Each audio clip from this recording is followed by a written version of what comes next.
Welcome back to the Adventures of Sherlock Holmes by Arthur Conan Doyle. This is part 2 of this classic detective audiobook, where Sherlock Holmes continues his remarkable investigations through the foggy streets of Victorian London. If you haven't listened to part 1 yet, you'll find it linked in the description. Now, let us return to the world of mystery and deduction. 8. The Adventure of the Speckled Band. On glancing over my notes of the 70-odd cases in which I have during the last 8 years studied the methods of my friend Sherlock Holmes, I find many tragic, some comic, a large number merely strange, but none commonplace. For, working as he did rather for the love of his art than for the acquirement of wealth, he refused to associate himself with any investigation which did not tend towards the unusual, and even the fantastic. Of all these varied cases, however, I cannot recall any which presented more singular features than that which was associated with the well-known Surrey family of the Roylotts of Stoke Moran. The events in question occurred in the early days of my association with Holmes, when we were sharing rooms as bachelors in Baker Street. It is possible that I might have placed them upon record before, but a promise of secrecy was made at the time, from which I have only been freed during the last month by the untimely death of the lady to whom the pledge was given. It is perhaps as well that the facts should now come to light, for I have reasons to know that there are widespread rumors as to the death of Dr. Grimesby Roylott, which tend to make the matter even more terrible than the truth. It was early in April in the year 83 that I woke one morning to find Sherlock Holmes standing, fully dressed, by the side of my bed. He was a late riser, as a rule, and as the clock on the mantelpiece showed me that it was only 7:15, I blinked up at him in some surprise, and perhaps just a little resentment, for I was myself regular in my habits. "Very sorry to knock you up, Watson," said he, "but it's the common lot this morning. Mrs. Hudson has been knocked up," she retorted upon me, "and I on you." "What is it, then? A fire?" "No. A client. It seems that a young lady has arrived in a considerable state of excitement, who insists upon seeing me. She is waiting now in the sitting room. Now, when young ladies wander about the metropolis at this hour of the morning, and knock sleepy people up out of their beds, I presume that it is something very pressing which they have to communicate.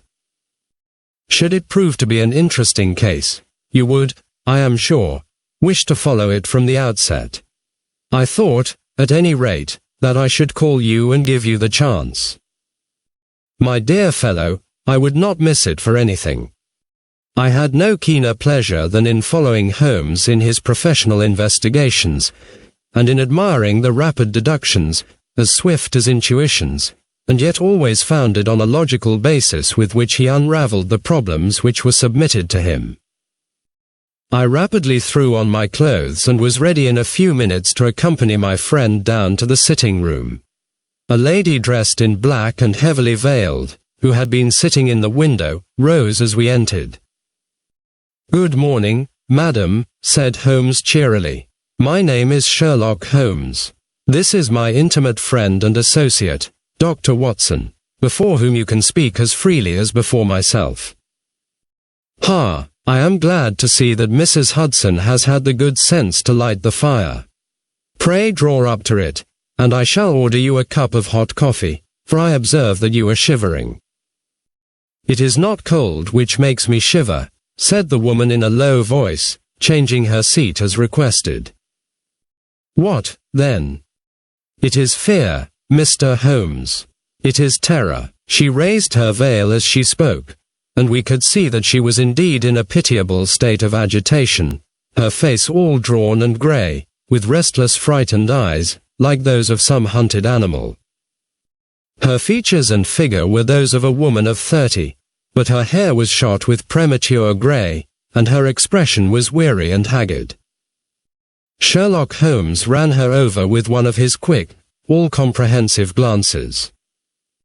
"You must not fear," said he soothingly, bending forward and patting her forearm. We shall soon set matters right, I have no doubt. You have come in by train this morning, I see. You know me, then? No, but I observe the second half of a return ticket in the palm of your left glove. You must have started early, and yet you had a good drive in a dog-cart, along heavy roads, before you reached the station. The lady gave a violent start and stared in bewilderment at my companion. There is no mystery, my dear madam, said he, smiling. The left arm of your jacket is spattered with mud in no less than 7 places. The marks are perfectly fresh. There is no vehicle save a dog-cart which throws up mud in that way, and then only when you sit on the left-hand side of the driver. Whatever your reasons may be, you are perfectly correct, said she. I started from home before 6, reached Leatherhead at 20 past, and came in by the first train to Waterloo. Sir, I can stand this strain no longer. I shall go mad if it continues. I have no one to turn to, none, save only one, who cares for me, and he, poor fellow, can be of little aid. I have heard of you, Mr. Holmes. I have heard of you from Mrs. Farintosh, whom you helped in the hour of her sore need. It was from her that I had your address. Oh, sir, do you not think that you could help me, too, and at least throw a little light through the dense darkness which surrounds me? At present it is out of my power to reward you for your services, but in a month or 6 weeks I shall be married, with the control of my own income, and then at least you shall not find me ungrateful. Holmes turned to his desk and, unlocking it, drew out a small case-book, which he consulted. Farintosh, said he. Ah yes, I recall the case. It was concerned with an opal tiara. I think it was before your time, Watson. I can only say, madam, that I shall be happy to devote the same care to your case as I did to that of your friend.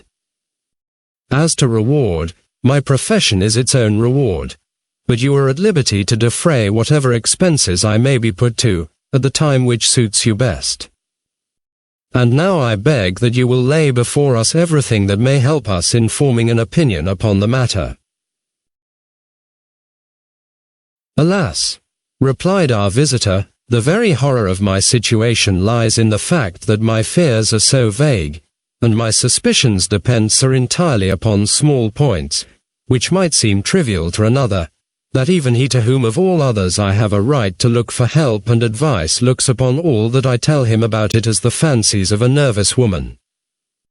He does not say so, but I can read it from his soothing answers and averted eyes. But I have heard, Mr. Holmes, that you can see deeply into the manifold wickedness of the human heart. You may advise me how to walk amid the dangers which encompass me. I am all attention, madam. My name is Helen Stoner, and I am living with my stepfather, who is the last survivor of one of the oldest Saxon families in England, the Roylotts of Stoke Moran, on the western border of Surrey. Holmes nodded his head. The name is familiar to me, said he. The family was at one time among the richest in England, and the estates extended over the borders into Berkshire in the north, and Hampshire in the west. In the last century, however, 4 successive heirs were of a dissolute and wasteful disposition, and the family ruin was eventually completed by a gambler in the days of the Regency. Nothing was left save a few acres of ground, and the 200-year-old house, which is itself crushed under a heavy mortgage. The last squire dragged out his existence there, living the horrible life of an aristocratic pauper, but his only son, my stepfather, seeing that he must adapt himself to the new conditions, obtained an advance from a relative, which enabled him to take a medical degree and went out to Calcutta, where, by his professional skill and his force of character, he established a large practice. In a fit of anger, however, caused by some robberies which had been perpetrated in the house, he beat his native butler to death and narrowly escaped a capital sentence. As it was, he suffered a long term of imprisonment and afterwards returned to England a morose and disappointed man. When Dr. Roylott was in India, he married my mother, Mrs. Stoner, the young widow of Major General Stoner, of the Bengal Artillery. My sister Julia and I were twins, and we were only 2 years old at the time of my mother's remarriage. She had a considerable sum of money, not less than £1,000 a year, and this she bequeathed to Dr. Roylott entirely while we resided with him, with a provision that a certain annual sum should be allowed to each of us in the event of our marriage. Shortly after our return to England my mother died. She was killed 8 years ago in a railway accident near Crewe. Dr. Roylott then abandoned his attempts to establish himself in practice in London and took us to live with him in the old ancestral house at Stoke Moran. The money which my mother had left was enough for all our wants, and there seemed to be no obstacle to our happiness. But a terrible change came over our stepfather about this time. Instead of making friends and exchanging visits with our neighbours, who had at first been overjoyed to see a Roylott of Stoke Moran back in the old family seat, he shut himself up in his house and seldom came out save to indulge in ferocious quarrels with whoever might cross his path. Violence of temper approaching to mania has been hereditary in the men of the family, and in my stepfather's case it had, I believe, been intensified by his long residence in the tropics. A series of disgraceful brawls took place, 2 of which ended in the police court, until at last he became the terror of the village, and the folks would fly at his approach, for he is a man of immense strength, and absolutely uncontrollable in his anger. Last week he hurled the local blacksmith over a parapet into a stream, and it was only by paying over all the money which I could gather together that I was able to avert another public exposure. He had no friends at all save the wandering gypsies, and he would give these vagabonds leave to encamp upon the few acres of bramble-covered land which represent the family estate, and would accept in return the hospitality of their tents, wandering away with them sometimes for weeks on end. He has a passion also for Indian animals, which are sent over to him by a correspondent, and he has at this moment a cheetah and a baboon, which wander freely over his grounds and are feared by the villagers almost as much as their master. You can imagine from what I say that my poor sister Julia and I had no great pleasure in our lives. No servant would stay with us, and for a long time we did all the work of the house. She was but 30 at the time of her death, and yet her hair had already begun to whiten, even as mine has. Your sister is dead, then. She died just 2 years ago, and it is of her death that I wish to speak to you. You can understand that, living the life which I have described, we were little likely to see anyone of our own age and position. We had, however, an aunt, my mother's maiden sister, Miss Honoria Westphale, who lives near Harrow, and we were occasionally allowed to pay short visits at this lady's house. Julia went there at Christmas 2 years ago, and met there a half-pay Major of Marines, to whom she became engaged. My stepfather learned of the engagement when my sister returned and offered no objection to the marriage, but within a fortnight of the day which had been fixed for the wedding, the terrible event occurred which has deprived me of my only companion. Sherlock Holmes had been leaning back in his chair with his eyes closed and his head sunk in a cushion, but he half opened his lids now and glanced across at his visitor. "Pray be precise as to details," said he. "It is easy for me to be so, for every event of that dreadful time is seared into my memory. The manor house is, as I have already said, very old, and only one wing is now inhabited. The bedrooms in this wing are on the ground floor, the sitting rooms being in the central block of the buildings. Of these bedrooms the first is Dr. Roylott's, the second my sister's, and the third my own. There is no communication between them, but they all open out into the same corridor. Do I make myself plain? Perfectly so. The windows of the 3 rooms open out upon the lawn, That fatal night Dr. Roylott had gone to his room early, though we knew that he had not retired to rest, for my sister was troubled by the smell of the strong Indian cigars which it was his custom to smoke. She left her room, therefore, and came into mine, where she sat for some time, chatting about her approaching wedding.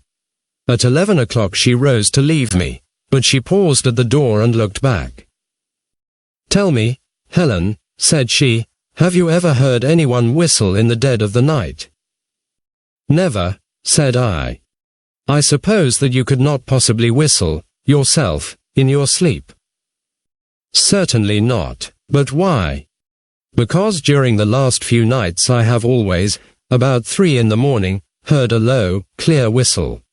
I am a light sleeper, and it has awakened me. I cannot tell where it came from, perhaps from the next room, perhaps from the lawn. I thought that I would just ask you whether you had heard it." "No, I have not.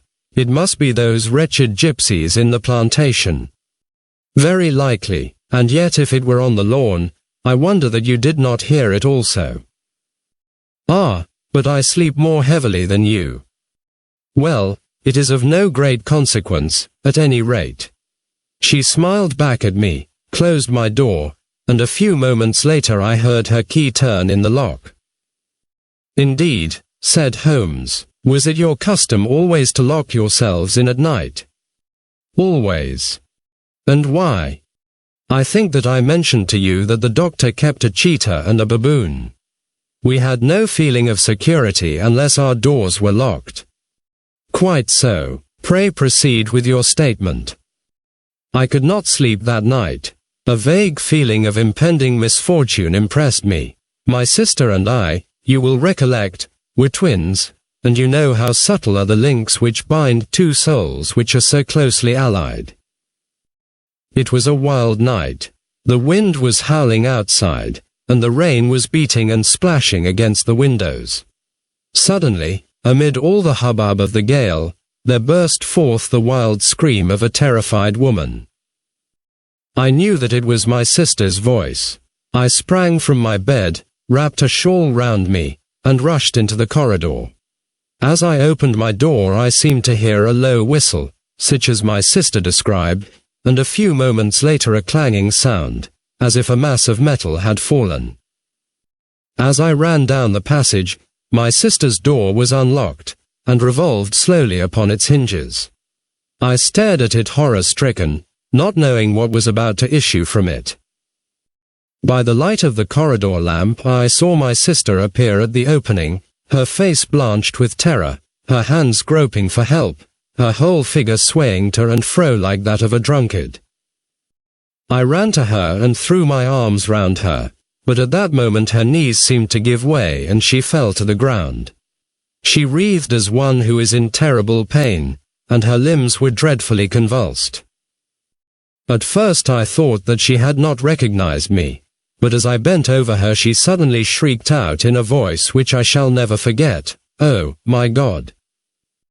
Helen, it was the band, the speckled band. There was something else which she would fain have said, and she stabbed with her finger into the air in the direction of the doctor's room, but a fresh convulsion seized her and choked her words.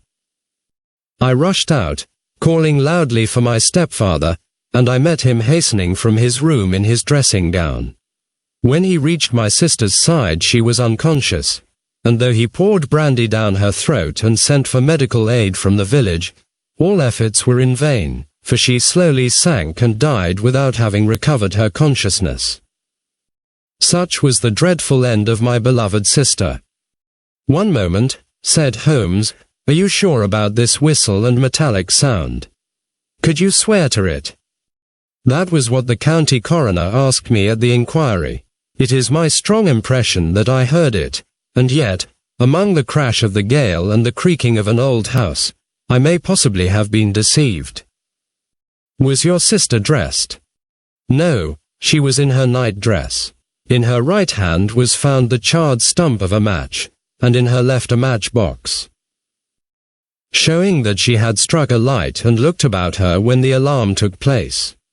That is important, And what conclusions did the coroner come to? He investigated the case with great care, for Dr. Roylett's conduct had long been notorious in the county, but he was unable to find any satisfactory cause of death.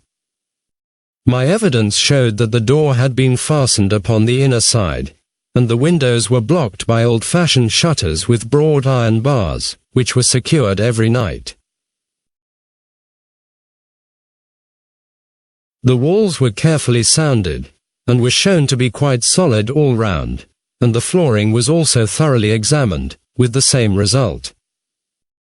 The chimney is wide, but is barred up by 4 large staples. It is certain, therefore, that my sister was quite alone when she met her end. Besides, there were no marks of any violence upon her. How about poison? The doctors examined her for it, but without success. What do you think that this unfortunate lady died of, then? It is my belief that she died of pure fear and nervous shock, though what it was that frightened her I cannot imagine. Were there gypsies in the plantation at the time? Yes, there are nearly always some there. Ah, and what did you gather from this allusion to a band, a speckled band? Sometimes I have thought that it was merely the wild talk of delirium, sometimes that it may have referred to some band of people, perhaps to these very gypsies in the plantation. I do not know whether the spotted handkerchiefs which so many of them wear over their heads might have suggested the strange adjective which she used. Holmes shook his head like a man who is far from being satisfied. "These are very deep waters," said he. "Pray go on with your narrative." 2 years have passed since then, and my life has been until lately lonelier than ever. A month ago, however, a dear friend, whom I have known for many years, has done me the honor to ask my hand in marriage. His name is Armitage, Percy Armitage, the second son of Mr. Armitage, of Crane Water, near Reading. My stepfather has offered no opposition to the match, and we are to be married in the course of the spring.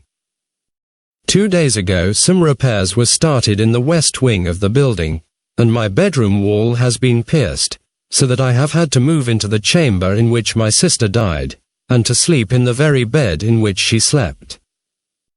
Imagine, then, my thrill of terror when last night, as I lay awake, thinking over her terrible fate, I suddenly heard in the silence of the night the low whistle which had been the herald of her own death. I sprang up and lit the lamp, but nothing was to be seen in the room. I was too shaken to go to bed again, however, so I dressed, and as soon as it was daylight I slipped down, got a dog cart at the Crown Inn, which is opposite, and drove to Leatherhead, from whence I have come on this morning with the one object of seeing you and asking your advice. You have done wisely, said my friend, but have you told me all? Yes, all. Miss Roylett, you have not. You are screening your stepfather. Why, what do you mean? For answer Holmes pushed back the frill of black lace which fringed the hand that lay upon our visitor's knee. 5 little livid spots, the marks of 4 fingers and a thumb, were printed upon the white wrist. You have been cruelly used, said Holmes. The lady colored deeply and covered over her injured wrist. He is a hard man, she said, and perhaps he hardly knows his own strength. There was a long silence, during which Holmes leaned his chin upon his hands and stared into the crackling fire. This is a very deep business, he said at last. There are 1,000 details which I should desire to know before I decide upon our course of action. Yet we have not a moment to lose. If we were to come to Stoke Moran today, would it be possible for us to see over these rooms without the knowledge of your stepfather? As it happens, he spoke of coming into town today upon some most important business. It is probable that he will be away all day, and that there would be nothing to disturb you. We have a housekeeper now, but she is old and foolish, and I could easily get her out of the way. Excellent. You are not averse to this trip, Watson. By no means. Then we shall both come. What are you going to do yourself? I have one or two things which I would wish to do now that I am in town. But I shall return by the 12 o'clock train, so as to be there in time for your coming. And you may expect us early in the afternoon. I have myself some small business matters to attend to. Will you not wait and breakfast? No, I must go. My heart is lightened already since I have confided my trouble to you. I shall look forward to seeing you again this afternoon. She dropped her thick black veil over her face and glided from the room. And what do you think of it all, Watson? Asked Sherlock Holmes, leaning back in his chair. It seems to me to be a most dark and sinister business. Dark enough and sinister enough. Yet if the lady is correct in saying that the flooring and walls are sound, and that the door, window, and chimney are impassable, then her sister must have been undoubtedly alone when she met her mysterious end. What becomes, then, of these nocturnal whistles, and what of the very peculiar words of the dying woman? I cannot think. When you combine the ideas of whistles at night, the presence of a band of gypsies who are on intimate terms with this old doctor, the fact that we have every reason to believe that the doctor has an interest in preventing his stepdaughter's marriage, the dying allusion to a band, and, finally, the fact that Miss Helen Stoner heard a metallic clang, which might have been caused by one of those metal bars that secured the shutters falling back into its place, I think that there is good ground to think that the mystery may be cleared along those lines. But what, then, did the gypsies do? I cannot imagine. I see many objections to any such theory. And so do I. It is precisely for that reason that we are going to Stoke Moran this day. I want to see whether the objections are fatal, or if they may be explained away. But what in the name of the devil? The ejaculation had been drawn from my companion by the fact that our door had been suddenly dashed open, and that a huge man had framed himself in the aperture. His costume was a peculiar mixture of the professional and of the agricultural, having a black top hat, a long frock coat, and a pair of high gaiters, with a hunting crop swinging in his hand. So tall was he that his hat actually brushed the crossbar of the doorway, and his breadth seemed to span it across from side to side. A large face, seared with 1,000 wrinkles, burned yellow with the sun, and marked with every evil passion, was turned from one to the other of us, while his deep-set, bile-shot eyes, and his high, thin, fleshless nose, gave him somewhat the resemblance to a fierce old bird of prey. "Which of you is Holmes?" asked this apparition. "My name, sir, but you have the advantage of me," said my companion quietly. "I am Dr. Grimesby Roylott, of Stoke Moran." "Indeed, doctor," said Holmes blandly. "Pray take a seat." "I will do nothing of the kind. My stepdaughter has been here. I have traced her. What has she been saying to you?" "It is a little cold for the time of the year," said Holmes. "What has she been saying to you?" screamed the old man furiously. "But I have heard that the crocuses promise well," continued my companion imperturbably. "Ha, you put me off, do you?" said our new visitor, taking a step forward and shaking his hunting crop. "I know you, you scoundrel. I have heard of you before. You are Holmes, the meddler." My friend smiled. "Holmes, the busybody." His smile broadened. "Holmes, the Scotland Yard Jack in office." Holmes chuckled heartily. "Your conversation is most entertaining," said he. "When you go out, close the door, for there is a decided draught." "I will go when I have had my say. Don't you dare to meddle with my affairs. I know that Miss Stoner has been here. I traced her. I am a dangerous man to fall foul of. See here." He stepped swiftly forward, seized the poker, and bent it into a curve with his huge brown hands. "See that you keep yourself out of my grip," he snarled, and hurling the twisted poker into the fireplace he strode out of the room. "He seems a very amiable person," said Holmes, laughing. "I am not quite so bulky, but if he had remained I might have shown him that my grip was not much more feeble than his own." As he spoke he picked up the steel poker and, with a sudden effort, straightened it out again. Fancy his having the insolence to confound me with the official detective force. This incident gives zest to our investigation, however, and I only trust that our little friend will not suffer from her imprudence in allowing this brute to trace her. And now, Watson, we shall order breakfast, and afterwards I shall walk down to Doctors' Commons, where I hope to get some data which may help us in this matter. It was nearly 1 o'clock when Sherlock Holmes returned from his excursion.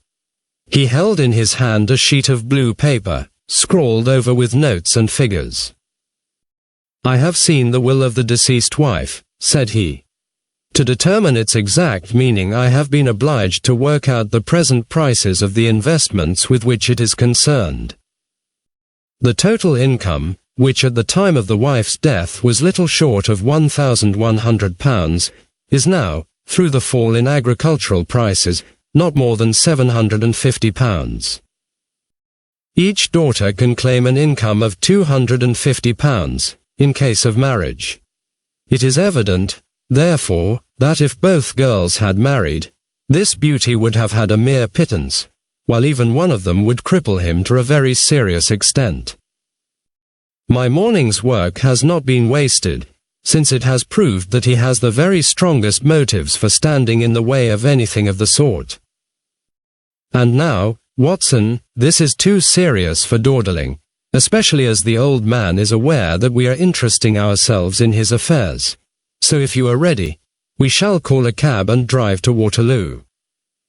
I should be very much obliged if you would slip your revolver into your pocket. An Ely's No. 2 is an excellent argument with gentlemen who can twist steel pokers into knots.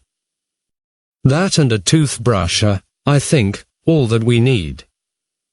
At Waterloo we were fortunate in catching a train for Leatherhead, where we hired a trap at the station inn and drove for 4 or 5 miles through the lovely Surrey lanes.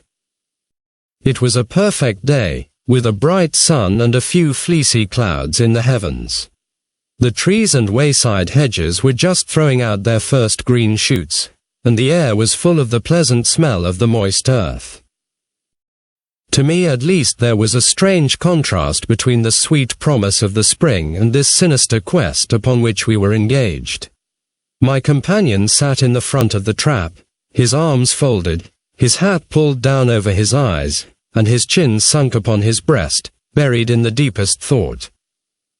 Suddenly, however, he started, tapped me on the shoulder, and pointed over the meadows. "Look there," said he. A heavily timbered park stretched up in a gentle slope, thickening into a grove at the highest point. From amid the branches there jutted out the grey gables and high roof tree of a very old mansion. "Stoke Moran," said he. "Yes, sir, that be the house of Dr. Grimesby Roylott," remarked the driver. "There is some building going on there," said Holmes. "That is where we are going." "There's the village," said the driver, pointing to a cluster of roofs some distance to the left.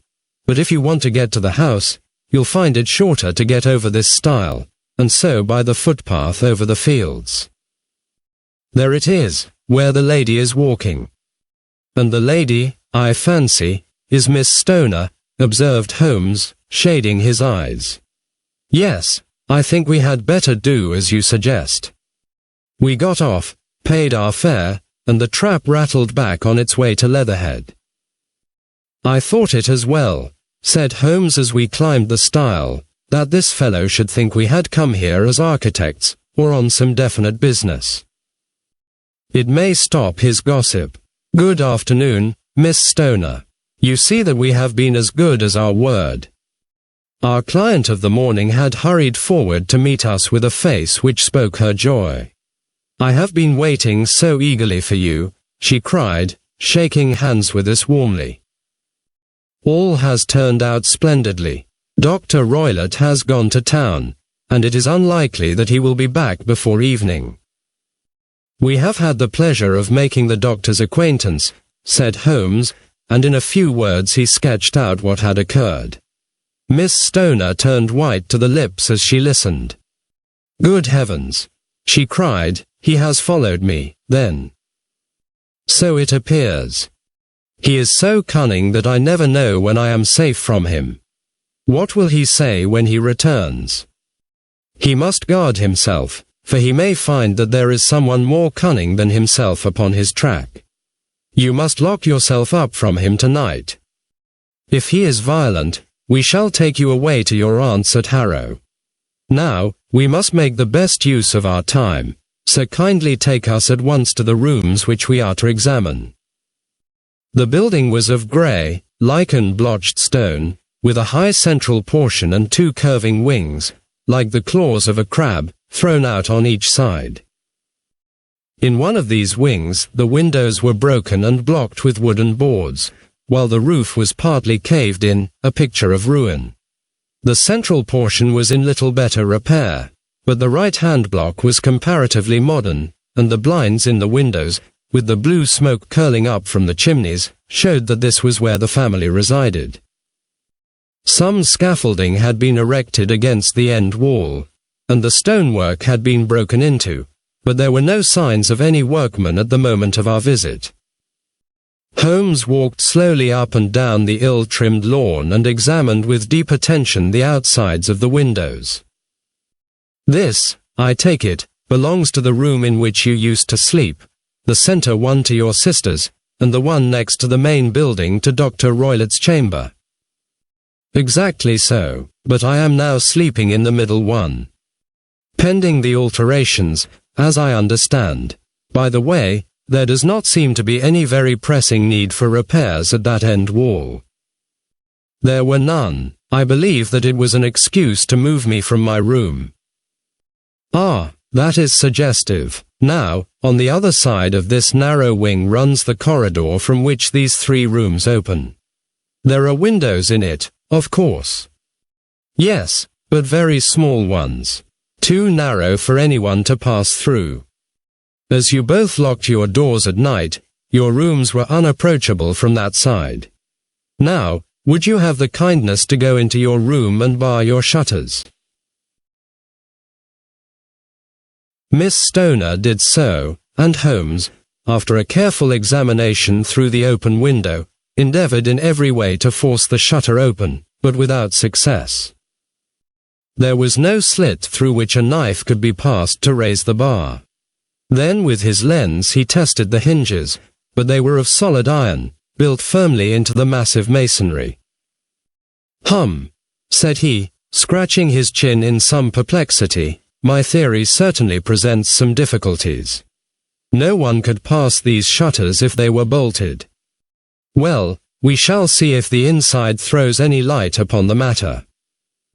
A small side door led into the whitewashed corridor from which the three bedrooms opened. Holmes refused to examine the third chamber, so we passed at once to the second, that in which Miss Stoner was now sleeping, and in which her sister had met with her fate. It was a homely little room, with a low ceiling and a gaping fireplace, after the fashion of old country houses. A brown chest of drawers stood in one corner, a narrow white counterpaned bed in another, and a dressing table on the left-hand side of the window. These articles, with two small wicker work chairs, made up all the furniture in the room save for a square of Wilton carpet in the centre. The boards round and the panelling of the walls were of brown, worm-eaten oak, so old and discoloured that it may have dated from the original building of the house. Holmes drew one of the chairs into a corner and sat silent, while his eyes travelled round and up and down, taking in every detail of the apartment. "Where does that bell communicate with?" he asked at last, pointing to a thick bell rope which hung down beside the bed, the tassel actually lying upon the pillow. "It goes to the housekeeper's room. It looks newer than the other things." Yes, it was only put there a couple of years ago. Your sister asked for it, I suppose. No, I never heard of her using it. We used always to get what we wanted for ourselves. Indeed, it seemed unnecessary to put so nice a bell pull there. You will excuse me for a few minutes while I satisfy myself as to this flaw. He threw himself down upon his face with his lens in his hand and crawled swiftly backward and forward, examining minutely the cracks between the boards. Then he did the same with the woodwork with which the chamber was panelled.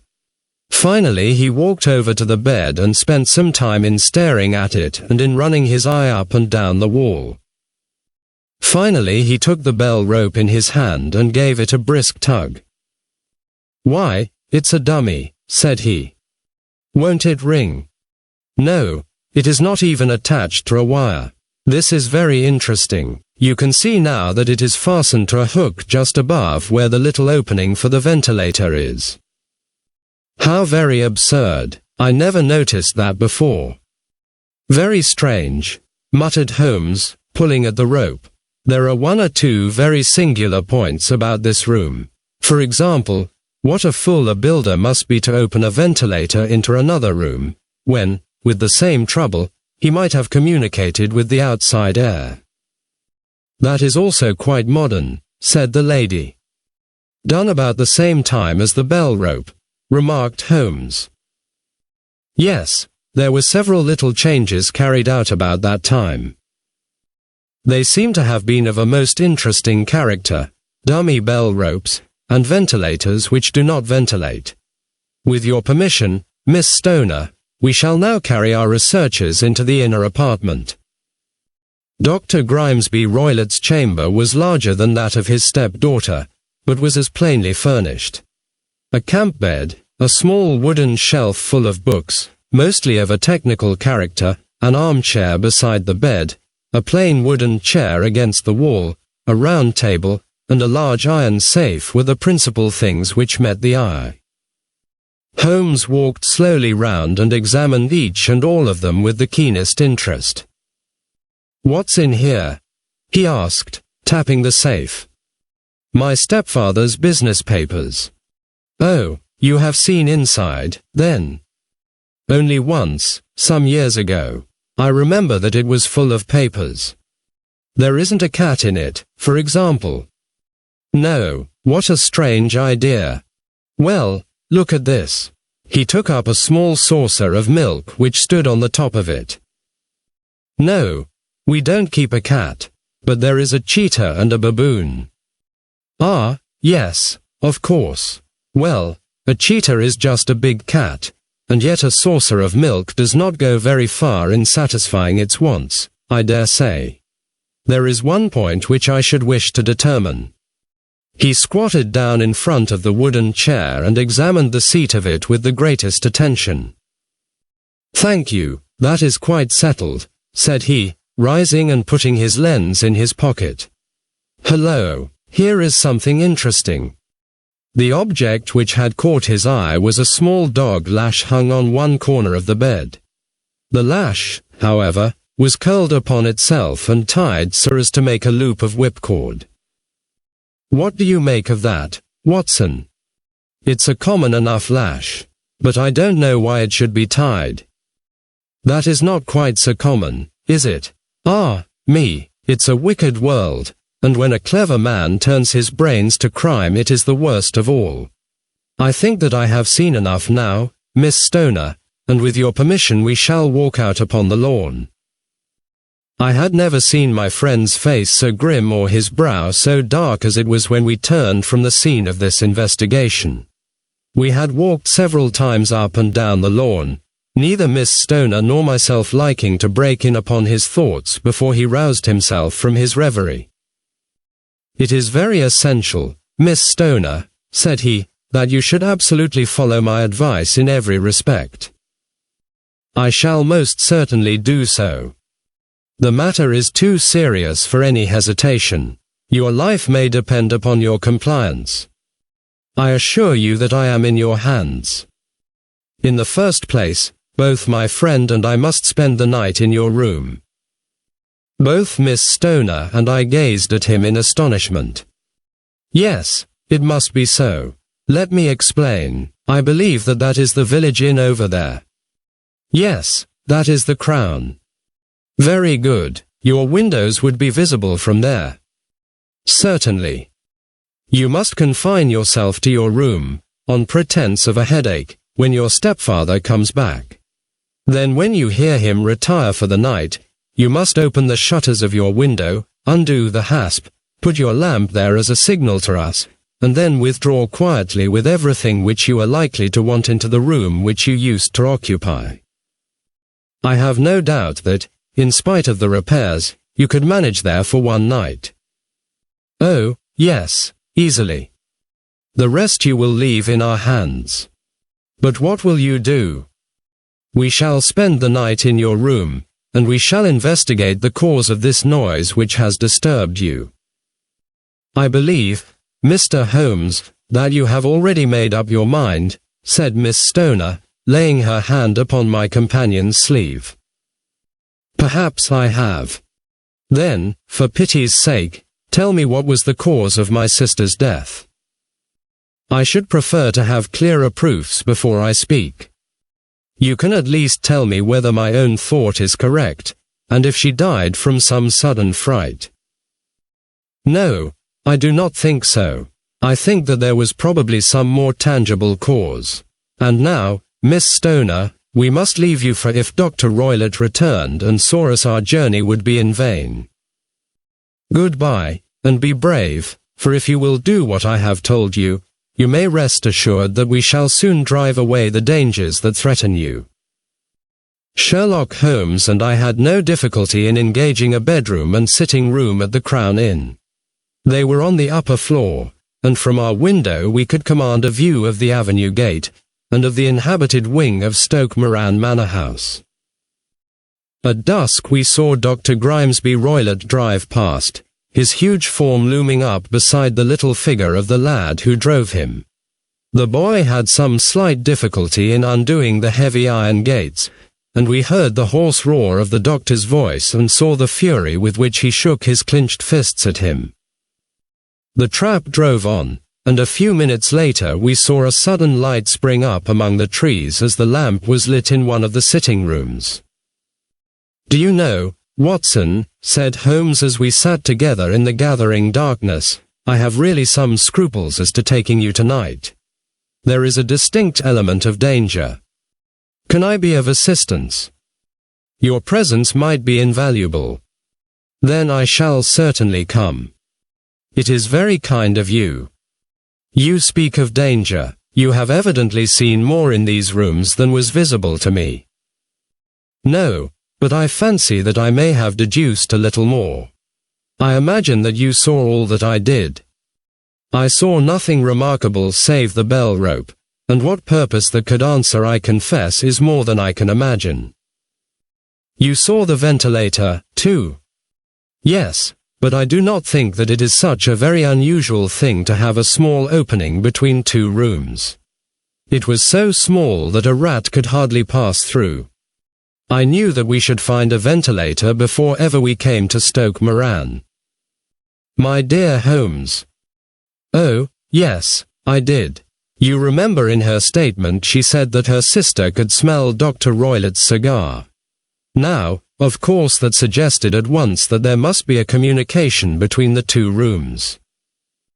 It could only be a small one, or it would have been remarked upon at the coroner's inquiry. I deduced a ventilator. But what harm can there be in that? Well, there is at least a curious coincidence of dates. A ventilator is made, a cord is hung, and a lady who sleeps in the bed dies. Does not that strike you? I cannot as yet see any connection. Did you observe anything very peculiar about that bed? No. It was clamped to the floor.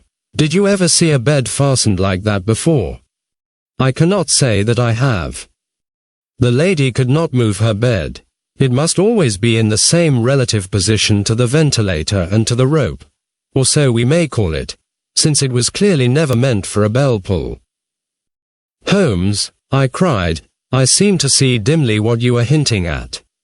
We are only just in time to prevent some subtle and horrible crime." Subtle enough and horrible enough. When a doctor does go wrong, he is the first of criminals. He has nerve and he has knowledge. Palmer and Pritchard were among the heads of their profession. This man strikes even deeper, but I think, Watson, that we shall be able to strike deeper still. But we shall have horrors enough before the night is over. For goodness sake, let us have a quiet pipe and turn our minds for a few hours to something more cheerful. About 9 o'clock the light among the trees was extinguished, and all was dark in the direction of the manor house. 2 hours passed slowly away, and then, suddenly, just at the stroke of 11, a single bright light shone out right in front of us. "That is our signal," said Holmes, springing to his feet. "It comes from the middle window." As we passed out, he exchanged a few words with the landlord, explaining that we were going on a late visit to an acquaintance, and that it was possible that we might spend the night there. A moment later we were out on the dark road, a chill wind blowing in our faces, and one yellow light twinkling in front of us through the gloom to guide us on our somber errand. There was little difficulty in entering the grounds, for unrepaired breaches gaped in the old park wall. Making our way among the trees, we reached the lawn, crossed it, and were about to enter through the window when out from a clump of laurel bushes there darted what seemed to be a hideous and distorted child, who threw itself upon the grass with writhing limbs and then ran swiftly across the lawn into the darkness. "My God," I whispered, "did you see it?" Holmes was for the moment as startled as I. His hand closed like a vice upon my wrist in his agitation. Then he broke into a low laugh and put his lips to my ear. "It is a nice household," he murmured. "That is the baboon." I had forgotten the strange pets which the doctor affected. There was a cheetah, too. Perhaps we might find it upon our shoulders at any moment. I confess that I felt easier in my mind when, after following Holmes' example and slipping off my shoes, I found myself inside the bedroom. My companion noiselessly closed the shutters, moved the lamp onto the table, and cast his eyes round the room. All was as we had seen it in the daytime. Then, creeping up to me and making a trumpet of his hand, he whispered into my ear again so gently that it was all that I could do to distinguish the words. The least sound would be fatal to our plans. I nodded to show that I had heard. We must sit without light. He would see it through the ventilator. I nodded again. "Do not go asleep. Your very life may depend upon it. Have your pistol ready in case we should need it. I will sit on the side of the bed, and you in that chair." I took out my revolver and laid it on the corner of the table. Holmes had brought up a long thin cane, and this he placed upon the bed beside him. By it he laid the box of matches and the stump of a candle. Then he turned down the lamp, and we were left in darkness. How shall I ever forget that dreadful vigil? I could not hear a sound, not even the drawing of a breath, and yet I knew that my companion sat open-eyed, within a few feet of me, in the same state of nervous tension in which I was myself. The shutters cut off the least ray of light, and we waited in absolute darkness. From outside came the occasional cry of a night bird, and once at our very window a long-drawn cat-like whine, which told us that the cheetah was indeed at liberty. Far away we could hear the deep tones of the parish clock, which boomed out every quarter of an hour.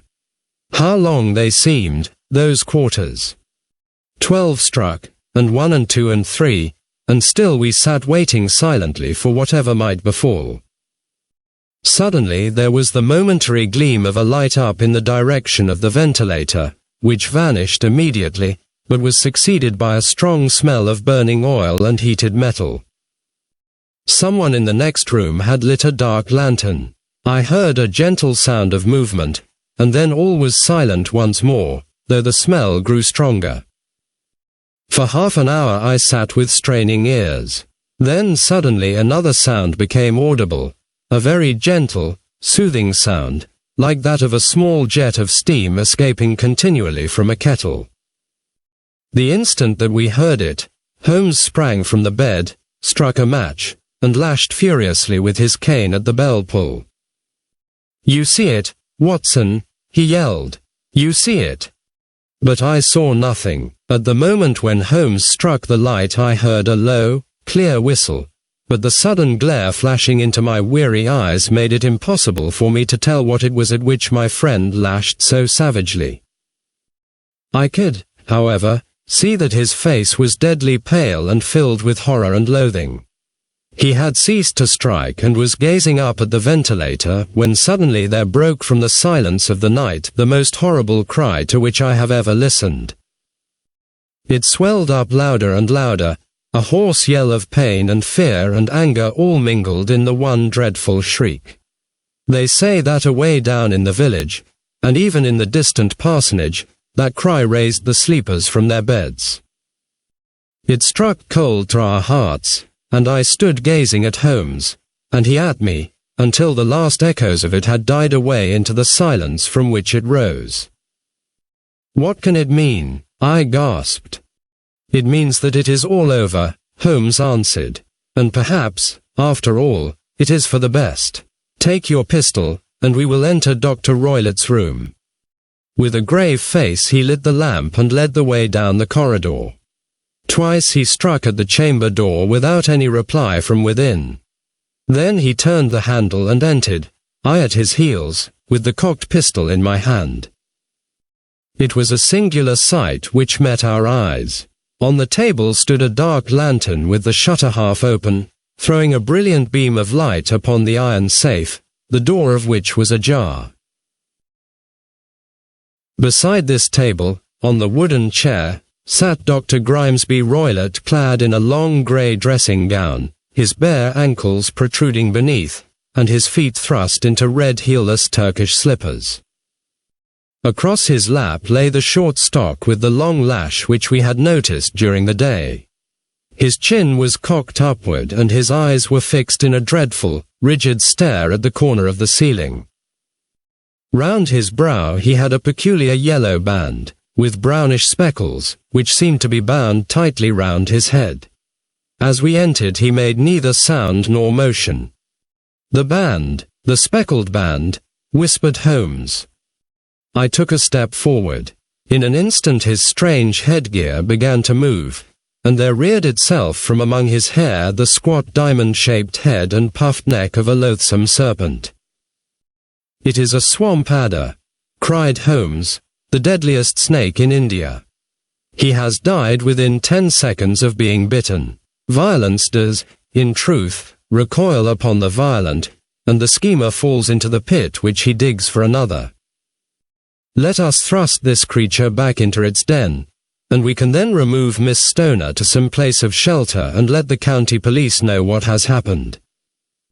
As he spoke he drew the dog whip swiftly from the dead man's lap, and throwing the noose round the reptile's neck he drew it from its horrid perch and, carrying it at arm's length, threw it into the iron safe, which he closed upon it. Such are the true facts of the death of Dr. Grimesby Roylott, of Stoke Moran.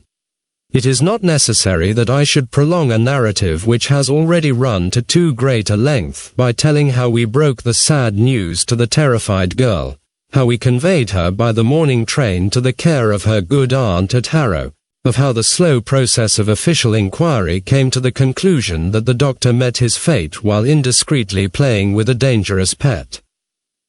The little which I had yet to learn of the case was told me by Sherlock Holmes as we travelled back next day.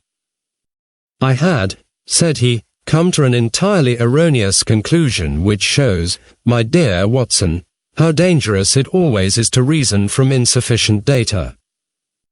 The presence of the gypsies, and the use of the word band, which was used by the poor girl, no doubt, to explain the appearance which she had caught a hurried glimpse of by the light of her match, were sufficient to put me upon an entirely wrong scent. I can only claim the merit that I instantly reconsidered my position when, however, it became clear to me that whatever danger threatened an occupant of the room could not come either from the window or the door. My attention was speedily drawn, as I have already remarked to you, to this ventilator, and to the bell rope which hung down to the bed. The discovery that this was a dummy, and that the bed was clamped to the floor, instantly gave rise to the suspicion that the rope was there as a bridge for something passing through the hole and coming to the bed. The idea of a snake instantly occurred to me, and when I coupled it with my knowledge that the doctor was furnished with a supply of creatures from India, I felt that I was probably on the right track. The idea of using a form of poison which could not possibly be discovered by any chemical test was just such a one as would occur to a clever and ruthless man who had had an Eastern training. The rapidity with which such a poison would take effect would also, from his point of view, be an advantage. It would be a sharp-eyed coroner, indeed, who could distinguish the two little dark punctures which would show where the poison fangs had done their work. Then I thought of the whistle. Of course he must recall the snake before the morning light revealed it to the victim. He had trained it, probably by the use of the milk which we saw, to return to him when summoned. He would put it through this ventilator at the hour that he thought best, with the certainty that it would crawl down the rope and land on the bed. It might or might not bite the occupant. Perhaps she might escape every night for a week, but sooner or later she must fall a victim. I had come to these conclusions before ever I had entered his room. An inspection of his chair showed me that he had been in the habit of standing on it, which of course would be necessary in order that he should reach the ventilator. The sight of the safe, the saucer of milk, and the loop of whipcord were enough to finally dispel any doubts which may have remained. The metallic clang heard by Miss Stoner was obviously caused by her stepfather hastily closing the door of his safe upon its terrible occupant. Having once made up my mind, you know the steps which I took in order to put the matter to the proof.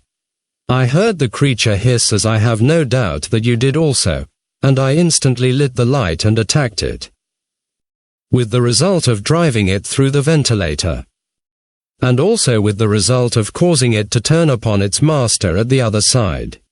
Some of the blows of my cane came home and roused its snakish temper, so that it flew upon the first person it saw. In this way I am no doubt indirectly responsible for Dr. Grimesby Roylett's death, and I cannot say that it is likely to weigh very heavily upon my conscience. 9. The Adventure of the Engineer's Thumb. Of all the problems which have been submitted to my friend, Mr. Sherlock Holmes, for solution during the years of our intimacy, there were only two which I was the means of introducing to his notice, that of Mr. Hatherley's thumb, and that of Colonel Warburton's madness. Of these the latter may have afforded a finer field for an acute and original observer, but the other was so strange in its inception and so dramatic in its details that it may be the more worthy of being placed upon record, even if it gave my friend fewer openings for those deductive methods of reasoning by which he achieved such remarkable results. The story has, I believe, been told more than once in the newspapers, but, like all such narratives, its effect is much less striking when set forth en bloc in a single half-column of print than when the facts slowly evolve before your own eyes, and the mystery clears gradually away as each new discovery furnishes a step which leads on to the complete truth.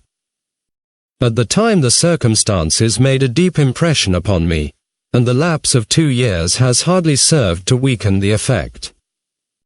It was in the summer of '89, not long after my marriage, that the events occurred which I am now about to summarize. I had returned to civil practice and had finally abandoned Holmes in his Baker Street rooms, although I continually visited him and occasionally even persuaded him to forego his bohemian habits so far as to come and visit us. My practice had steadily increased, and as I happened to live at no very great distance from Paddington Station, I got a few patients from among the officials. One of these, whom I had cured of a painful and lingering disease, was never weary of advertising my virtues and of endeavoring to send me on every sufferer over whom he might have any influence. One morning, at a little before 7 o'clock, I was awakened by the maid tapping at the door to announce that 2 men had come from Paddington and were waiting in the consulting room. I dressed hurriedly, for I knew by experience that railway cases were seldom trivial, and hastened downstairs. As I descended, my old ally, the guard, came out of the room and closed the door tightly behind him. "I've got him here," he whispered, jerking his thumb over his shoulder. "He's all right." "What is it, then?" I asked, for his manner suggested that it was some strange creature which he had caged up in my room. "It's a new patient," he whispered. "I thought I'd bring him round myself. Then he couldn't slip away. There he is, all safe and sound. I must go now, doctor. I have my duties, just the same as you." And off he went, this trusty tout, without even giving me time to thank him. I entered my consulting room and found a gentleman seated by the table. He was quietly dressed in a suit of heather tweed with a soft cloth cap which he had laid down upon my books. Round one of his hands he had a handkerchief wrapped, which was mottled all over with bloodstains. He was young, not more than 25, I should say, with a strong, masculine face, but he was exceedingly pale and gave me the impression of a man who was suffering from some strong agitation, which it took all his strength of mind to control. "I am sorry to knock you up so early, doctor," said he, "but I have had a very serious accident during the night. I came in by train this morning, and on inquiring at Paddington as to where I might find a doctor, a worthy fellow very kindly escorted me here. I gave the maid a card, but I see that she has left it upon the side table." I took it up and glanced at it. "Mr. Victor Hatherley, hydraulic engineer, 16A, Victoria Street, 3rd floor. That was the name, style, and abode of my morning visitor. "I regret that I have kept you waiting," said I, sitting down in my library chair. "You are fresh from a night journey, I understand, which is in itself a monotonous occupation." "Oh, my night could not be called monotonous," said he, and laughed. He laughed very heartily, with a high, ringing note, leaning back in his chair and shaking his sides. All my medical instincts rose up against that laugh. "Stop it," I cried. "Pull yourself together," and I poured out some water from a carafe. It was useless, however. He was off in one of those hysterical outbursts which come upon a strong nature when some great crisis is over and gone. Presently he came to himself once more, very weary and pale-looking.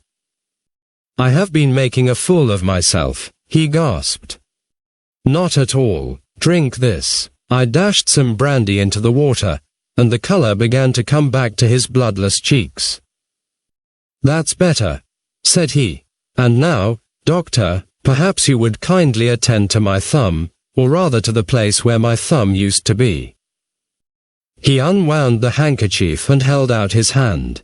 It gave even my hardened nerves a shudder to look at it.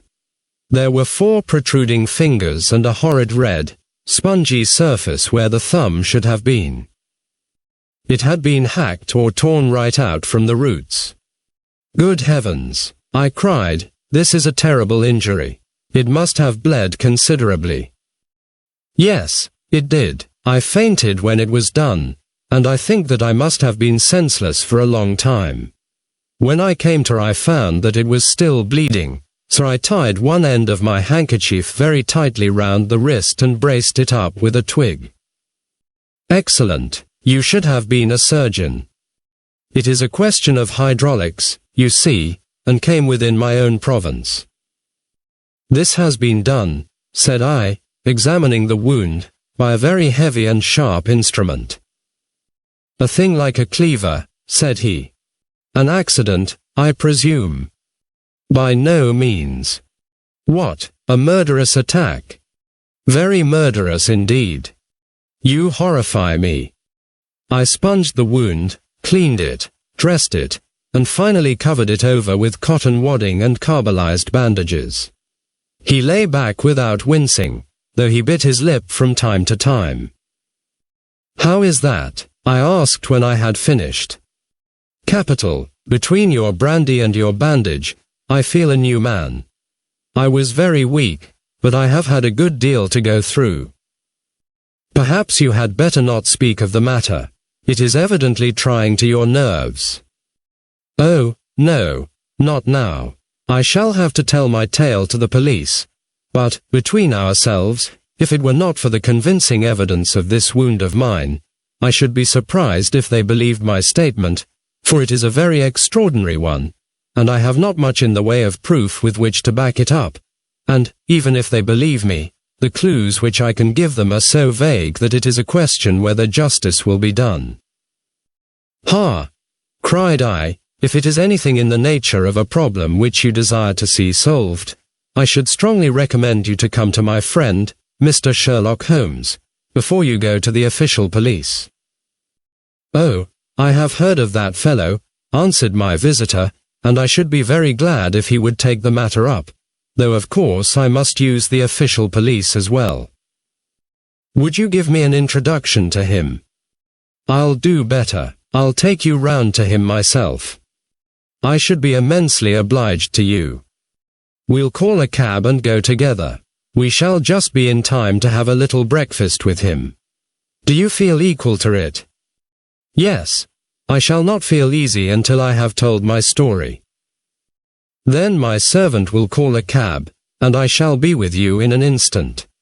I rushed upstairs, explained the matter shortly to my wife, and in 5 minutes was inside a hansom, driving with my new acquaintance to Baker Street.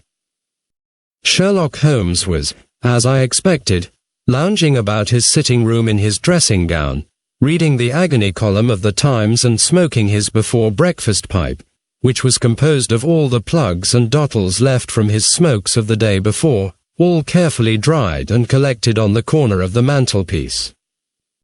He received us in his quietly genial fashion, ordered fresh rashers and eggs, and joined us in a hearty meal. When it was concluded, he settled our new acquaintance upon the sofa, placed a pillow beneath his head, and laid a glass of brandy and water within his reach. It is easy to see that your experience has been no common one, Mr. Hatherley, said he. Pray, lie down there and make yourself absolutely at home. Tell us what you can, but stop when you are tired and keep up your strength with a little stimulant. Thank you, said my patient, but I have felt another man since the doctor bandaged me, and I think that your breakfast has completed the cure.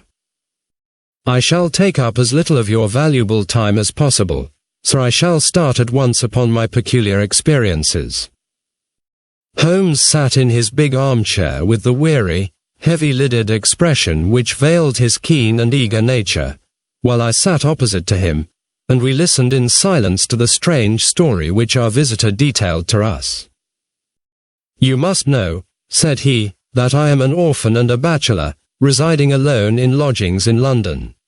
By profession I am a hydraulic engineer, and I have had considerable experience of my work during the 7 years that I was apprenticed to Venner and Matheson, the well-known firm, of Greenwich. 2 years ago, having served my time, and having also come into a fair sum of money through my poor father's death, I determined to start in business for myself and took professional chambers in Victoria Street. I suppose that everyone finds his first independent start in business a dreary experience. To me it has been exceptionally so. During 2 years I have had 3 consultations and 1 small job, and that is absolutely all that my profession has brought me. My gross takings amount to £27.10. Every day, from 9 in the morning until 4 in the afternoon, I waited in my little den, until at last my heart began to sink, and I came to believe that I should never have any practice at all. Yesterday, however, just as I was thinking of leaving the office, my clerk entered to say there was a gentleman waiting who wished to see me upon business. He brought up a card, too, with the name of Colonel Lysander Stark engraved upon it. Close at his heels came the colonel himself, a man rather over the middle size, but of an exceeding thinness. I do not think that I have ever seen so thin a man. His whole face sharpened away into nose and chin, and the skin of his cheeks was drawn quite tense over his outstanding bones. Yet this emaciation seemed to be his natural habit, and due to no disease, for his eye was bright, his step brisk, and his bearing assured. He was plainly but neatly dressed, and his age, I should judge, would be nearer 40 than 30. "Mr. Hatherley," said he, with something of a German accent, "you have been recommended to me, Mr. Hatherley, as being a man who is not only proficient in his profession, but is also discreet and capable of preserving a secret." I bowed, feeling as flattered as any young man would at such an address. "May I ask who it was who gave me so good a character?" "Well, perhaps it is better that I should not tell you that just at this moment. I have it from the same source that you are both an orphan and a bachelor and are residing alone in London." "That is quite correct," I answered, "but you will excuse me if I say that I cannot see how all this bears upon my professional qualifications. I understand that it was on a professional matter that you wished to speak to me." "Undoubtedly so, but you will find that all I say is really to the point. I have a professional commission for you, but absolute secrecy is quite essential. Absolute secrecy, you understand, and of course we may expect that more from a man who is alone than from one who lives in the bosom of his family." "If I promise to keep a secret," said I, "you may absolutely depend upon my doing so." He looked very hard at me as I spoke, and it seemed to me that I had never seen so suspicious and questioning an eye. "Do you promise, then?" said he at last. "Yes, I promise. Absolute and complete silence before, during, and after. No reference to the matter at all, either in word or writing." "I have already given you my word."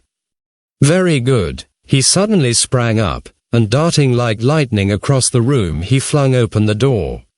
The passage outside was empty. "That's all right," said he, coming back. "I know that clerks are sometimes curious as to their master's affairs. Now we can talk in safety."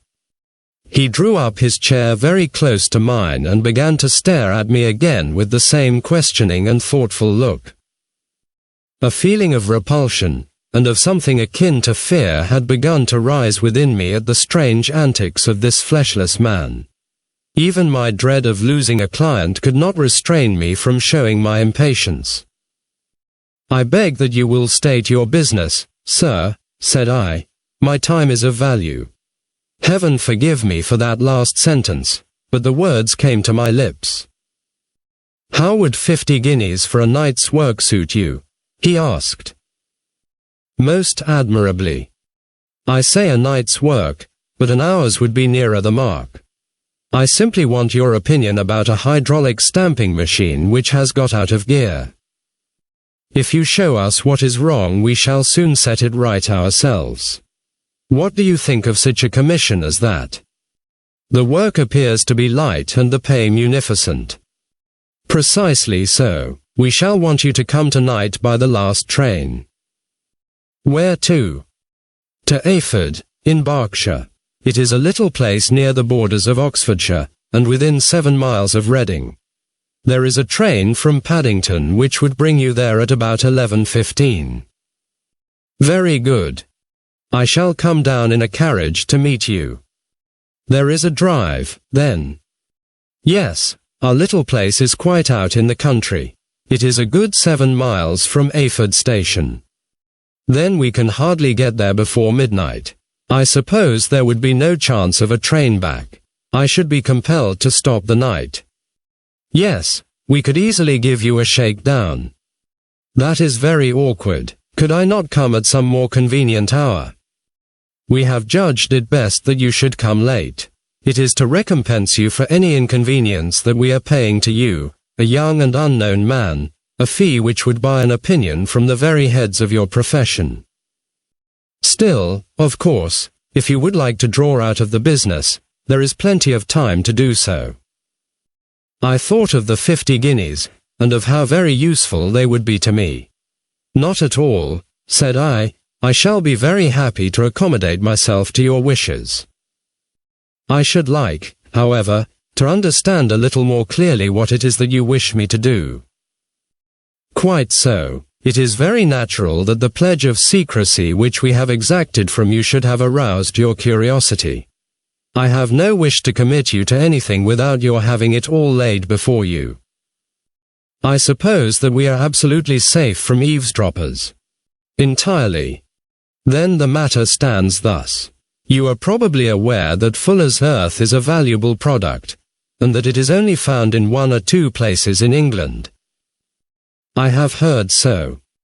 Some little time ago I bought a small place, a very small place, within 10 miles of Reading. I was fortunate enough to discover that there was a deposit of Fuller's Earth in one of my fields. On examining it, however, I found that this deposit was a comparatively small one, and that it formed a link between 2 very much larger ones upon the right and left, both of them, however, in the grounds of my neighbours. These good people were absolutely ignorant that their land contained that which was quite as valuable as a gold mine. Naturally, it was to my interest to buy their land before they discovered its true value, but unfortunately I had no capital by which I could do this. I took a few of my friends into the secret, however, and they suggested that we should quietly and secretly work our own little deposit, and that in this way we should earn the money which would enable us to buy the neighboring fields. This we have now been doing for some time, and in order to help us in our operations we erected a hydraulic press. This press, as I have already explained, has got out of order, and we wish your advice upon the subject. We guard our secret very jealously, however, and if it once became known that we had hydraulic engineers coming to our little house, it would soon rouse inquiry, and then, if the facts came out, it would be goodbye to any chance of getting these fields and carrying out our plans. That is why I have made you promise me that you will not tell a human being that you are going to Ayford tonight. I hope that I make it all plain.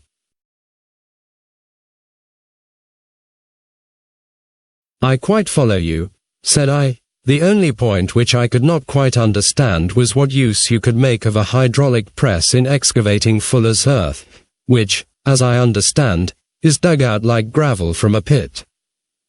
Ah, said he carelessly, we have our own process. We compress the earth into bricks, so as to remove them without revealing what they are. But that is a mere detail. I have taken you fully into my confidence now, Mr. Hatherley, and I have shown you how I trust you. He rose as he spoke. I shall expect you, then, at Ayford at 11:15. I shall certainly be there. And not a word to a soul. He looked at me with a last long, questioning gaze, and then, pressing my hand in a cold, dank grasp, he hurried from the room. Well, when I came to think it all over in cool blood, I was very much astonished, as you may both think, at this sudden commission which had been entrusted to me. On the one hand, of course, I was glad, for the fee was at least tenfold what I should have asked had I set a price upon my own services, and it was possible that this order might lead to other ones. On the other hand, the face and manner of my patron had made an unpleasant impression upon me, and I could not think that his explanation of the Fuller's Earth was sufficient to explain the necessity for my coming at midnight, and his extreme anxiety lest I should tell anyone of my errand. However, I threw all fears to the winds, ate a hearty supper, drove to Paddington, and started off, having obeyed to the letter the injunction as to holding my tongue. At Reading I had to change not only my carriage but my station. However, I was in time for the last train to Ayford, and I reached the little dim-lit station after 11 o'clock. I was the only passenger who got out there, and there was no one upon the platform save a single sleepy porter with a lantern. As I passed out through the wicket gate, however, I found my acquaintance of the morning waiting in the shadow upon the other side. Without a word he grasped my arm and hurried me into a carriage, the door of which was standing open. He drew up the windows on either side, tapped on the woodwork, and away we went as fast as the horse could go. "One horse," interjected Holmes. "Yes, only one. Did you observe the color?" "Yes, I saw it by the side lights when I was stepping into the carriage. It was a chestnut. Tired-looking or fresh?" "Oh, fresh and glossy." "Thank you. I am sorry to have interrupted you. Pray continue your most interesting statement." Away we went then, and we drove for at least an hour. Colonel Lysander Stark had said that it was only 7 miles, but I should think, from the rate that we seemed to go, and from the time that we took, that it must have been nearer 12. He sat at my side in silence all the time, and I was aware, more than once when I glanced in his direction, that he was looking at me with great intensity. The country roads seemed to be not very good in that part of the world, for we lurched and jolted terribly. I tried to look out of the windows to see something of where we were, but they were made of frosted glass, and I could make out nothing save the occasional bright blur of a passing light. Now and then I hazarded some remark to break the monotony of the journey, but the colonel answered only in monosyllables, and the conversation soon flagged. At last, however, the bumping of the road was exchanged for the crisp smoothness of a gravel drive, and the carriage came to a stand.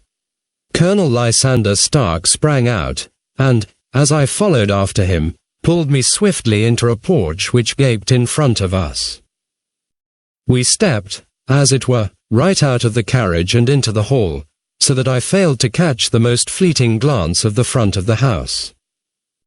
The instant that I had crossed the threshold, the door slammed heavily behind us, and I heard faintly the rattle of the wheels as the carriage drove away. It was pitch dark inside the house, and the colonel fumbled about looking for matches and muttering under his breath. Suddenly a door opened at the other end of the passage, and a long, golden bar of light shot out in our direction. It grew broader, and a woman appeared with a lamp in her hand, which she held above her head, pushing her face forward and peering at us. I could see that she was pretty, and from the gloss with which the light shone upon her dark dress I knew that it was a rich material. She spoke a few words in a foreign tongue in a tone as though asking a question, and when my companion answered in a gruff monosyllable she gave such a start that the lamp nearly fell from her hand. Colonel Stark went up to her, whispered something in her ear, and then, pushing her back into the room from whence she had come, he walked towards me again with the lamp in his hand. "Perhaps you will have the kindness to wait in this room for a few minutes," said he, throwing open another door. It was a quiet, little, plainly furnished room, with a round table in the center, on which several German books were scattered. Colonel Stark laid down the lamp on the top of a harmonium beside the door. "I shall not keep you waiting an instant," said he, and vanished into the darkness. I glanced at the books upon the table, and in spite of my ignorance of German I could see that 2 of them were treatises on science, the others being volumes of poetry. Then I walked across to the window, hoping that I might catch some glimpse of the countryside, but an oak shutter, heavily barred, was folded across it. It was a wonderfully silent house. There was an old clock ticking loudly somewhere in the passage, but otherwise everything was deadly still. A vague feeling of uneasiness began to steal over me. Who were these German people, and what were they doing living in this strange, out-of-the-way place? And where was the place? I was 10 miles or so from Eyford. That was all I knew, but whether north, south, east, or west I had no idea. For that matter, Reading, and possibly other large towns, were within that radius, so the place might not be so secluded, after all. Yet it was quite certain, from the absolute stillness, that we were in the country. I paced up and down the room, humming a tune under my breath to keep up my spirits and feeling that I was thoroughly earning my 50-guinea fee. Suddenly, without any preliminary sound in the midst of the utter stillness, the door of my room swung slowly open. The woman was standing in the aperture, the darkness of the hall behind her, the yellow light from my lamp beating upon her eager and beautiful face.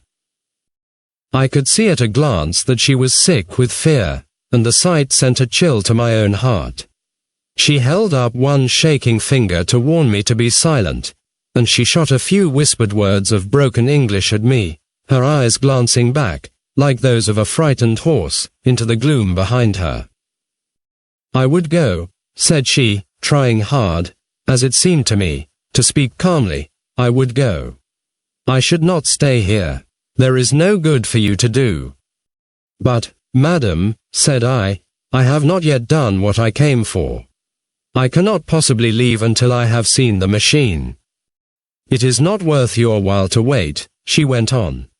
"You can pass through the door. No one hinders."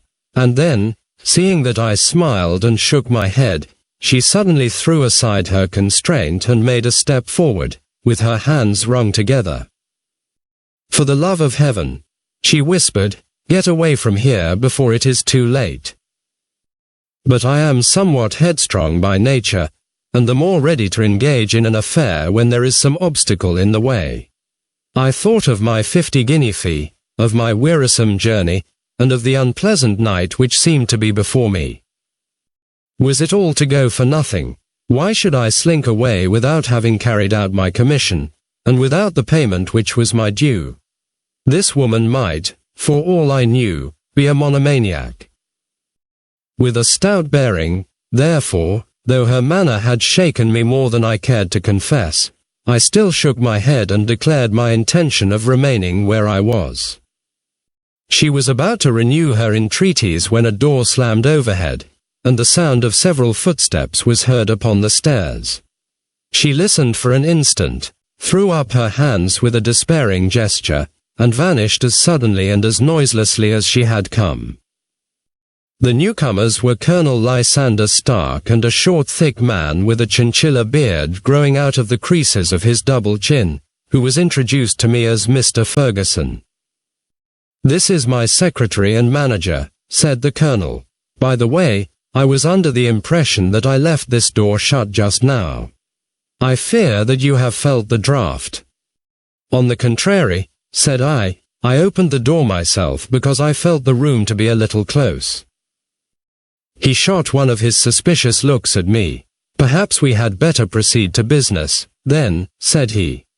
"Mr. Ferguson and I will take you up to see the machine.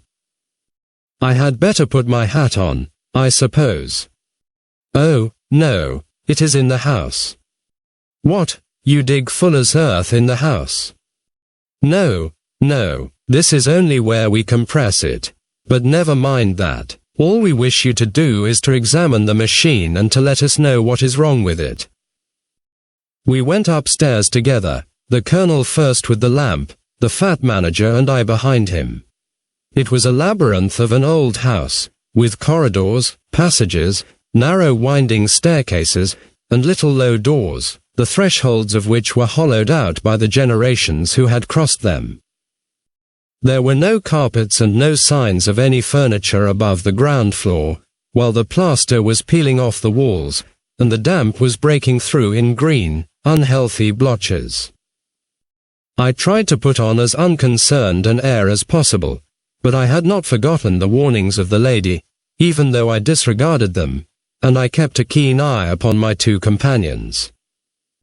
Ferguson appeared to be a morose and silent man, but I could see from the little that he said that he was at least a fellow countryman. Colonel Lysander Stark stopped at last before a low door, which he unlocked.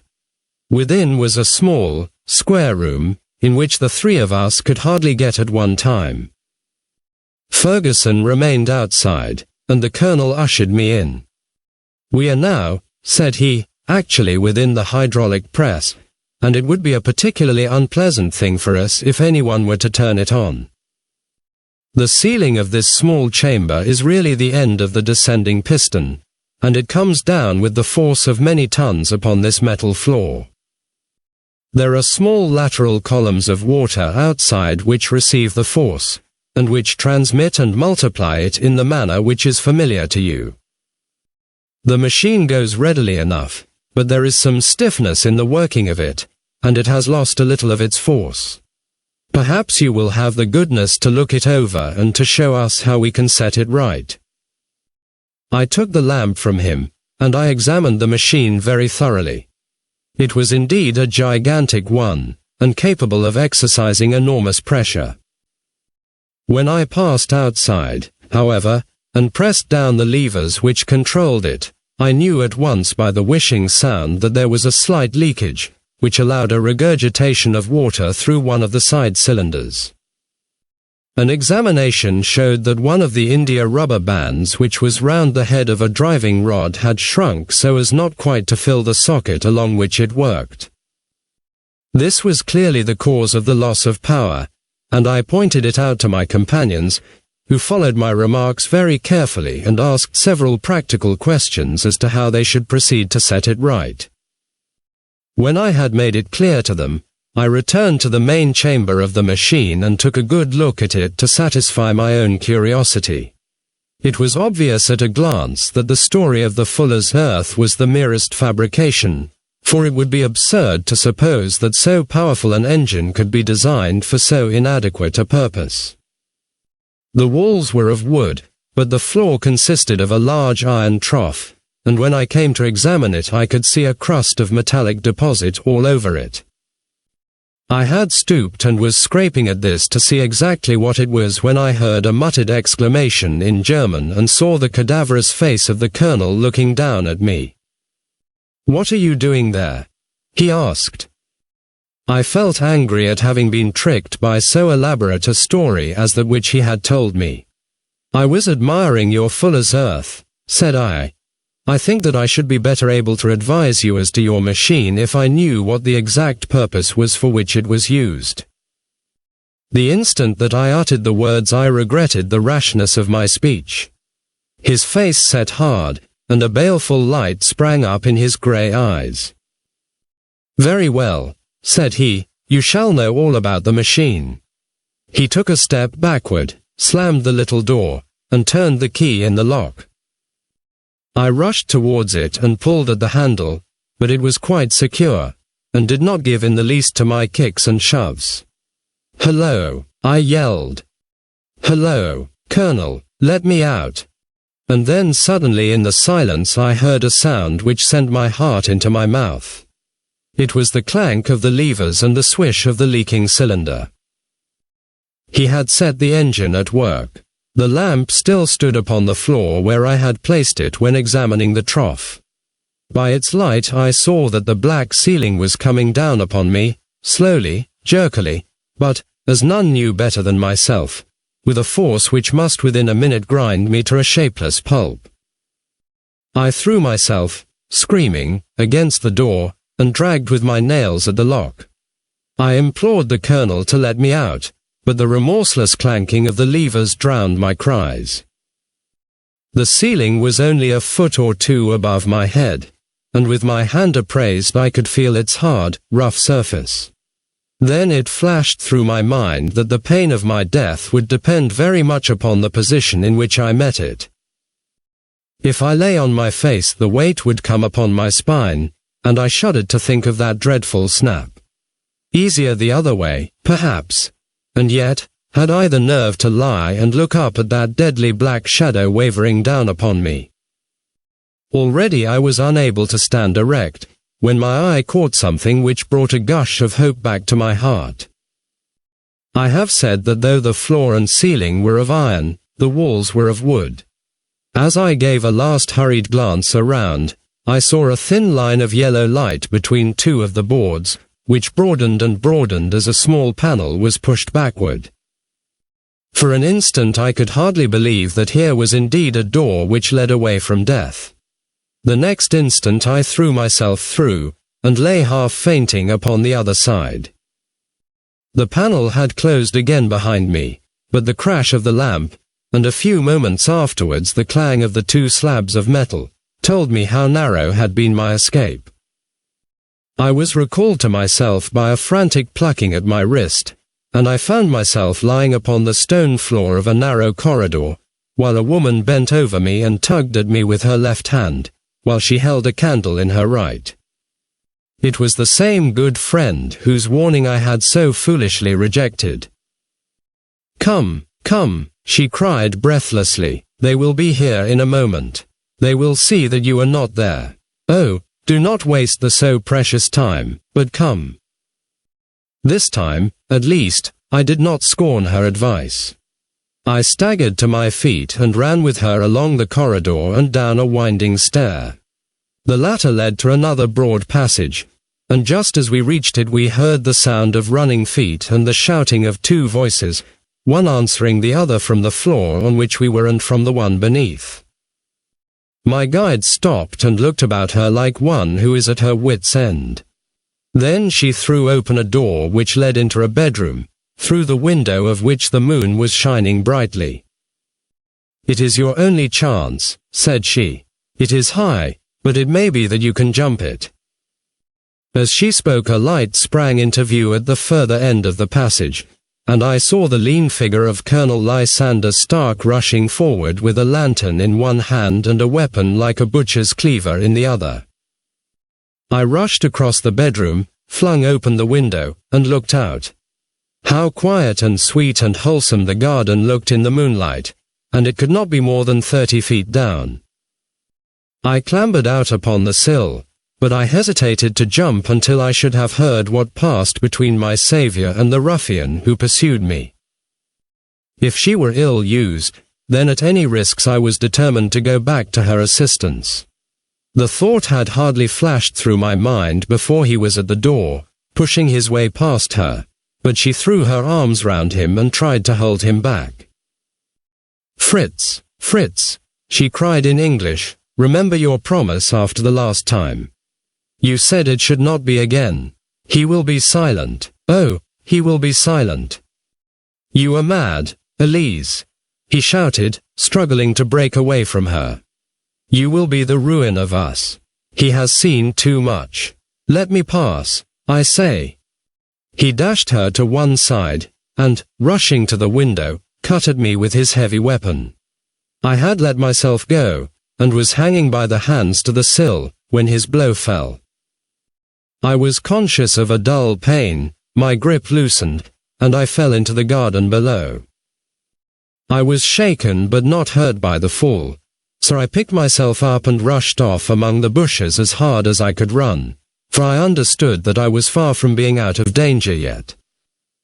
Suddenly, however, as I ran, a deadly dizziness and sickness came over me.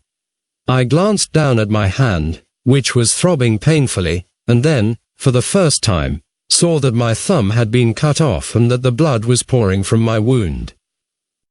I endeavored to tie my handkerchief round it, but there came a sudden buzzing in my ears, and next moment I fell in a dead faint among the rose bushes. How long I remained unconscious I cannot tell. It must have been a very long time, for the moon had sunk, and a bright morning was breaking when I came to myself. My clothes were all sodden with dew, and my coat sleeve was drenched with blood from my wounded thumb.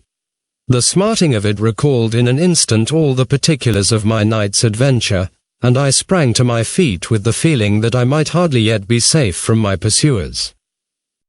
But to my astonishment, when I came to look round me, neither house nor garden were to be seen. I had been lying in an angle of the hedge close by the high road, and just a little lower down was a long building, which proved, upon my approaching it, to be the very station at which I had arrived upon the previous night. Were it not for the ugly wound upon my hand, all that had passed during those dreadful hours might have been an evil dream. Half dazed, I went into the station and asked about the morning train. There would be one to Reading in less than an hour. The same porter was on duty, I found, as had been there when I arrived. I inquired of him whether he had ever heard of Colonel Lysander Stark. The name was strange to him. Had he observed a carriage the night before waiting for me? No, he had not. Was there a police station anywhere near? There was one about 3 miles off. It was too far for me to go, weak and ill as I was. I determined to wait until I got back to town before telling my story to the police. It was a little past 6 when I arrived, so I went first to have my wound dressed, and then the doctor was kind enough to bring me along here. I put the case into your hands and shall do exactly what you advise. We both sat in silence for some little time after listening to this extraordinary narrative. Then Sherlock Holmes pulled down from the shelf one of the ponderous commonplace books in which he placed his cuttings. "Here is an advertisement which will interest you," said he. "It appeared in all the papers about a year ago. Listen to this. Lost, on the 9th inst. Mr. Jeremiah Hailing, aged 26, a hydraulic engineer.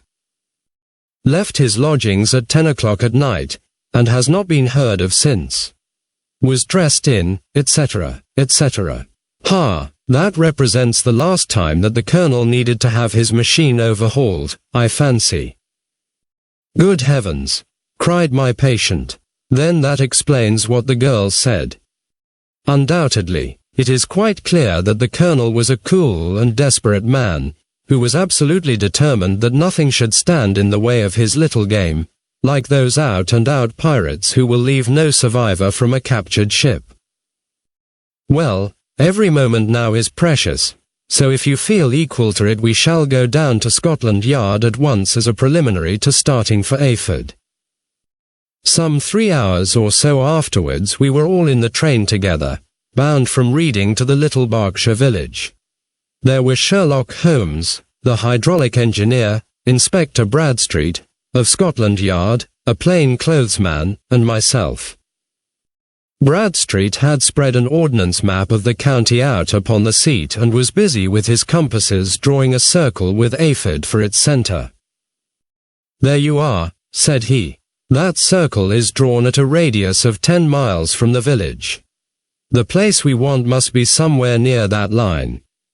You said 10 miles, I think, sir. It was an hour's good drive. And you think that they brought you back all that way when you were unconscious?" "They must have done so. I have a confused memory, too, of having been lifted and conveyed somewhere." "What I cannot understand," said I, "is why they should have spared you when they found you lying fainting in the garden. Perhaps the villain was softened by the woman's entreaties." "I hardly think that likely. I never saw a more inexorable face in my life." "Oh, we shall soon clear up all that," said Bradstreet. "Well, I have drawn my circle, and I only wish I knew at what point upon it the folk that we are in search of are to be found." "I think I could lay my finger on it," said Holmes quietly. "Really, now," cried the inspector, "you have formed your opinion. Come, now, we shall see who agrees with you. I say it is south, for the country is more deserted there." "And I say east," said my patient. "I am for west," remarked the plain clothes man. "There are several quiet little villages up there." "And I am for north," said I, "because there are no hills there, and our friend says that he did not notice the carriage go up any." "Come," cried the inspector, laughing, "it's a very pretty diversity of opinion. We have boxed the compass among us. Who do you give your casting vote to? You are all wrong. But we can't all be." "Oh, yes, you can. This is my point." He placed his finger in the center of the circle. "This is where we shall find them." "But the 12-mile drive," gasped Hatherley. 6 out and 6 back. Nothing simpler. You say yourself that the horse was fresh and glossy when you got in. How could it be that if it had gone 12 miles over heavy roads? Indeed, it is a likely ruse enough, observed Bradstreet thoughtfully. Of course there can be no doubt as to the nature of this gang. None at all, said Holmes. They are coiners on a large scale, and have used the machine to form the amalgam which has taken the place of silver. We have known for some time that a clever gang was at work, said the inspector. They have been turning out half-crowns by the thousand. We even traced him as far as Reading, but could get no farther, for they had covered their traces in a way that showed that they were very old hands. But now, thanks to this lucky chance, I think that we have got them right enough. But the inspector was mistaken, for those criminals were not destined to fall into the hands of justice. As we rolled into Ayford Station, we saw a gigantic column of smoke which streamed up from behind a small clump of trees in the neighborhood and hung like an immense ostrich feather over the landscape. "A house on fire?" asked Bradstreet as the train steamed off again on its way.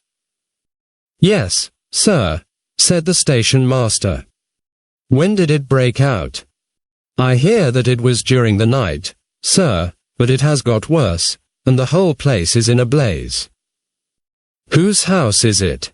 "Dr. Beecher's." "Tell me," broke in the engineer, "is Dr. Becker a German, very thin, with a long, sharp nose?"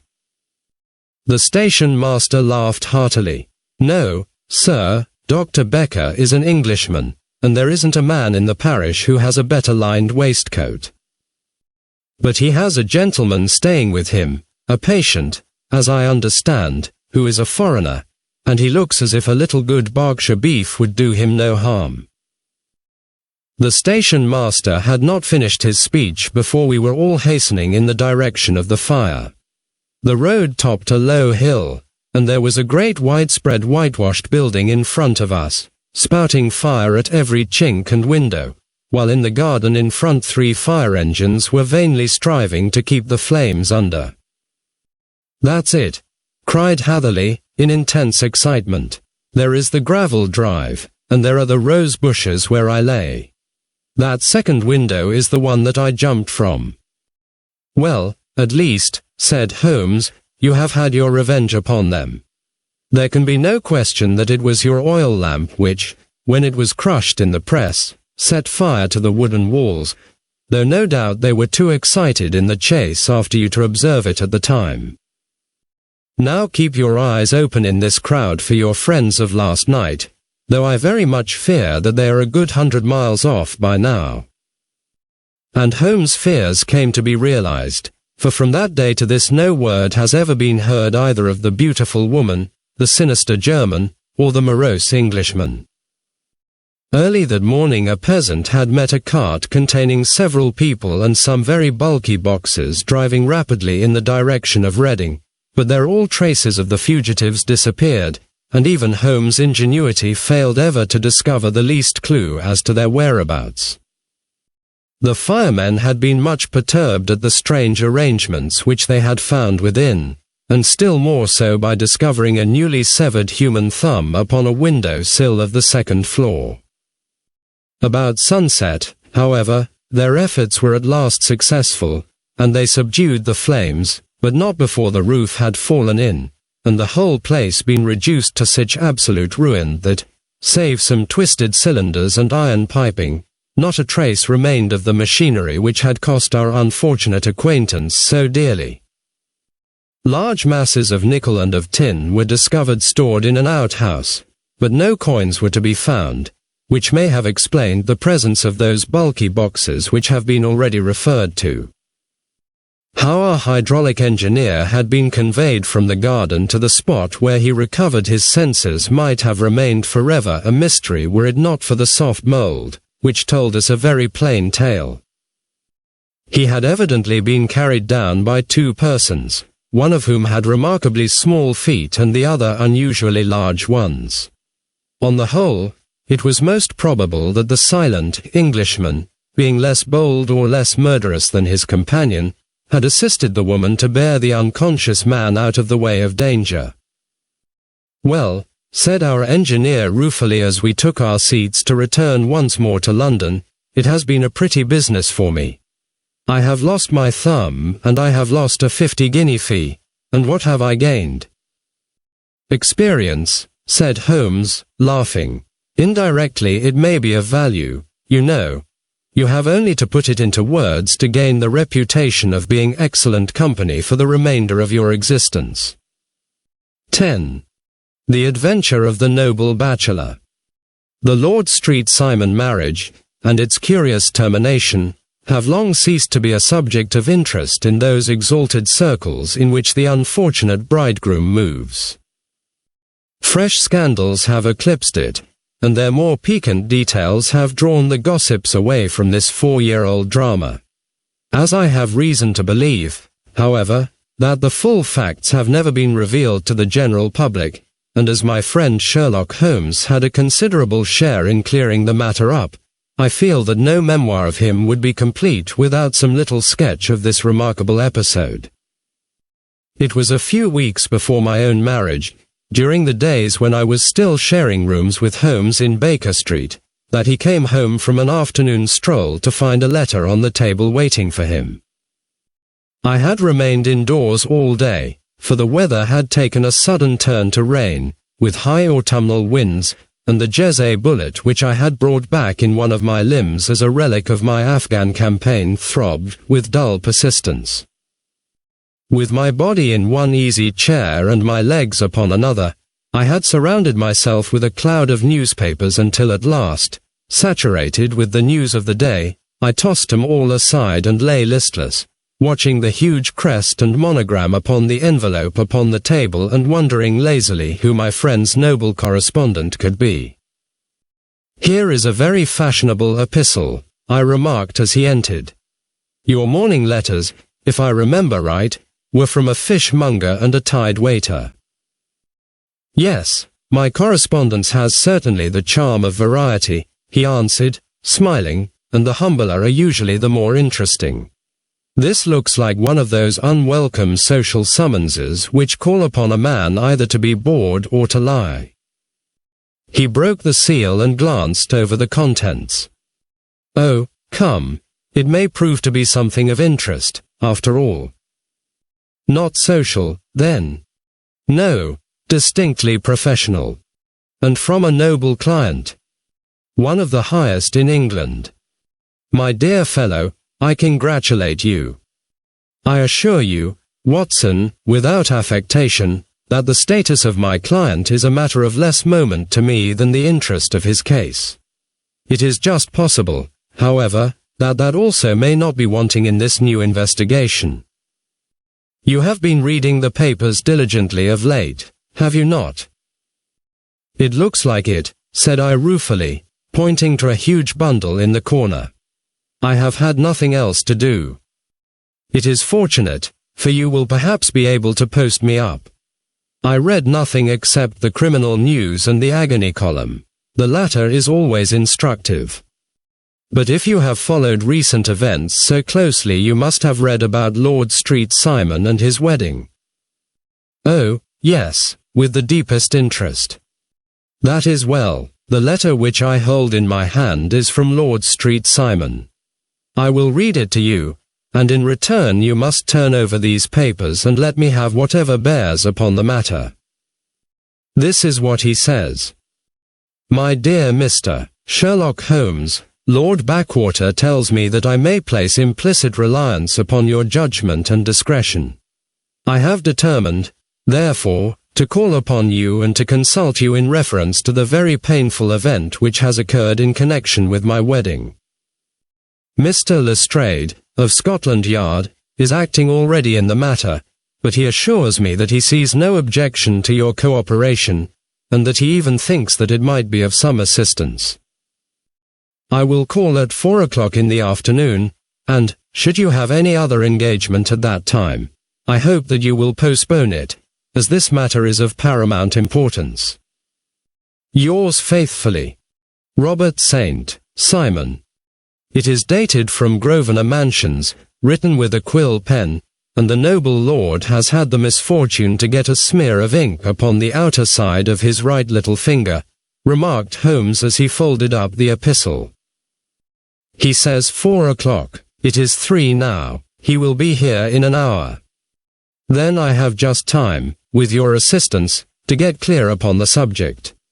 Turn over those papers and arrange the extracts in their order of time, while I take a glance as to who our client is." He picked a red-covered volume from a line of books of reference beside the mantelpiece. "Here he is," said he, sitting down and flattening it out upon his knee. "Lord Robert Walsingham de Vere Street Simon, second son of the Duke of Balmoral. Arms, azure, 3 caltrops in chief over a fess sable. Born in 1846. He's 41 years of age, which is mature for marriage. Was Under-Secretary for the Colonies in a late administration. The Duke, his father, was at one time Secretary for Foreign Affairs. They inherit Plantagenet blood by direct descent, and Tudor on the distaff side. Well, there is nothing very instructive in all this. I think that I must turn to you, Watson, for something more solid." "I have very little difficulty in finding what I want," said I, "for the facts are quite recent, and the matter struck me as remarkable. I feared to refer them to you, however, as I knew that you had an inquiry on hand and that you disliked the intrusion of other matters." "Oh, you mean the little problem of the Grosvenor Square furniture van. That is quite cleared up now, though, indeed, it was obvious from the first. Pray give me the results of your newspaper selections. Here is the first notice which I can find. It is in the personal column of the Morning Post, and dates, as you see, some weeks back. A marriage has been arranged, it says, and will, if rumour is correct, very shortly take place, between Lord Robert Street Simon, second son of the Duke of Balmoral, and Miss Hattie Doran, the only daughter of Aloysius Doran, Esq. of San Francisco, Cal. USA, that is all." "Terse and to the point," remarked Holmes, stretching his long, thin legs towards the fire. There was a paragraph amplifying this in one of the society papers of the same week. Here it is. "There will soon be a call for protection in the marriage market, for the present free trade principle appears to tell heavily against our home product. One by one the management of the noble houses of Great Britain is passing into the hands of our fair cousins from across the Atlantic. An important addition has been made during the last week to the list of the prizes which have been borne away by these charming invaders. Lord Street Simon, who has shown himself for over 20 years proof against the little god's arrows, has now definitely announced his approaching marriage with Miss Hattie Doran, the fascinating daughter of a California millionaire. Miss Doran, whose graceful figure and striking face attracted much attention at the Westbury House festivities, is an only child, and it is currently reported that her dowry will run to considerably over the 6 figures, with expectancies for the future.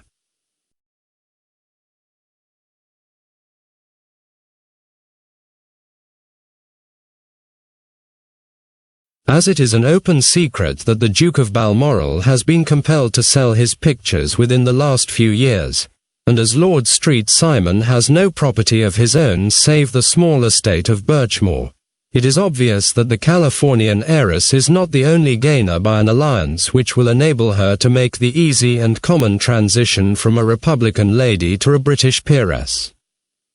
"Anything else?" asked Holmes, yawning. "Oh, yes, plenty. Then there is another note in the Morning Post to say that the marriage would be an absolutely quiet one, that it would be at St. George's, Hanover Square, that only half a dozen intimate friends would be invited, and that the party would return to the furnished house at Lancaster Gate which has been taken by Mr. Aloysius Doran. 2 days later, that is, on Wednesday last, there is a curt announcement that the wedding had taken place, and that the honeymoon would be passed at Lord Backwater's place, near Petersfield. Those are all the notices which appeared before the disappearance of the bride." "Before the what?" asked Holmes with a start.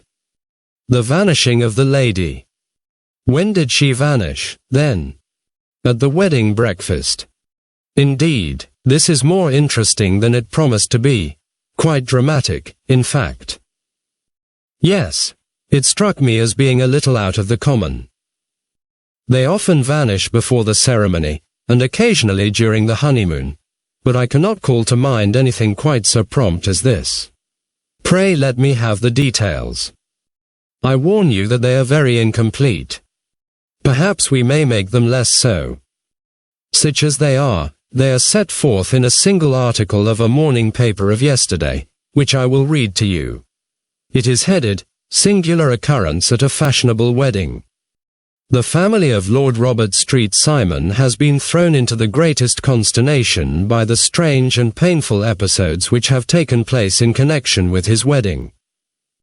The ceremony, as shortly announced in the papers of yesterday, occurred on the previous morning, but it is only now that it has been possible to confirm the strange rumors which have been so persistently floating about. In spite of the attempts of the friends to hush the matter up, so much public attention has now been drawn to it that no good purpose can be served by affecting to disregard what is a common subject for conversation. The ceremony, which was performed at St. George's, Hanover Square, was a very quiet one, no one being present save the father of the bride, Mr. Aloysius Doran, the Duchess of Balmoral, Lord Backwater, Lord Eustace and Lady Clara Street Simon, the younger brother and sister of the bridegroom, and Lady Alicia Whittington. The whole party proceeded afterwards to the house of Mr. Aloysius Doran, at Lancaster Gate, where breakfast had been prepared. It appears that some little trouble was caused by a woman, whose name has not been ascertained, who endeavoured to force her way into the house after the bridal party, alleging that she had some claim upon Lord Street Simon. It was only after a painful and prolonged scene that she was ejected by the butler and the footman. The bride, who had fortunately entered the house before this unpleasant interruption, had sat down to breakfast with the rest, when she complained of a sudden indisposition and retired to her room. Her prolonged absence having caused some comment, her father followed her, but learned from her maid that she had only come up to her chamber for an instant, caught up an ulster and bonnet, and hurried down to the passage. One of the footmen declared that he had seen a lady leave the house thus apparelled, but had refused to credit that it was his mistress, believing her to be with the company. On ascertaining that his daughter had disappeared, Mr. Aloysius Doran, in conjunction with the bridegroom, instantly put themselves in communication with the police, and very energetic inquiries are being made, which will probably result in a speedy clearing up of this very singular business.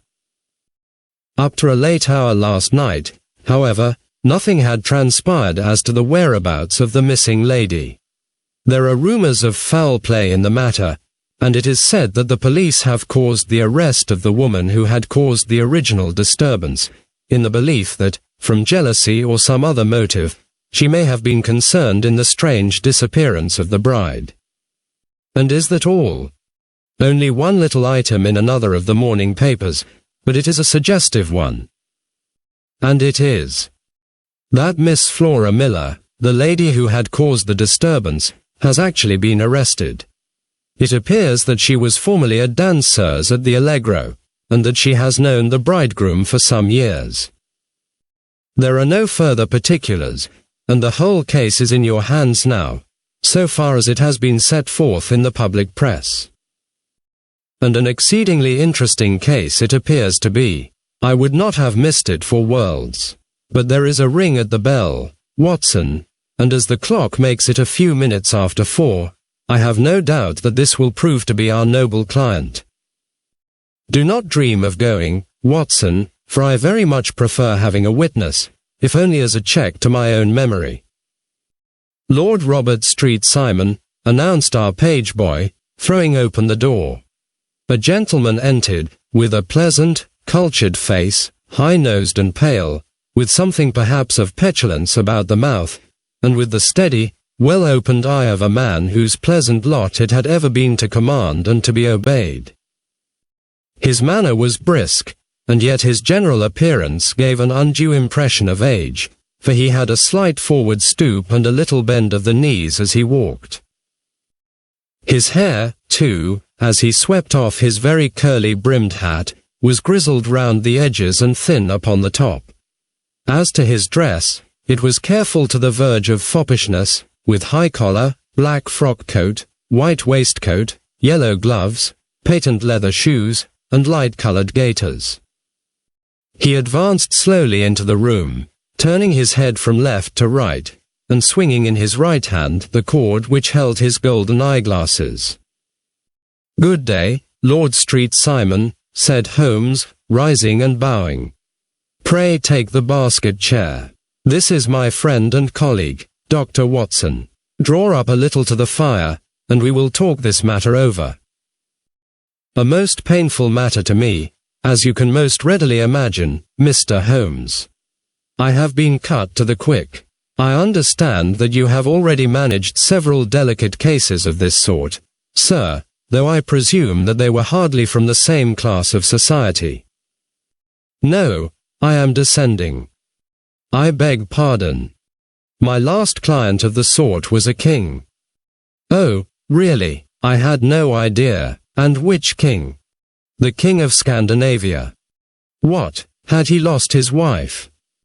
"You can understand," said Holmes suavely, "that I extend to the affairs of my other clients the same secrecy which I promised to you in yours." "Of course. Very right, very right. I'm sure I beg pardon. As to my own case, I am ready to give you any information which may assist you in forming an opinion."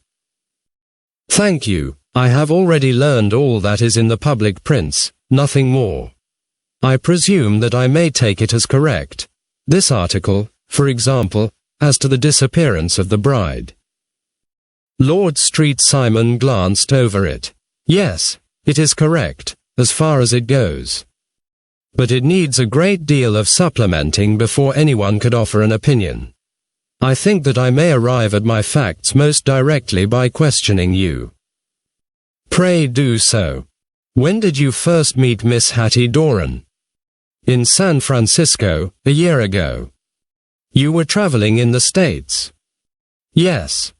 "Did you become engaged then?" "No." "But you were on a friendly footing." "I was amused by her society, and she could see that I was amused." "Her father is very rich." "He is said to be the richest man on the Pacific slope." "And how did he make his money?" "In mining. He had nothing a few years ago. Then he struck gold, invested it, and came up by leaps and bounds." "Now, what is your own impression as to the young lady's, your wife's character?" The nobleman swung his glasses a little faster and stared down into the fire. "You see, Mr. Holmes," said he, "my wife was 20 before her father became a rich man. During that time she ran free in a mining camp and wandered through woods or mountains, so that her education has come from nature rather than from the schoolmaster. She is what we call in England a tomboy, with a strong nature, wild and free, unfettered by any sort of traditions. She is impetuous, volcanic, I was about to say. She is swift in making up her mind and fearless in carrying out her resolutions. On the other hand, I would not have given her the name which I have the honor to bear." He gave a little stately cough, "had I not thought her to be at bottom a noble woman. I believe that she is capable of heroic self-sacrifice and that anything dishonorable would be repugnant to her. Have you her photograph? I brought this with me." He opened a locket and showed us the full face of a very lovely woman. It was not a photograph but an ivory miniature, and the artist had brought out the full effect of the lustrous black hair, the large dark eyes, and the exquisite mouth. Holmes gazed long and earnestly at it. Then he closed the locket and handed it back to Lord Street Simon. "The young lady came to London, then, and you renewed your acquaintance?" "Yes, her father brought her over for this last London season. I met her several times, became engaged to her, and have now married her. She brought, I understand, a considerable dowry. A fair dowry, not more than is usual in my family. And this, of course, remains to you, since the marriage is a fait accompli. I really have made no inquiries on the subject. Very naturally not. Did you see Miss Doran on the day before the wedding? Yes. Was she in good spirits? Never better. She kept talking of what we should do in our future lives. Indeed, that is very interesting, and on the morning of the wedding, she was as bright as possible, at least until after the ceremony. And did you observe any change in her then? Well, to tell the truth, I saw then the first signs that I had ever seen that her temper was just a little sharp. The incident, however, was too trivial to relate and can have no possible bearing upon the case. Pray let us have it, for all that. Oh, it is childish. She dropped her bouquet as we went towards the vestry. She was passing the front pew at the time, and it fell over into the pew. There was a moment's delay, but the gentleman in the pew handed it up to her again, and it did not appear to be the worse for the fall. Yet when I spoke to her of the matter, she answered me abruptly, and in the carriage, on our way home, she seemed absurdly agitated over this trifling cause. Indeed, you say that there was a gentleman in the pew. Some of the general public were present, then? Oh, yes, it is impossible to exclude them when the church is open. This gentleman was not one of your wife's friends. No, no. I call him a gentleman by courtesy, but he was quite a common-looking person. I hardly noticed his appearance, but really I think that we are wandering rather far from the point. Lady Street Simon, then, returned from the wedding in a less cheerful frame of mind than she had gone to it. What did she do on re-entering her father's house? I saw her in conversation with her maid. And who is her maid? Alice is her name. She is an American and came from California with her. A confidential servant. A little too much so. It seemed to me that her mistress allowed her to take great liberties. Still, of course, in America they look upon these things in a different way. How long did she speak to this Alice? Oh, a few minutes. I had something else to think of. You did not overhear what they said. Lady Street Simon said something about jumping a claim. She was accustomed to use slang of the kind. I have no idea what she meant. American slang is very expressive sometimes. And what did your wife do when she finished speaking to her maid? She walked into the breakfast room. On your arm? No, alone. She was very independent in little matters like that. Then, after we had sat down for 10 minutes or so, she rose hurriedly, muttered some words of apology, and left the room. She never came back. But this maid, Alice, as I understand, deposes that she went to her room, covered her bride's dress with a long ulster, put on a bonnet, and went out. Quite so, and she was afterwards seen walking into Hyde Park in company with Flora Miller, a woman who is now in custody, and who had already made a disturbance at Mr. Doran's house that morning. Ah, yes, I should like a few particulars as to this young lady, and your relations to her. Lord Street Simon shrugged his shoulders and raised his eyebrows. We have been on a friendly footing for some years. I may say on a very friendly footing. She used to be at the Allegro. I have not treated her ungenerously, and she had no just cause of complaint against me. But you know what women are, Mr. Holmes. Flora was a dear little thing, but exceedingly hot-headed and devotedly attached to me. She wrote me dreadful letters when she heard that I was about to be married, and, to tell the truth, the reason why I had the marriage celebrated so quietly was that I feared lest there might be a scandal in the church. She came to Mr. Doran's door just after we returned, and she endeavored to push her way in, uttering very abusive expressions towards my wife, and even threatening her, but I had foreseen the possibility of something of the sort, and I had 2 police fellows there in private clothes, who soon pushed her out again. She was quiet when she saw that there was no good in making a row. Did your wife hear all this? No, thank goodness, she did not. And she was seen walking with this very woman afterwards. Yes, that is what Mr. Lestrade, of Scotland Yard, looks upon as so serious. It is thought that Flora decoyed my wife out and laid some terrible trap for her. Well, it is a possible supposition. You think so, too? I did not say a probable one, but you do not yourself look upon this as likely. I do not think Flora would hurt a fly. Still, jealousy is a strange transformer of characters. Pray, what is your own theory as to what took place? Well, really, I came to seek a theory, not to propound one. I have given you all the facts. Since you ask me, however, I may say that it has occurred to me as possible that the excitement of this affair, the consciousness that she had made so immense a social stride, had the effect of causing some little nervous disturbance in my wife. In short, that she had become suddenly deranged.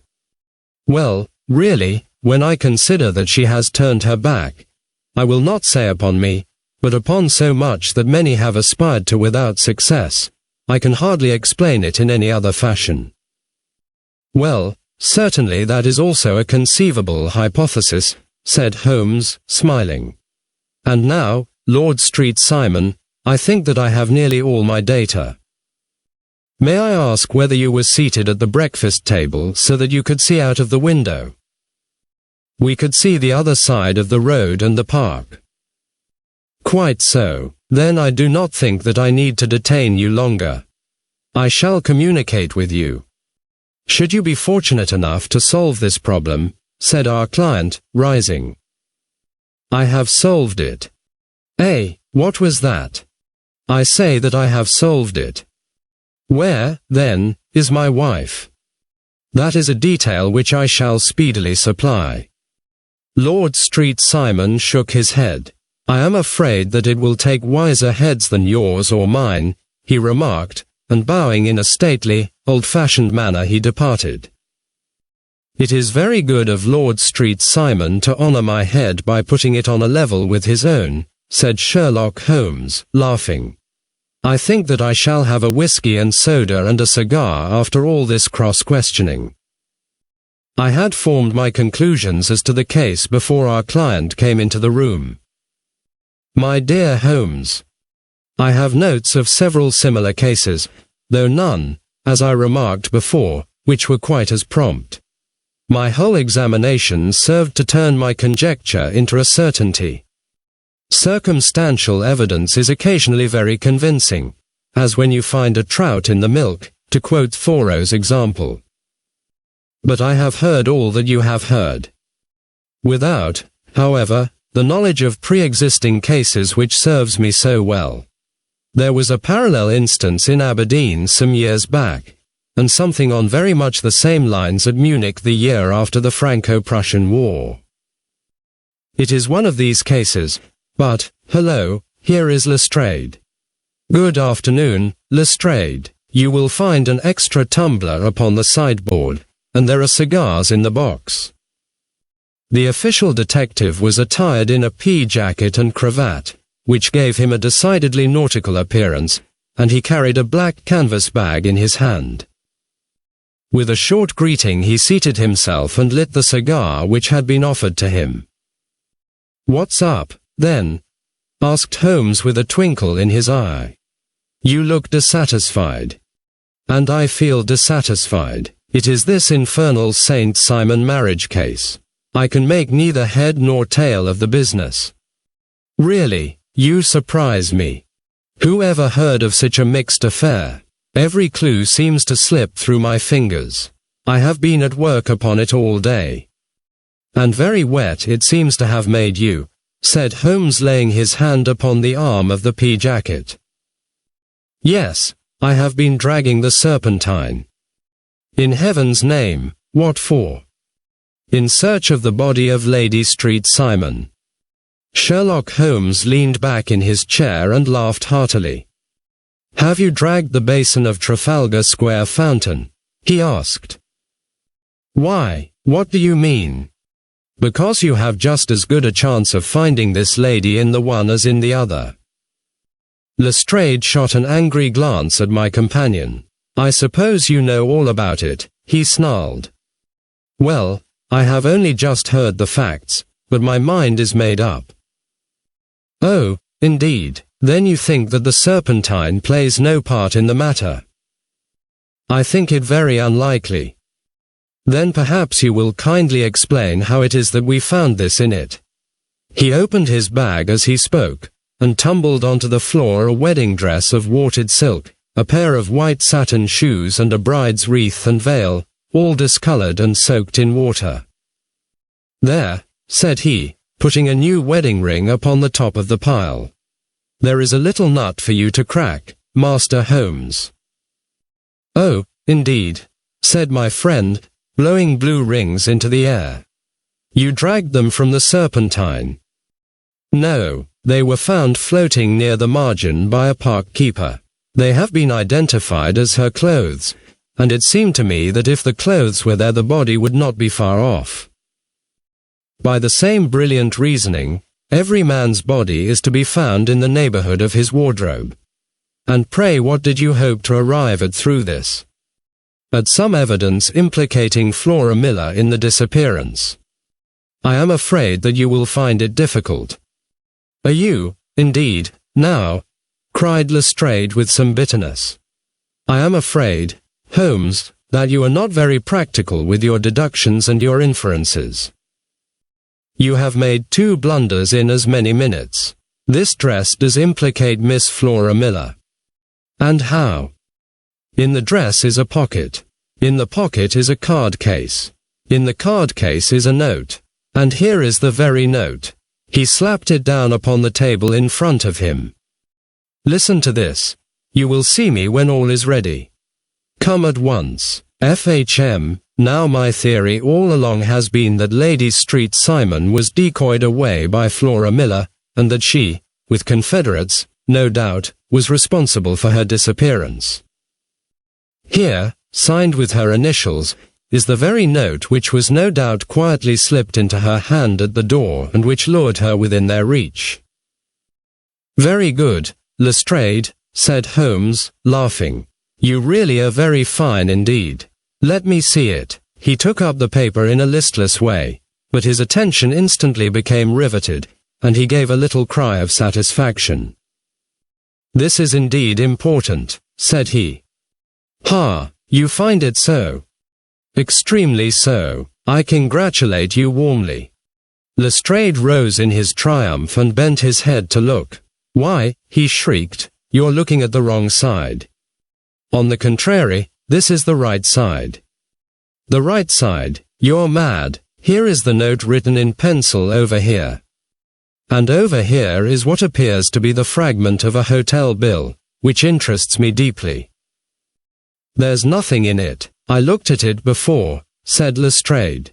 "October 4th, rooms 8s, breakfast 2s, 6D, cocktail 1s, lunch 2s, 6D, glass sherry, 8D. I see nothing in that." "Very likely not. It is most important, all the same. As to the note, it is important also, or at least the initials are, so I congratulate you again." "I've wasted time enough," said Lestrade, rising. "I believe in hard work and not in sitting by the fire spinning fine theories. Good day, Mr. Holmes, and we shall see which gets to the bottom of the matter first." He gathered up the garments, thrust them into the bag, and made for the door. "Just one hint to you, Lestrade," drawled Holmes before his rival vanished. "I will tell you the true solution of the matter. Lady Street Simon is a myth. There is not, and there never has been, any such person." Lestrade looked sadly at my companion. Then he turned to me, tapped his forehead 3 times, shook his head solemnly, and hurried away. He had hardly shut the door behind him when Holmes rose to put on his overcoat. "There is something in what the fellow says about outdoor work," he remarked, "so I think, Watson, that I must leave you to your papers for a little." It was after 5 o'clock when Sherlock Holmes left me, but I had no time to be lonely, for within an hour there arrived a confectioner's man with a very large flat box. This he unpacked with the help of a youth whom he had brought with him, and presently, to my very great astonishment, a quite epicurean little cold supper began to be laid out upon our humble lodging-house mahogany. There were a couple of brace of cold woodcock, a pheasant, a pâté de foie gras pie with a group of ancient and cobwebby bottles. Having laid out all these luxuries, my two visitors vanished away, like the genii of the Arabian Nights, with no explanation save that the things had been paid for and were ordered to this address. Just before 9 o'clock Sherlock Holmes stepped briskly into the room. His features were gravely set, but there was a light in his eye which made me think that he had not been disappointed in his conclusions. "They have laid the supper, then," he said, rubbing his hands. "You seem to expect company. They have laid for 5. "Yes, I fancy we may have some company dropping in," said he. "I am surprised that Lord Street Simon has not already arrived. Ha, I fancy that I hear his step now upon the stairs." It was indeed our visitor of the afternoon who came bustling in, dangling his glasses more vigorously than ever, and with a very perturbed expression upon his aristocratic features. "My messenger reached you, then?" asked Holmes. "Yes, and I confess that the contents startled me beyond measure." "Have you good authority for what you say?" "The best possible." Lord Street Simon sank into a chair and passed his hand over his forehead. "What will the Duke say," he murmured, "when he hears that one of the family has been subjected to such humiliation? It is the purest accident. I cannot allow that there is any humiliation." "Ah, you look on these things from another standpoint." "I fail to see that anyone is to blame. I can hardly see how the lady could have acted otherwise, though her abrupt method of doing it was undoubtedly to be regretted. Having no mother, she had no one to advise her at such a crisis."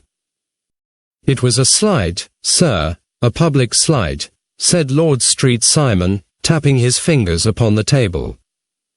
"You must make allowance for this poor girl, placed in so unprecedented a position." "I will make no allowance. I am very angry indeed, and I have been shamefully used."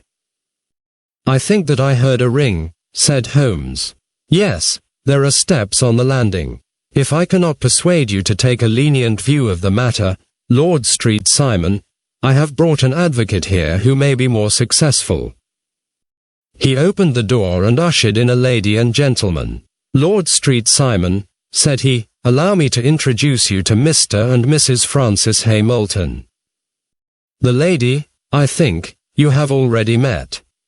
At the sight of these newcomers our client had sprung from his seat and stood very erect, with his eyes cast down and his hand thrust into the breast of his frock coat, a picture of offended dignity. The lady had taken a quick step forward and had held out her hand to him, but he still refused to raise his eyes. It was as well for his resolution, perhaps, for her pleading face was one which it was hard to resist. "You're angry, Robert," said she. "Well, I guess you have every cause to be." "Pray make no apology to me," said Lord Street Simon bitterly. "Oh, yes, I know that I have treated you real bad and that I should have spoken to you before I went, but I was kind of rattled, and from the time when I saw Frank here again I just didn't know what I was doing or saying. I only wonder I didn't fall down and do a faint right there before the altar.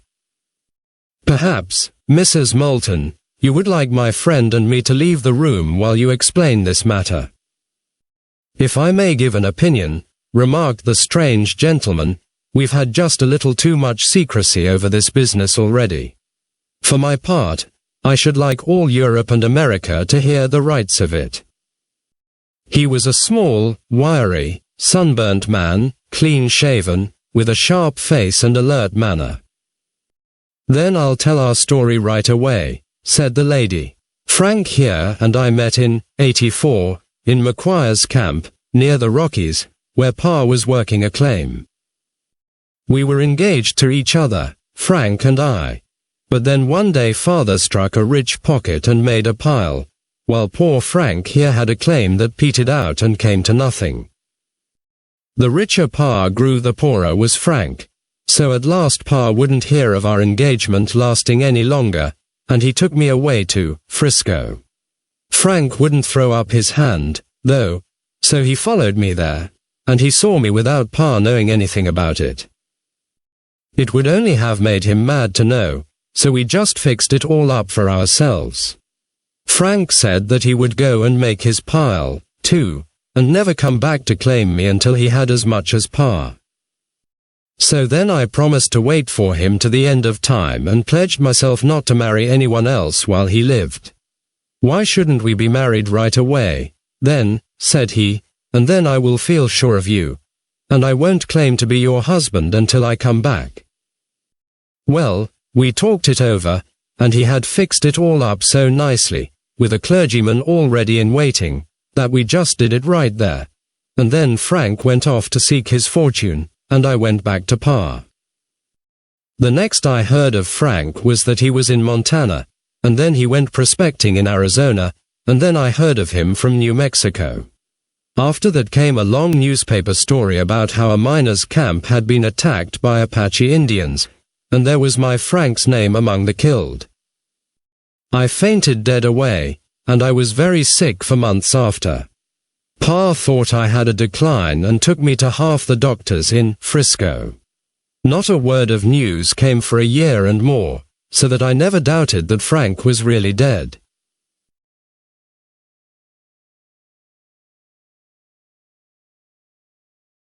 Then Lord Street Simon came to Frisco, and we came to London, and a marriage was arranged, and Pa was very pleased, but I felt all the time that no man on this earth would ever take the place in my heart that had been given to my poor Frank. Still, if I had married Lord Street Simon, of course I'd have done my duty by him. We can't command our love, but we can our actions. I went to the altar with him with the intention to make him just as good a wife as it was in me to be. But you may imagine what I felt when, just as I came to the altar rails, I glanced back and saw Frank standing and looking at me out of the first pew. I thought it was his ghost at first, but when I looked again there he was still, with a kind of question in his eyes, as if to ask me whether I were glad or sorry to see him. I wonder I didn't drop. I know that everything was turning round, and the words of the clergyman were just like the buzz of a bee in my ear. I didn't know what to do. Should I stop the service and make a scene in the church? I glanced at him again, and he seemed to know what I was thinking, for he raised his finger to his lips to tell me to be still. Then I saw him scribble on a piece of paper, and I knew that he was writing me a note. As I passed his pew on the way out, I dropped my bouquet over to him, and he slipped the note into my hand when he returned me the flowers. It was only a line asking me to join him when he made the sign to me to do so. Of course, I never doubted for a moment that my first duty was now to him, and I determined to do just whatever he might direct. When I got back, I told my maid, who had known him in California, and had always been his friend. I ordered her to say nothing, but to get a few things packed and my ulster ready.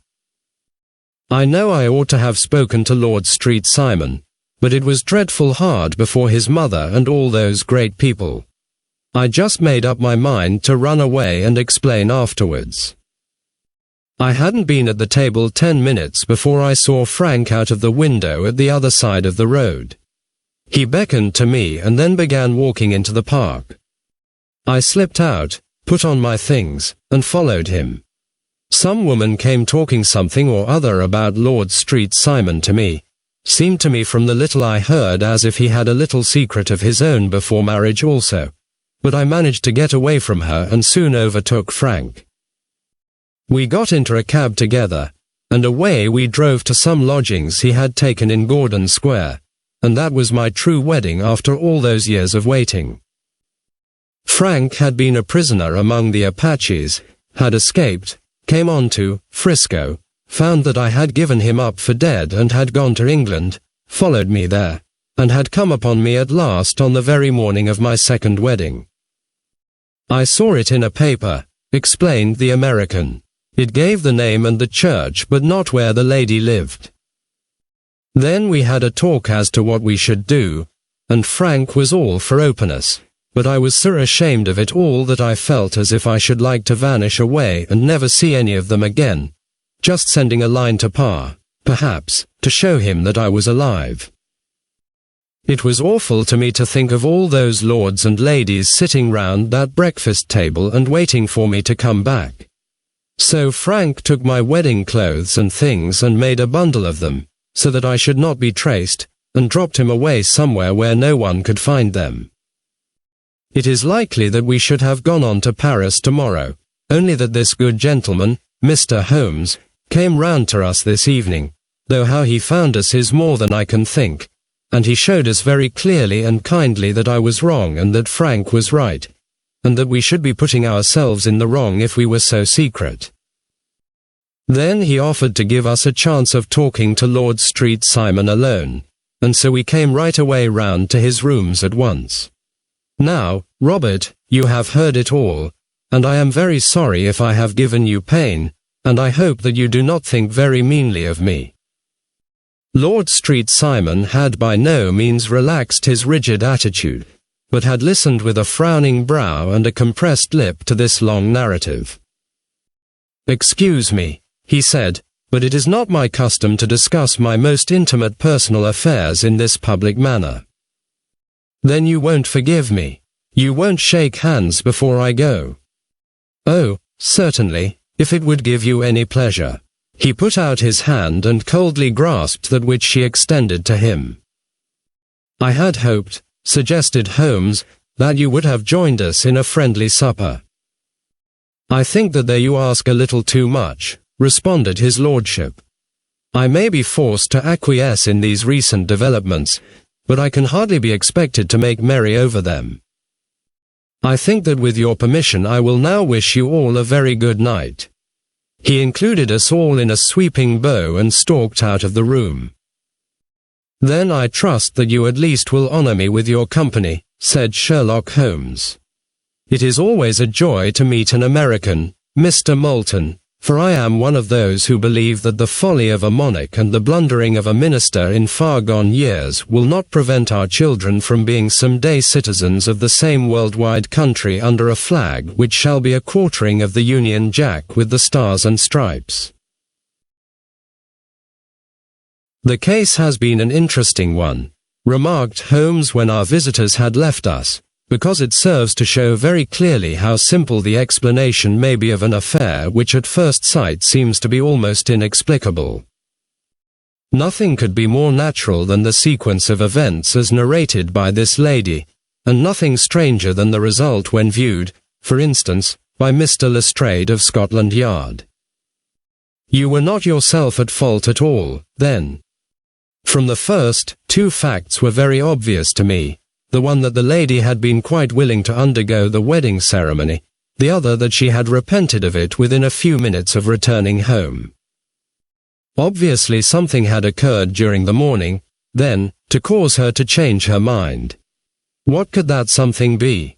She could not have spoken to anyone when she was out, for she had been in the company of the bridegroom. Had she seen someone, then? If she had, it must be someone from America, because she had spent so short a time in this country that she could hardly have allowed anyone to acquire so deep an influence over her that the mere sight of him would induce her to change her plans so completely.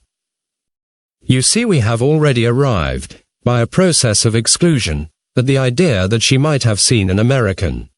Then who could this American be, and why should he possess so much influence over her? It might be a lover. It might be a husband.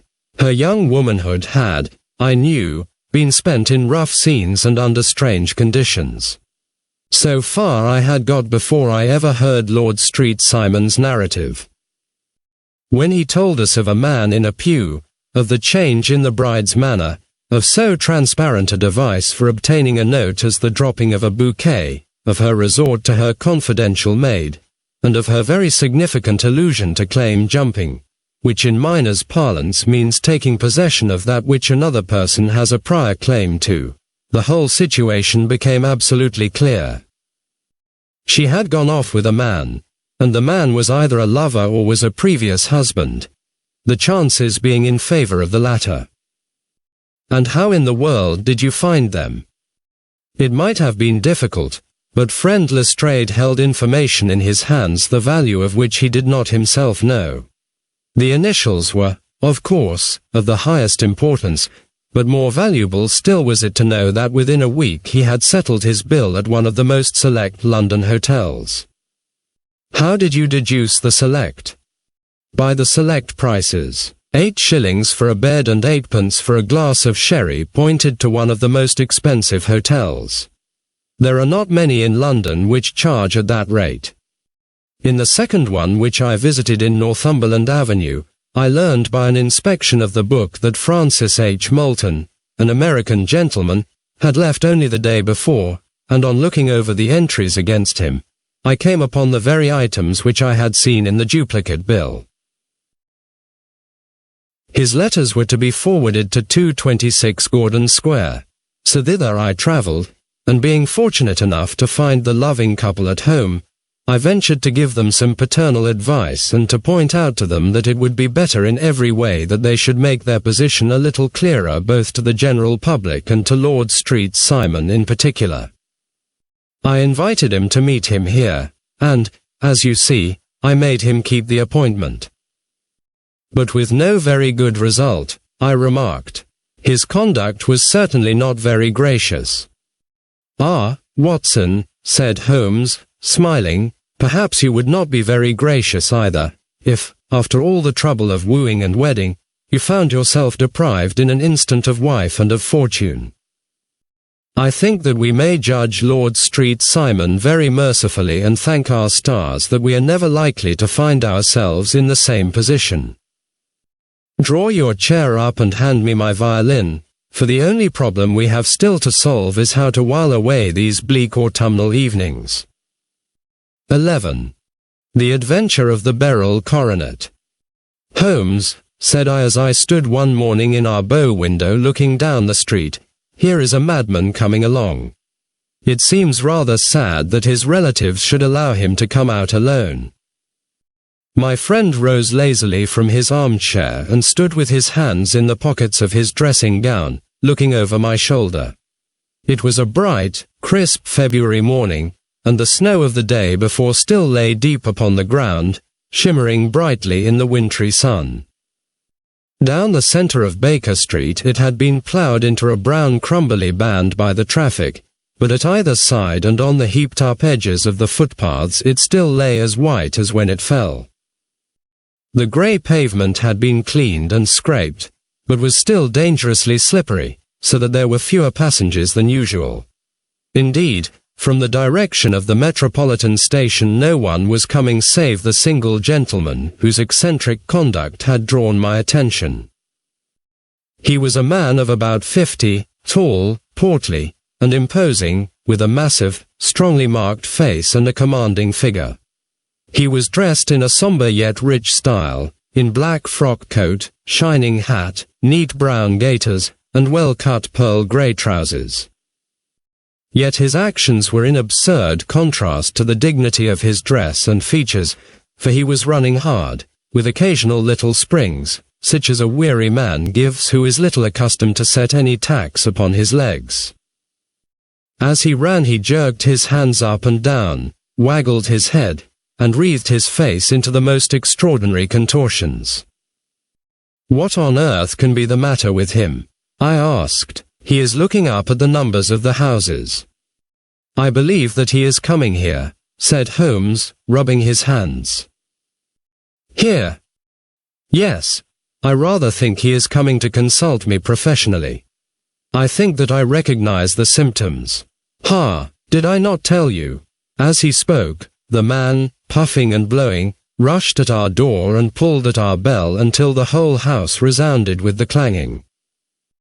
A few moments later he was in our room, still puffing, still gesticulating, but with so fixed a look of grief and despair in his eyes that our smiles were turned in an instant to horror and pity. For a while he could not get his words out, but swayed his body and plucked at his hair like one who has been driven to the extreme limits of his reason. Then, suddenly springing to his feet, he beat his head against the wall with such force that we both rushed upon him and tore him away to the center of the room. Sherlock Holmes pushed him down into the easy chair and, sitting beside him, patted his hand and chatted with him in the easy, soothing tones which he knew so well how to employ. "You have come to me to tell your story, have you not?" said he. "You are fatigued with your haste. Pray wait until you have recovered yourself, and then I shall be most happy to look into any little problem which you may submit to me." The man sat for a minute or more with a heaving chest, fighting against his emotion. Then he passed his handkerchief over his brow, set his lips tight, and turned his face towards us. "No doubt you think me mad," said he. "I see that you have had some great trouble," responded Holmes. "God knows I have. A trouble which is enough to unseat my reason, so sudden and so terrible is it. Public disgrace I might have faced, although I am a man whose character has never yet borne a stain.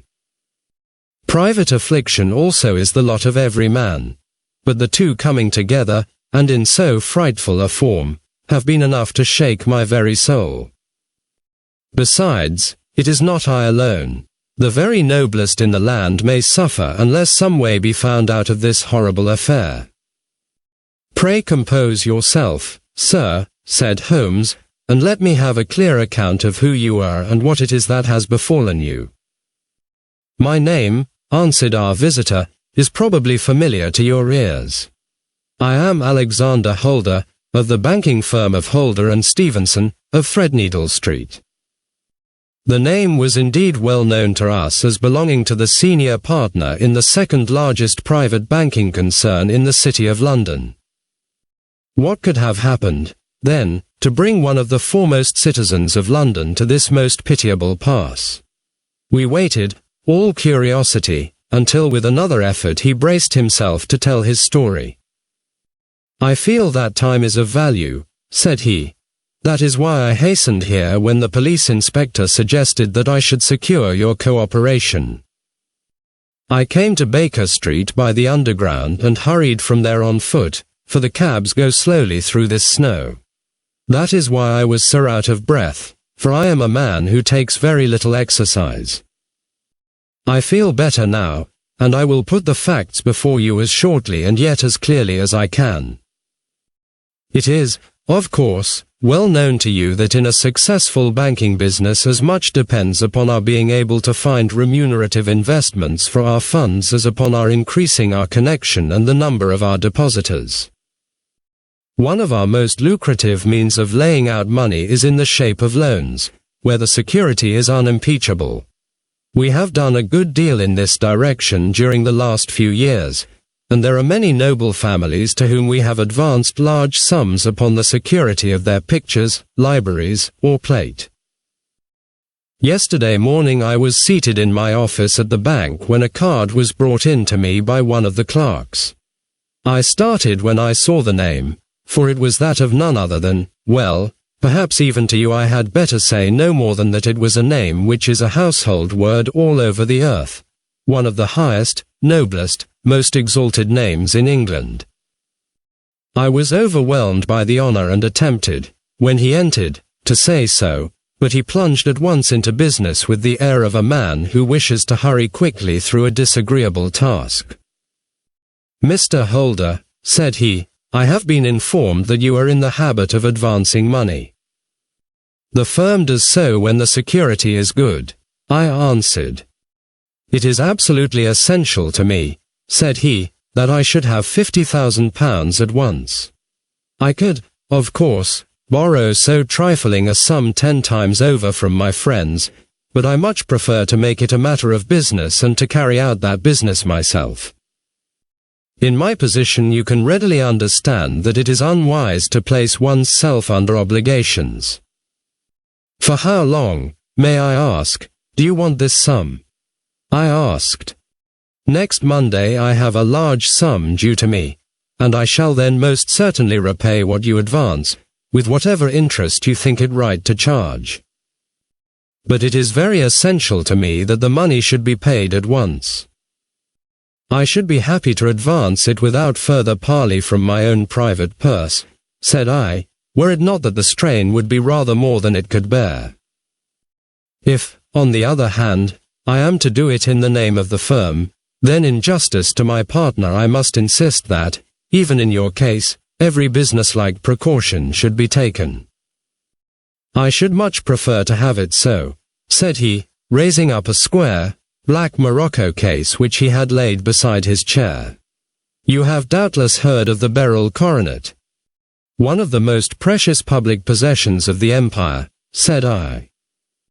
"Precisely." He opened the case, and there, embedded in soft, flesh-colored velvet, lay the magnificent piece of jewelry which he had named.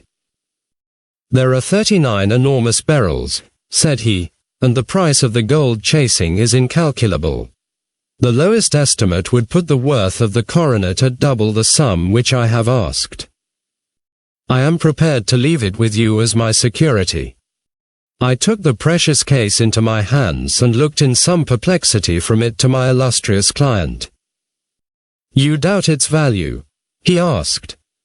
"Not at all. I only doubt the propriety of my leaving it. You may set your mind at rest about that. I should not dream of doing so were it not absolutely certain that I should be able in 4 days to reclaim it. It is a pure matter of form. Is the security sufficient?" "Ample. You understand, Mr. Holder, that I am giving you a strong proof of the confidence which I have in you, founded upon all that I have heard of you. I rely upon you not only to be discreet and to refrain from all gossip upon the matter, but, above all, to preserve this coronet with every possible precaution, because I need not say that a great public scandal would be caused if any harm were to befall it. Any injury to it would be almost as serious as its complete loss, for there are no beryls in the world to match these, and it would be impossible to replace them. I leave it with you, however, with every confidence, and I shall call for it in person on Monday morning." Seeing that my client was anxious to leave, I said no more, but, calling for my cashier, I ordered him to pay over £51,000 notes. When I was alone once more, however, with the precious case lying upon the table in front of me, I could not but think with some misgivings of the immense responsibility which it entailed upon me. There could be no doubt that, as it was a national possession, a horrible scandal would ensue if any misfortune should occur to it. I already regretted having ever consented to take charge of it. However, it was too late to alter the matter now, so I locked it up in my private safe and turned once more to my work. When evening came I felt that it would be an imprudence to leave so precious a thing in the office behind me. Bankers' safes had been forced before now, and why should not mine be? If so, how terrible would be the position in which I should find myself. I determined, therefore, that for the next few days I would always carry the case backward and forward with me, so that it might never be really out of my reach. With this intention, I called a cab and drove out to my house at Streatham, carrying the jewel with me. I did not breathe freely until I had taken it upstairs and locked it in the bureau of my dressing room. And now a word as to my household, Mr. Holmes, for I wish you to thoroughly understand the situation. My groom and my page sleep out of the house, and may be set aside altogether. I have 3 maid servants who have been with me a number of years and whose absolute reliability is quite above suspicion. Another, Lucy Parr, the second waiting maid, has only been in my service a few months. She came with an excellent character, however, and has always given me satisfaction. She is a very pretty girl and has attracted admirers who have occasionally hung about the place. That is the only drawback which we have found to her, but we believe her to be a thoroughly good girl in every way. So much for the servants. My family itself is so small that it will not take me long to describe it. I am a widower and have an only son, Arthur. He has been a disappointment to me, Mr. Holmes, a grievous disappointment. I have no doubt that I am myself to blame. People tell me that I have spoiled him. Very likely I have. When my dear wife died, I felt that he was all I had to love. I could not bear to see the smile fade even for a moment from his face. I have never denied him a wish. Perhaps it would have been better for both of us had I been sterner, but I meant it for the best. It was naturally my intention that he should succeed me in my business, but he was not of a business turn. He was wild, wayward, and, to speak the truth, I could not trust him in the handling of large sums of money. When he was young, he became a member of an aristocratic club, and there, having charming manners, he was soon the intimate of a number of men with long purses and expensive habits. He learned to play heavily at cards and to squander money on the turf, until he had again and again to come to me and implore me to give him an advance upon his allowance, that he might settle his debts of honor. He tried more than once to break away from the dangerous company which he was keeping, but each time the influence of his friend, Sir George Burnwell, was enough to draw him back again. And, indeed, I could not wonder that such a man as Sir George Burnwell should gain an influence over him, for he has frequently brought him to my house, and I have found myself that I could hardly resist the fascination of his manner. He is older than Arthur, a man of the world to his fingertips, one who had been everywhere, seen everything, a brilliant talker, and a man of great personal beauty. Yet when I think of him in cold blood, far away from the glamour of his presence, I am convinced from his cynical speech and the look which I have caught in his eyes that he is one who should be deeply distrusted. Sir, I think, and Sir, too, thinks my little Mary, who has a woman's quick insight into character. And now there is only she to be described. She is my niece, but when my brother died 5 years ago and left her alone in the world, I adopted her, and have looked upon her ever since as my daughter. She is a sunbeam in my house, sweet, loving, beautiful, a wonderful manager and housekeeper, yet as tender and quiet and gentle as a woman could be. She is my right hand. I do not know what I could do without her. In only one matter has she ever gone against my wishes.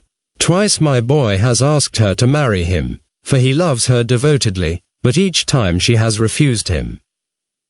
I think that if anyone could have drawn him into the right path, it would have been she, and that his marriage might have changed his whole life, but now, alas! It is too late, forever too late. Now, Mr. Holmes, you know the people who live under my roof, and I shall continue with my miserable story.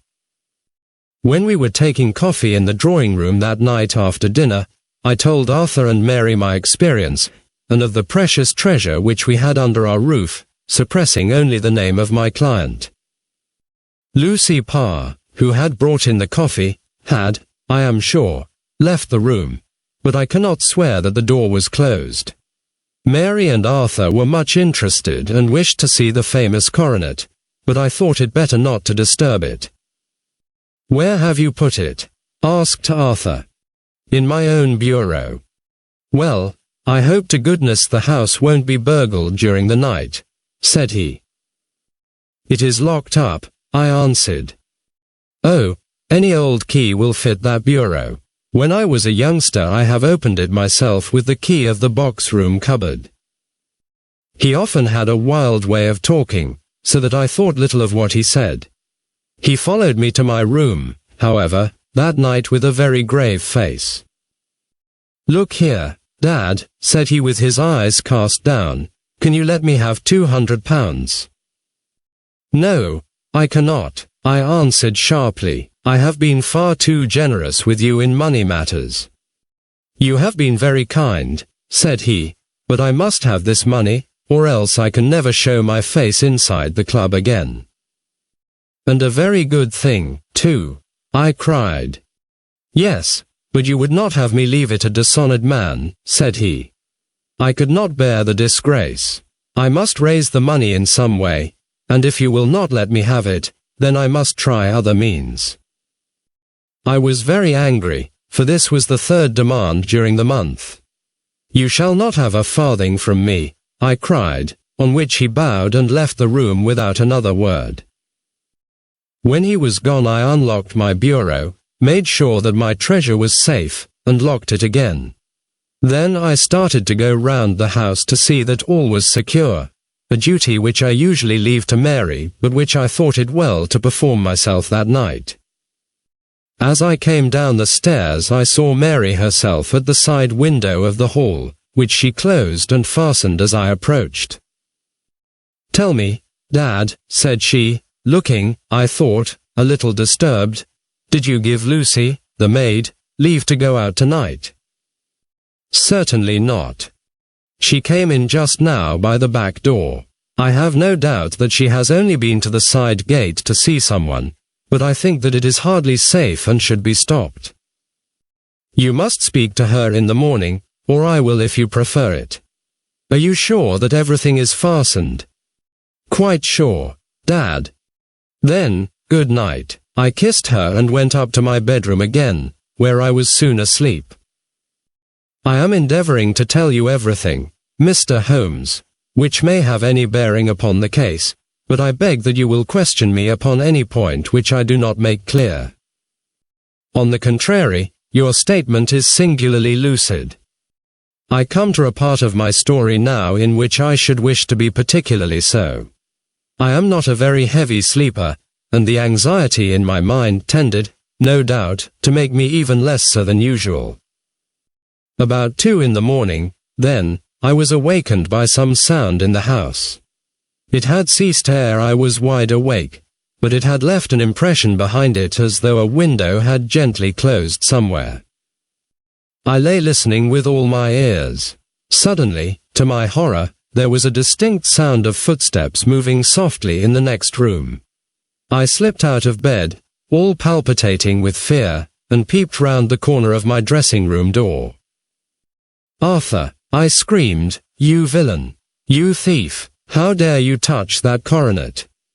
The gas was half up, as I had left it, and my unhappy boy, dressed only in his shirt and trousers, was standing beside the light, holding the coronet in his hands. He appeared to be wrenching at it, or bending it with all his strength. At my cry he dropped it from his grasp and turned as pale as death. I snatched it up and examined it. One of the gold corners, with 3 of the beryls in it, was missing. You blackguard, I shouted, beside myself with rage. You have destroyed it. You have dishonored me forever. Where are the jewels which you have stolen? Stolen, he cried. Yes, thief, I roared, shaking him by the shoulder. There are none missing. There cannot be any missing, said he. There are 3 missing, and you know where they are. Must I call you a liar as well as a thief? Did I not see you trying to tear off another piece? You have called me names enough, said he. I will not stand it any longer. I shall not say another word about this business, since you have chosen to insult me. I will leave your house in the morning and make my own way in the world. You shall leave it in the hands of the police. I cried, half mad with grief and rage. I shall have this matter probed to the bottom. You shall learn nothing from me, said he with a passion such as I should not have thought was in his nature. If you choose to call the police, let the police find what they can. By this time the whole house was astir, for I had raised my voice in my anger. Mary was the first to rush into my room, and, at the sight of the coronet and of Arthur's face, she read the whole story and, with a scream, fell down senseless on the ground. I sent the housemaid for the police and put the investigation into their hands at once. When the inspector and a constable entered the house, Arthur, who had stood sullenly with his arms folded, asked me whether it was my intention to charge him with theft. I answered that it had ceased to be a private matter, but had become a public one, since the ruined coronet was national property. I was determined that the law should have its way in everything. At least, said he, you will not have me arrested at once. It would be to your advantage as well as mine if I might leave the house for 5 minutes. That you may get away, or perhaps that you may conceal what you have stolen, said I, and then, realizing the dreadful position in which I was placed, I implored him to remember that not only my honor, but that of one who was far greater than I was at stake, and that he threatened to raise a scandal which would convulse the nation. He might avert it all if he would, but tell me what he had done with the 3 missing stones. You may as well face the matter, said I. You have been caught in the act, and no confession could make your guilt more heinous. If you but make such reparation as is in your power, by telling us where the beryls are, all shall be forgiven and forgotten. Keep your forgiveness for those who ask for it, he answered, turning away from me with a sneer. I saw that he was too hardened for any words of mine to influence him. There was but one way for it. I called in the inspector and gave him into custody. A search was made at once not only of his person but of his room and of every portion of the house where he could possibly have concealed the gems, but no trace of them could be found, nor would the wretched boy open his mouth for all our persuasions and our threats. This morning he was removed to a cell, and I, after going through all the police formalities, have hurried round to you to implore you to use your skill in unravelling the matter. The police have openly confessed that they can at present make nothing of it. You may go to any expense which you think necessary. I have already offered a reward of £1,000. My God, what shall I do? I have lost my honor, my gems, and my son in one night. Oh, what shall I do? He put a hand on either side of his head and rocked himself to and fro, droning to himself like a child whose grief has got beyond words. Sherlock Holmes sat silent for some few minutes, with his brows knitted and his eyes fixed upon the fire. Do you receive much company? He asked. None save my partner with his family and an occasional friend of Arthur's. Sir George Burnwell has been several times lately. No one else, I think. Do you go out much in society? Arthur does. Mary and I stay at home. We neither of us care for it. That is unusual in a young girl. She is of a quiet nature. Besides, she is not so very young. She is 24. This matter, from what you say, seems to have been a shock to her also. Terrible, she is even more affected than I. You have neither of you any doubt as to your son's guilt. How can we have when I saw him with my own eyes with the coronet in his hands? I hardly consider that a conclusive proof. Was the remainder of the coronet at all injured? Yes, it was twisted. Do you not think, then, that he might have been trying to straighten it? God bless you, you are doing what you can for him and for me, but it is too heavy a task. What was he doing there at all? If his purpose were innocent, why did he not say so? Precisely, and if it were guilty, why did he not invent a lie? His silence appears to me to cut both ways. There are several singular points about the case. What did the police think of the noise which awoke you from your sleep? They considered that it might be caused by Arthur's closing his bedroom door. A likely story, as if a man bent on felony would slam his door so as to wake a household. What did they say, then, of the disappearance of these gems? They are still sounding the planking and probing the furniture in the hope of finding them. Have they thought of looking outside the house? Yes, they have shown extraordinary energy. The whole garden has already been minutely examined. Now, my dear sir, said Holmes, is it not obvious to you now that this matter really strikes very much deeper than either you or the police were at first inclined to think? It appeared to you to be a simple case. To me it seems exceedingly complex. Consider what is involved by your theory.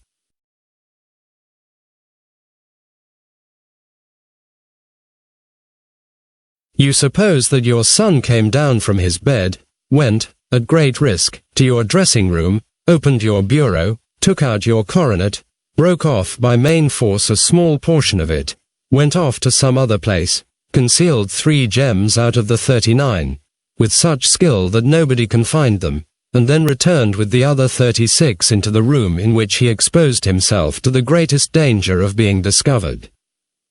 I ask you now, is such a theory tenable? But what other is there? Cried the banker with a gesture of despair. If his motives were innocent, why does he not explain them? It is our task to find that out, replied Holmes. So now, if you please, Mr. Holder, we will set off for Streatham together, and devote an hour to glancing a little more closely into details. My friend insisted upon my accompanying them in their expedition, which I was eager enough to do, for my curiosity and sympathy were deeply stirred by the story to which we had listened. I confess that the guilt of the banker's son appeared to me to be as obvious as it did to his unhappy father, but still I had such faith in Holmes' judgment that I felt that there must be some grounds for hope as long as he was dissatisfied with the accepted explanation. He hardly spoke a word the whole way out to the southern suburb, but sat with his chin upon his breast and his hat drawn over his eyes, sunk in the deepest thought. Our client appeared to have taken fresh heart at the little glimpse of hope which had been presented to him, and he even broke into a desultory chat with me over his business affairs. A short railway journey and a shorter walk brought us to Fairbank, the modest residence of the great financier. Fairbank was a good-sized square house of white stone, standing back a little from the road. A double carriage sweep, with a snow-clad lawn, stretched down in front to 2 large iron gates which closed the entrance. On the right side was a small wooden thicket, which led into a narrow path between 2 neat hedges stretching from the road to the kitchen door, and forming the tradesman's entrance. On the left ran a lane which led to the stables, and was not itself within the grounds at all, being a public, though little used, thoroughfare. Holmes left us standing at the door and walked slowly all round the house, across the front, down the tradesman's path, and so round by the garden behind into the stable lane. So long was he that Mr. Holder and I went into the dining room and waited by the fire until he should return. We were sitting there in silence when the door opened and a young lady came in. She was rather above the middle height, slim, with dark hair and eyes, which seemed the darker against the absolute pallor of her skin. I do not think that I have ever seen such deadly paleness in a woman's face. Her lips, too, were bloodless, but her eyes were flushed with crying. As she swept silently into the room, she impressed me with a greater sense of grief than the banker had done in the morning, and it was the more striking in her as she was evidently a woman of strong character, with immense capacity for self-restraint. Disregarding my presence, she went straight to her uncle and passed her hand over his head with a sweet womanly caress. "You have given orders that Arthur should be liberated, have you not, Dad?" she asked. No, my girl, the matter must be probed to the bottom. But I am so sure that he is innocent. You know what woman's instincts are. I know that he has done no harm and that you will be sorry for having acted so harshly. Why is he silent, then, if he is innocent? Who knows, perhaps because he was so angry that you should suspect him. How could I help suspecting him, when I actually saw him with the coronet in his hand? Oh, but he had only picked it up to look at it. Oh, do take my word for it that he is innocent. Let the matter drop and say no more. It is so dreadful to think of our dear Arthur in prison. I shall never let it drop until the gems are found. Never, Mary. Your affection for Arthur blinds you as to the awful consequences to me. Far from hushing the thing up, I have brought a gentleman down from London to inquire more deeply into it. This gentleman? She asked, facing round to me. No, his friend. He wished us to leave him alone. He is round in the stable lane now. The stable lane, she raised her dark eyebrows. What can he hope to find there? Ah, this, I suppose, is he. I trust, sir, that you will succeed in proving, what I feel sure is the truth, that my cousin Arthur is innocent of this crime. I fully share your opinion, and I trust, with you, that we may prove it, returned Holmes, going back to the mat to knock the snow from his shoes. I believe I have the honor of addressing Miss Mary Holder. Might I ask you a question or two? Pray do, sir, if it may help to clear this horrible affair up. You heard nothing yourself last night? Nothing, until my uncle here began to speak loudly. I heard that, and I came down. You shut up the windows and doors the night before. Did you fasten all the windows? Yes. Were they all fastened this morning? Yes. You have a maid who has a sweetheart. I think that you remarked to your uncle last night that she had been out to see him. Yes, and she was the girl who waited in the drawing room, and who may have heard uncle's remarks about the coronet. I see. You infer that she may have gone out to tell her sweetheart, and that the two may have planned the robbery. But what is the good of all these vague theories, cried the banker impatiently, when I have told you that I saw Arthur with the coronet in his hands? Wait a little, Mr. Holder. We must come back to that. About this girl, Miss Holder. You saw her return by the kitchen door, I presume? Yes. When I went to see if the door was fastened for the night I met her slipping in. I saw the man, too, in the gloom. Do you know him? Oh, yes, he is the greengrocer who brings our vegetables round. His name is Francis Prosper. He stood, said Holmes, to the left of the door, that is to say, farther up the path than is necessary to reach the door. Yes, he did. And he is a man with a wooden leg. Something like fear sprang up in the young lady's expressive black eyes. Why, you are like a magician, said she. How do you know that? She smiled, but there was no answering smile in Holmes' thin, eager face. I should be very glad now to go upstairs, said he. I shall probably wish to go over the outside of the house again. Perhaps I had better take a look at the lower windows before I go up. He walked swiftly round from one to the other, pausing only at the large one which looked from the hall onto the stable lane. This he opened and made a very careful examination of the sill with his powerful magnifying lens. Now we shall go upstairs, said he at last. The banker's dressing room was a plainly furnished little chamber, with a grey carpet, a large bureau, and a long mirror. Holmes went to the bureau first and looked hard at the lock. Which key was used to open it? He asked. That which my son himself indicated, that of the cupboard of the lumber room. Have you it here? That is it on the dressing table. Sherlock Holmes took it up and opened the bureau. It is a noiseless lock, said he. It is no wonder that it did not wake you. This case, I presume, contains the coronet. We must have a look at it. He opened the case, and taking out the diadem he laid it upon the table. It was a magnificent specimen of the jeweller's art, and the 36 stones were the finest that I have ever seen. At one side of the coronet was a cracked edge, where a corner holding 3 gems had been torn away. Now, Mr. Holder, said Holmes, here is the corner which corresponds to that which has been so unfortunately lost. Might I beg that you will break it off?" The banker recoiled in horror.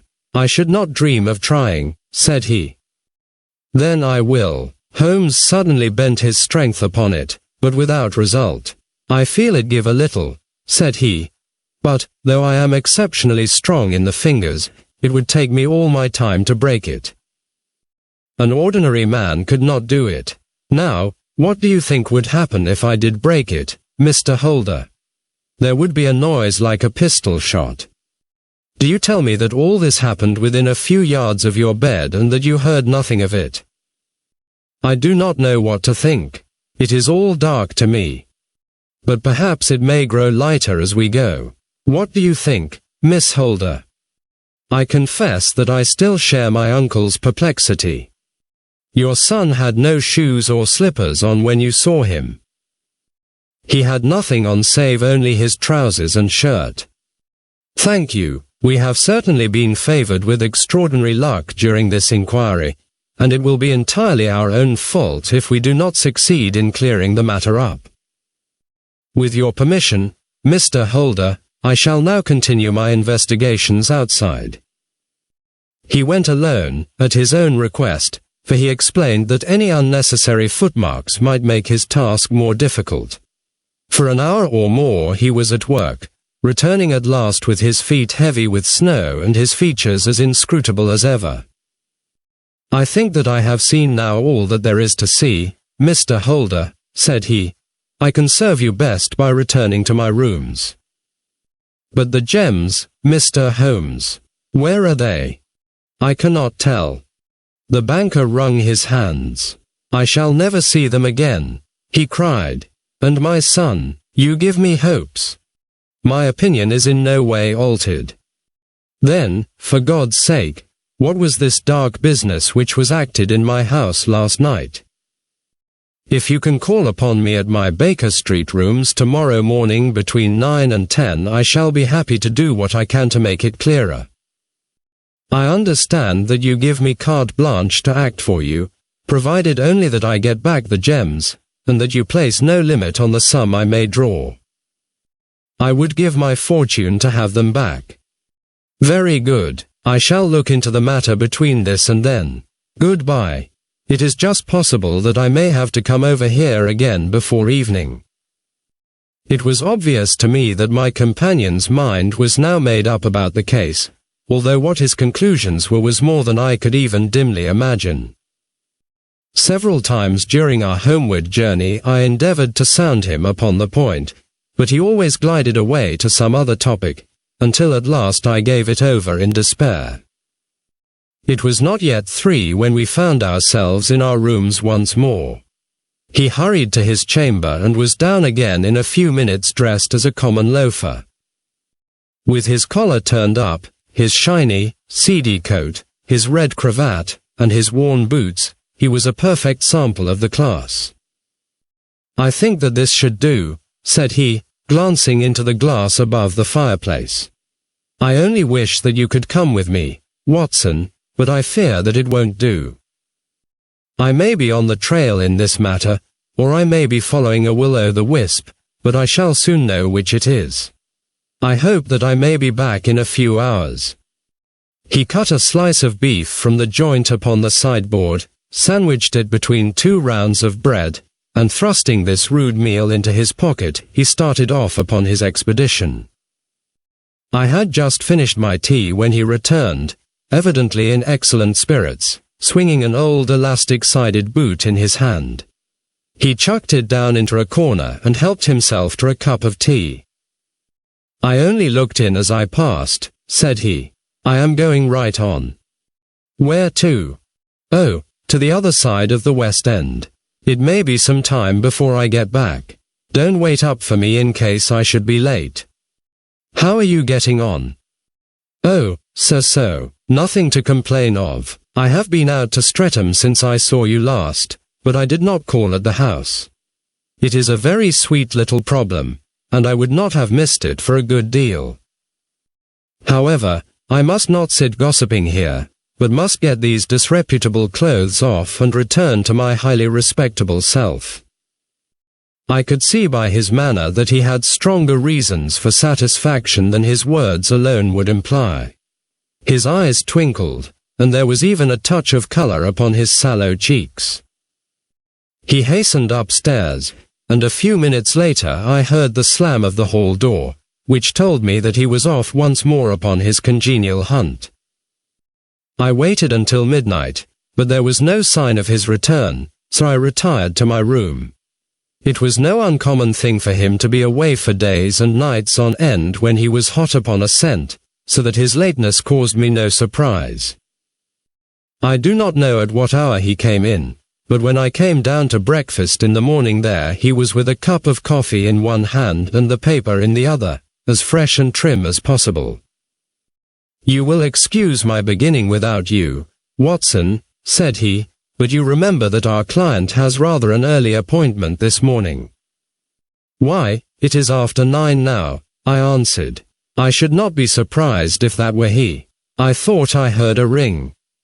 It was, indeed, our friend the financier. I was shocked by the change which had come over him, for his face, which was naturally of a broad and massive mould, was now pinched and fallen in, while his hair seemed to me at least a shade whiter. He entered with a weariness and lethargy which was even more painful than his violence of the morning before, and he dropped heavily into the armchair which I pushed forward for him.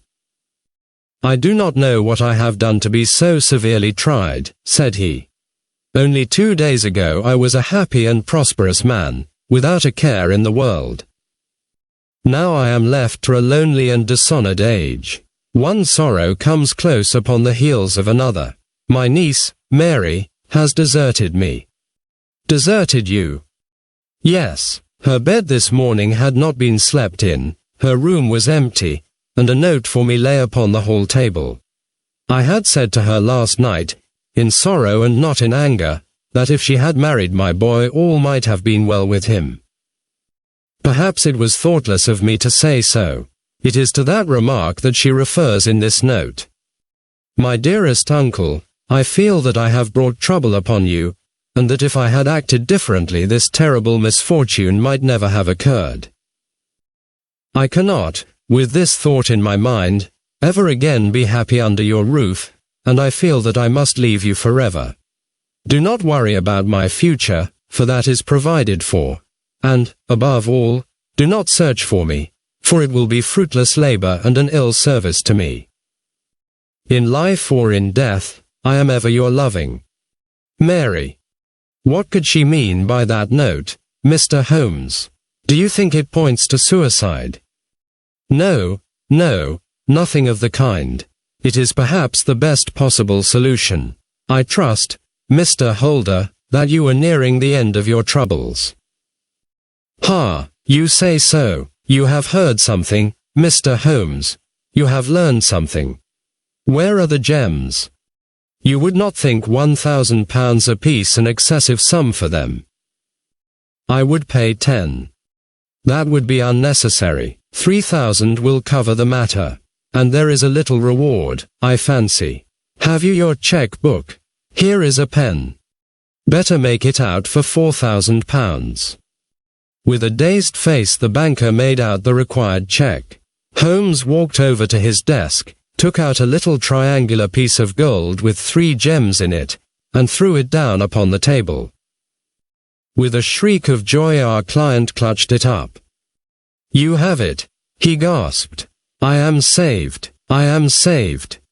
The reaction of joy was as passionate as his grief had been, and he hugged his recovered gems to his bosom. "There is one other thing you owe, Mr. Holder," said Sherlock Holmes rather sternly. "Oh," he caught up a pen. "Name the sum, and I will pay it." "No, the debt is not to me. You owe a very humble apology to that noble lad, your son, who has carried himself in this matter as I should be proud to see my own son do, should I ever chance to have one." "Then it was not Arthur who took them?" "I told you yesterday, and I repeat today, that it was not." "You are sure of it?" Then let us hurry to him at once to let him know that the truth is known. He knows it already. When I had cleared it all up, I had an interview with him, and finding that he would not tell me the story, I told it to him, on which he had to confess that I was right and to add the very few details which were not yet quite clear to me. Your news of this morning, however, may open his lips. For heaven's sake, tell me, then, what is this extraordinary mystery? I will do so, and I will show you the steps by which I reached it. And let me say to you, first, that which it is hardest for me to say and for you to hear. There has been an understanding between Sir George Burnwell and your niece Mary. They have now fled together. My Mary, impossible. It is unfortunately more than possible. It is certain. Neither you nor your son knew the true character of this man when you admitted him into your family circle. He is one of the most dangerous men in England, a ruined gambler, an absolutely desperate villain, a man without heart or conscience. Your niece knew nothing of such men. When he breathed his vows to her, as he had done to 100 before her, she flattered herself that she alone had touched his heart. The devil knows best what he said, but at least she became his tool and was in the habit of seeing him nearly every evening. I cannot, and I will not, believe it, cried the banker with an ashen face. I will tell you, then, what occurred in your house last night. Your niece, when you had, as she thought, gone to your room, slipped down and talked to her lover through the window which leads into the stable lane. His footmarks had pressed right through the snow, so long had he stood there. She told him of the coronet. His wicked lust for gold kindled at the news, and he bent her to his will. I have no doubt that she loved you, but there are women in whom the love of a lover extinguishes all other loves, and I think that she must have been one. She had hardly listened to his instructions when she saw you coming downstairs, on which she closed the window rapidly and told you about one of the servants' escapade with her wooden-legged lover, which was all perfectly true. Your boy, Arthur, went to bed after his interview with you, but he slept badly on account of his uneasiness about his club debts. In the middle of the night he heard a soft tread pass his door, so he rose and, looking out, was surprised to see his cousin walking very stealthily along the passage until she disappeared into your dressing-room. Petrified with astonishment, the lad slipped on some clothes and waited there in the dark to see what would come of this strange affair. Presently she emerged from the room again, and in the light of the passage lamp your son saw that she carried the precious coronet in her hands. She passed down the stairs, and he, thrilling with horror, ran along and slipped behind the curtain near your door, whence he could see what passed in the hall beneath. He saw her stealthily open the window, hand out the coronet to someone in the gloom, and then closing it once more hurry back to her room, passing quite close to where he stood hid behind the curtain. As long as she was on the scene he could not take any action without a horrible exposure of the woman whom he loved. But the instant that she was gone he realized how crushing a misfortune this would be for you, and how all-important it was to set it right. He rushed down, just as he was, in his bare feet, opened the window, sprang out into the snow, and ran down the lane, where he could see a dark figure in the moonlight. Sir George Burnwell tried to get away, but Arthur caught him, and there was a struggle between them, your lad tugging at one side of the coronet, and his opponent at the other. In the scuffle, your son struck Sir George and cut him over the eye. Then something suddenly snapped, and your son, finding that he had the coronet in his hands, rushed back, closed the window, ascended to your room, and had just observed that the coronet had been twisted in the struggle and was endeavoring to straighten it when you appeared upon the scene. Is it possible? Gasped the banker. You then roused his anger by calling him names at a moment when he felt that he had deserved your warmest thanks. He could not explain the true state of affairs without betraying one who certainly deserved little enough consideration at his hands. He took the more chivalrous view, however, and preserved her secret. And that was why she shrieked and fainted when she saw the coronet, cried Mr. Holder. Oh, my God, what a blind fool I have been, and his asking to be allowed to go out for 5 minutes. The dear fellow wanted to see if the missing piece were at the scene of the struggle. How cruelly I have misjudged him. When I arrived at the house, continued Holmes, I at once went very carefully round it to observe if there were any traces in the snow which might help me. I knew that none had fallen since the evening before, and also that there had been a strong frost to preserve impressions. I passed along the tradesman's path, but found it all trampled down and indistinguishable.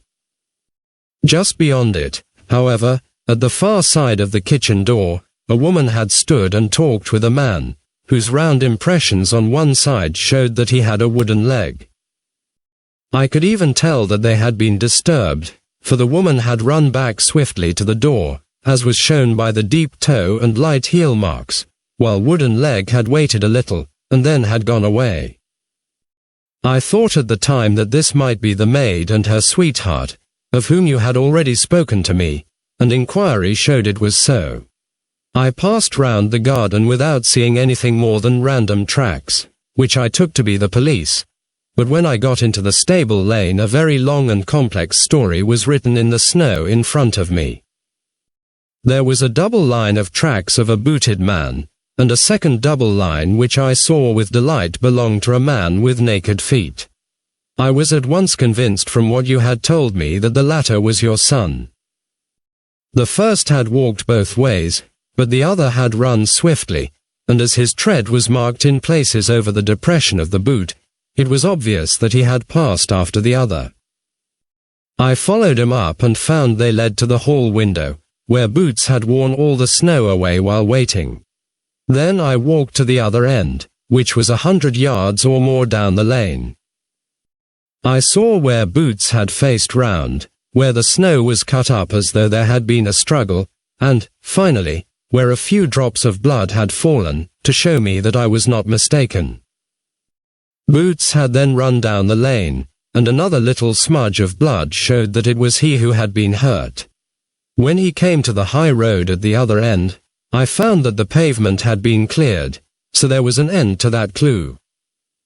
On entering the house, however, I examined, as you remember, the sill and framework of the hall window with my lens, and I could at once see that someone had passed out. I could distinguish the outline of an instep where the wet foot had been placed in coming in. I was then beginning to be able to form an opinion as to what had occurred.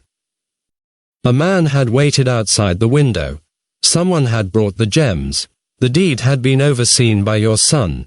He had pursued the thief, had struggled with him. They had each tugged at the coronet, the united strength causing injuries which neither alone could have effected. He had returned with the prize, but had left a fragment in the grasp of his opponent. So far I was clear. The question now was, who was the man, and who was it brought him the coronet? It is an old maxim of mine that when you have excluded the impossible, whatever remains, however improbable, must be the truth. Now, I knew that it was not you who had brought it down, so there only remained your niece and the maids. But if it were the maids, why should your son allow himself to be accused in their place? There could be no possible reason. As he loved his cousin, however, there was an excellent explanation why he should retain her secret, the more so as the secret was a disgraceful one. When I remembered that you had seen her at that window, and how she had fainted on seeing the coronet again, my conjecture became a certainty. And who could it be who was her confederate? A lover evidently, for who else could outweigh the love and gratitude which she must feel to you? I knew that you went out little, and that your circle of friends was a very limited one. But among them was Sir George Burnwell. I had heard of him before as being a man of evil reputation among women. It must have been he who wore those boots and retained the missing gems. Even though he knew that Arthur had discovered him, he might still flatter himself that he was safe, for the lad could not say a word without compromising his own family. Well, your own good sense will suggest what measures I took next. I went in the shape of a loafer to Sir George's house, managed to pick up an acquaintance with his valet, learned that his master had cut his head the night before, and, finally, at the expense of 6 shillings, made all sure by buying a pair of his cast-off shoes. With these I journeyed down to Streatham and saw that they exactly fitted the tracks. I saw an ill-dressed vagabond in the lane yesterday evening, said Mr. Holder. Precisely. It was I found that I had my man, so I came home and changed my clothes. It was a delicate part which I had to play then, for I saw that a prosecution must be avoided to avert scandal, and I knew that so astute a villain would see that our hands were tied in the matter. I went and saw him. At first, of course, he denied everything, but when I gave him every particular that had occurred, he tried to bluster and took down a life-preserver from the wall.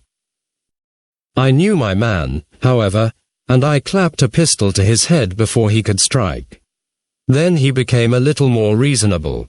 I told him that we would give him a price for the stones he held, £1,000 apiece. That brought out the first signs of grief that he had shown.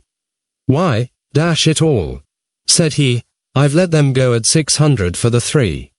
I soon managed to get the address of the receiver who had them, on promising him that there would be no prosecution. Off I set to him, and after much chaffering I got our stones at £1,000 apiece. Then I looked in upon your son, told him that all was right, and eventually got to my bed about 2 o'clock, after what I may call a really hard day's work. A day which has saved England from a great public scandal, said the banker, rising. Sir, I cannot find words to thank you, but you shall not find me ungrateful for what you have done. Your skill has indeed exceeded all that I have heard of it. And now I must fly to my dear boy to apologize to him for the wrong which I have done him. As to what you tell me of poor Mary, it goes to my very heart. Not even your skill can inform me where she is now. I think that we may safely say, returned Holmes, that she is wherever Sir George Burnwell is. It is equally certain, too, that whatever her sins are, they will soon receive a more than sufficient punishment. 12. The Adventure of the Copper Beeches.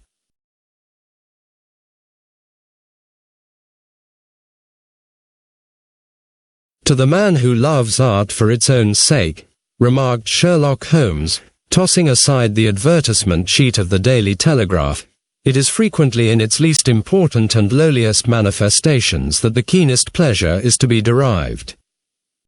It is pleasant to me to observe, Watson, that you have so far grasped this truth that in these little records of our cases which you have been good enough to draw up, and, I am bound to say, occasionally to embellish, you have given prominence not so much to the many causes célèbres and sensational trials in which I have figured, but rather to those incidents which may have been trivial in themselves, but which have given room for those faculties of deduction and of logical synthesis which I have made my special province. And yet, said I, smiling, I cannot quite hold myself absolved from the charge of sensationalism which has been urged against my records. You have erred, perhaps, he observed, taking up a glowing cinder with the tongs and lighting with it the long cherry wood pipe which was wont to replace his clay when he was in a disputatious rather than a meditative mood. You have erred perhaps in attempting to put color and life into each of your statements instead of confining yourself to the task of placing upon record that severe reasoning from cause to effect which is really the only notable feature about the thing. It seems to me that I have done you full justice in the matter, I remarked with some coldness, for I was repelled by the egotism which I had more than once observed to be a strong factor in my friend's singular character. No, it is not selfishness or conceit, said he, answering, as was his wont, my thoughts rather than my words. If I claim full justice for my art, it is because it is an impersonal thing, a thing beyond myself. Crime is common, logic is rare, therefore it is upon the logic rather than upon the crime that you should dwell. You have degraded what should have been a course of lectures into a series of tales. It was a cold morning of the early spring, and we sat after breakfast on either side of a cheery fire in the old room at Baker Street. A thick fog rolled down between the lines of dun-coloured houses, and the opposing windows loomed like dark, shapeless blurs through the heavy yellow wreaths. Our gas was lit and shone on the white cloth and glimmer of china and metal, for the table had not been cleared yet. Sherlock Holmes had been silent all the morning, dipping continuously into the advertisement columns of a succession of papers until at last, having apparently given up his search, he had emerged in no very sweet temper to lecture me upon my literary shortcomings. At the same time, he remarked after a pause, during which he had sat puffing at his long pipe and gazing down into the fire, "You can hardly be open to a charge of sensationalism, for out of these cases which you have been so kind as to interest yourself in, a fair proportion do not treat of crime, in its legal sense, at all.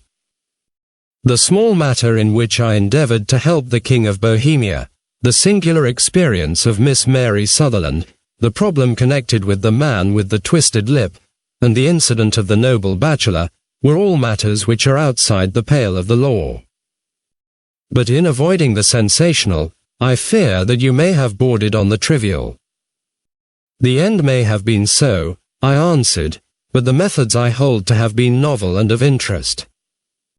"Pshaw, my dear fellow, what do the public, the great unobservant public, who could hardly tell a weaver by his tooth or a compositor by his left thumb, care about the finer shades of analysis and deduction? But, indeed, if you are trivial, I cannot blame you, for the days of the great cases are past. Man, or at least criminal man, has lost all enterprise and originality. As to my own little practice, it seems to be degenerating into an agency for recovering lost lead pencils and giving advice to young ladies from boarding schools. I think that I have touched bottom at last, however. This note I had this morning marks my 0 point, I fancy. Read it." He tossed a crumpled letter across to me.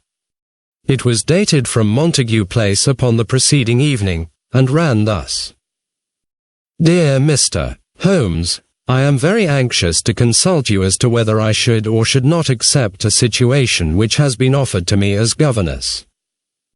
I shall call at 10:30 tomorrow if I do not inconvenience you. Yours faithfully, Violet Hunter." "Do you know the young lady?" I asked. "Not I. It is 10:30 now." "Yes, and I have no doubt that is her ring. It may turn out to be of more interest than you think. You remember that the affair of the blue carbuncle, which appeared to be a mere whim at first, developed into a serious investigation. It may be so in this case, also. Well, let us hope so. But our doubts will very soon be solved, for here, unless I am much mistaken, is the person in question." As he spoke, the door opened and a young lady entered the room. She was plainly but neatly dressed, with a bright, quick face, freckled like a plover's egg, and with the brisk manner of a woman who has had her own way to make in the world. "You will excuse my troubling you, I am sure," said she, as my companion rose to greet her, "but I have had a very strange experience, and as I have no parents or relations of any sort from whom I could ask advice, I thought that perhaps you would be kind enough to tell me what I should do." "Pray take a seat, Miss Hunter. I shall be happy to do anything that I can to serve you." I could see that Holmes was favorably impressed by the manner and speech of his new client. He looked her over in his searching fashion, and then composed himself, with his lids drooping and his fingertips together, to listen to her story.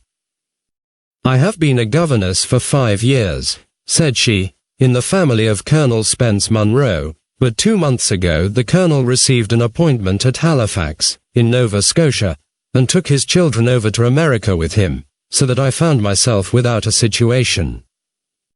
I advertised, and I answered advertisements, but without success. At last the little money which I had saved began to run short, and I was at my wits' end as to what I should do. There is a well-known agency for governesses in the West End called Westaways, and there I used to call about once a week in order to see whether anything had turned up which might suit me. Westaway was the name of the founder of the business, but it is really managed by Miss Stopper. She sits in her own little office, and the ladies who are seeking employment wait in an anteroom, and are then shown in one by one, when she consults her ledgers and sees whether she has anything which would suit them. Well, when I called last week I was shown into the little office as usual, but I found that Miss Stopper was not alone.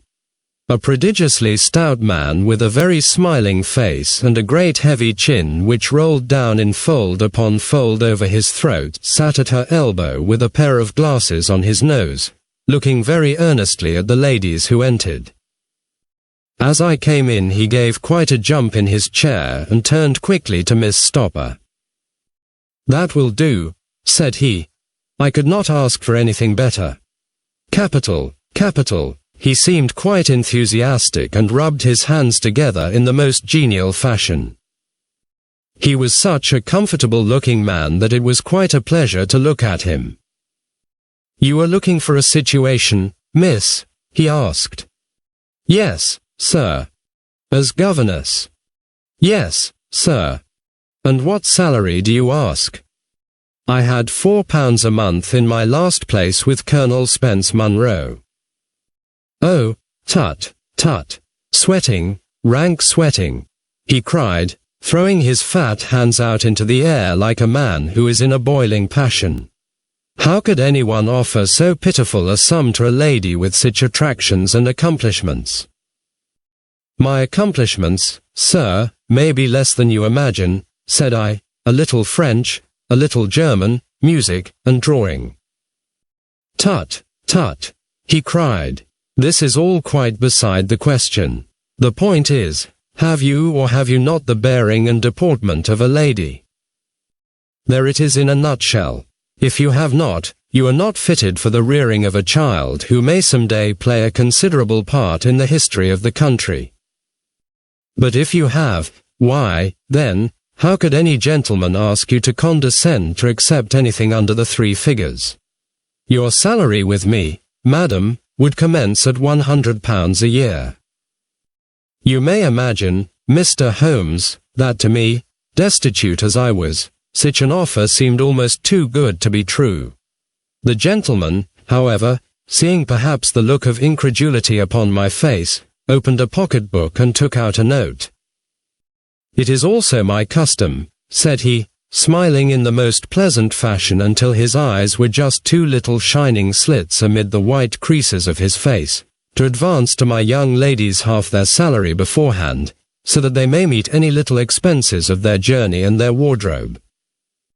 It seemed to me that I had never met so fascinating and so thoughtful a man.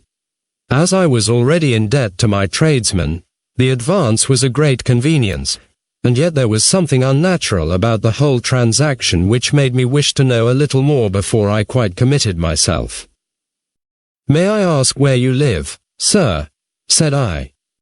"Hampshire, charming rural place, the Copper Beeches, 5 miles on the far side of Winchester.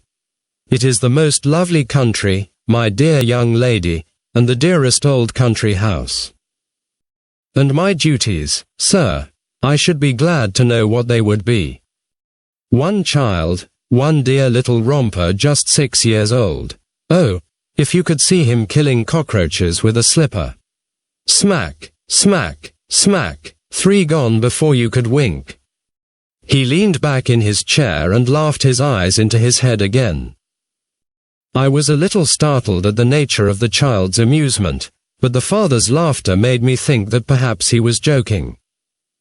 "My sole duties, then," I asked, "are to take charge of a single child?" "No, no, Not the soul, not the soul, my dear young lady, he cried. Your duty would be, as I am sure your good sense would suggest, to obey any little commands my wife might give, provided always that they were such commands as a lady might with propriety obey. You see no difficulty, hey? I should be happy to make myself useful. Quite so. In dress now, for example. We are faddy people, you know, faddy but kind-hearted. If you were asked to wear any dress which we might give you, you would not object to our little whim. Hey! No, said I, considerably astonished at his words. Or to sit here, or sit there, that would not be offensive to you. Oh, no. Or to cut your hair quite short before you come to us. I could hardly believe my ears. As you may observe, Mr. Holmes, my hair is somewhat luxuriant, and of a rather peculiar tint of chestnut. It has been considered artistic. I could not dream of sacrificing it in this offhand fashion. I am afraid that is quite impossible, said I. He had been watching me eagerly out of his small eyes, and I could see a shadow pass over his face as I spoke. I am afraid that it is quite essential, said he. It is a little fancy of my wife's, and ladies' fancies, you know, madam, ladies' fancies must be consulted. And so you won't cut your hair?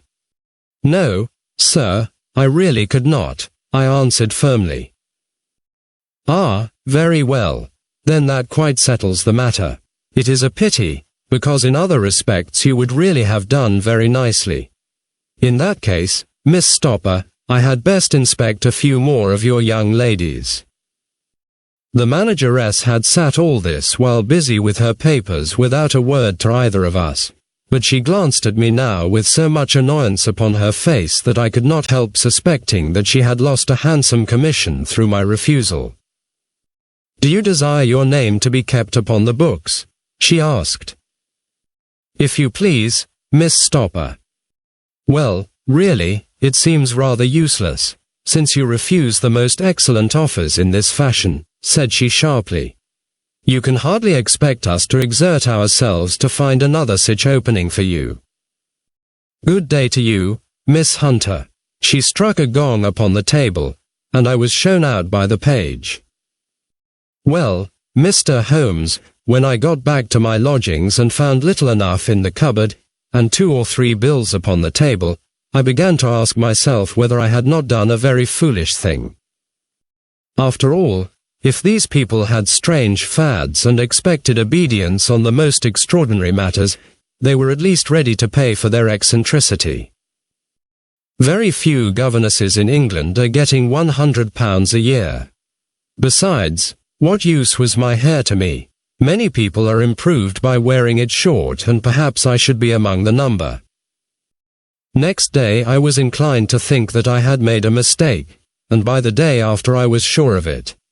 I had almost overcome my pride so far as to go back to the agency and inquire whether the place was still open when I received this letter from the gentleman himself. I have it here and I will read it to you. The Copper Beeches, near Winchester. Dear Miss Hunter, Miss Stopper has very kindly given me your address, and I write from here to ask you whether you have reconsidered your decision. My wife is very anxious that you should come, for she has been much attracted by my description of you. We are willing to give £30 a quarter, or £120 a year, so as to recompense you for any little inconvenience which our fads may cause you. They are not very exacting, after all. My wife is fond of a particular shade of electric blue and would like you to wear such a dress indoors in the morning. You need not, however, go to the expense of purchasing one, as we have one belonging to my dear daughter Alice, now in Philadelphia, which would, I should think, fit you very well. Then, as to sitting here or there, or amusing yourself in any manner indicated, that need cause you no inconvenience. As regards your hair, it is no doubt a pity, especially as I could not help remarking its beauty during our short interview, but I am afraid that I must remain firm upon this point, and I only hope that the increased salary may recompense you for the loss. Your duties, as far as the child is concerned, are very light. Now do try to come, and I shall meet you with the dog-cart at Winchester. Let me know your train. Yours faithfully, JEPHRORUCASTLE. That is the letter which I have just received, Mr. Holmes, and my mind is made up that I will accept it. I thought, however, that before taking the final step I should like to submit the whole matter to your consideration. Well, Miss Hunter, if your mind is made up, that settles the question, said Holmes, smiling. But you would not advise me to refuse. I confess that it is not the situation which I should like to see a sister of mine apply for. What is the meaning of it all, Mr. Holmes? Ah, I have no data. I cannot tell. Perhaps you have yourself formed some opinion. Well, there seems to me to be only one possible solution.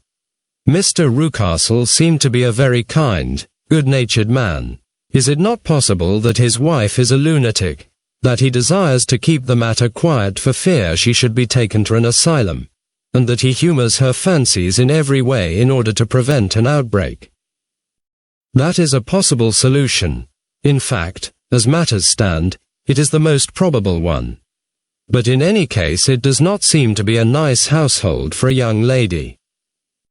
But the money, Mr. Holmes, the money.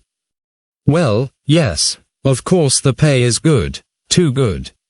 That is what makes me uneasy. Why should they give you £120 a year, when they could have their pick for £40? There must be some strong reason behind. I thought that if I told you the circumstances you would understand afterwards if I wanted your help. I should feel so much stronger if I felt that you were at the back of me. Oh, you may carry that feeling away with you. I assure you that your little problem promises to be the most interesting which has come my way for some months. There is something distinctly novel about some of the features. If you should find yourself in doubt or in danger. Danger? What danger do you foresee? Holmes shook his head gravely. It would cease to be a danger if we could define it, said he. But at any time, day or night, a telegram would bring me down to your help. That is enough. She rose briskly from her chair with the anxiety all swept from her face. I shall go down to Hampshire quite easy in my mind now. I shall write to Mr. Rucastle at once, sacrifice my poor hair tonight, and start for Winchester tomorrow. With a few grateful words to Holmes she bade us both good night and bustled off upon her way. At least, said I as we heard her quick, firm steps descending the stairs, she seems to be a young lady who is very well able to take care of herself. And she would need to be, said Holmes gravely. I am much mistaken if we do not hear from her before many days are past.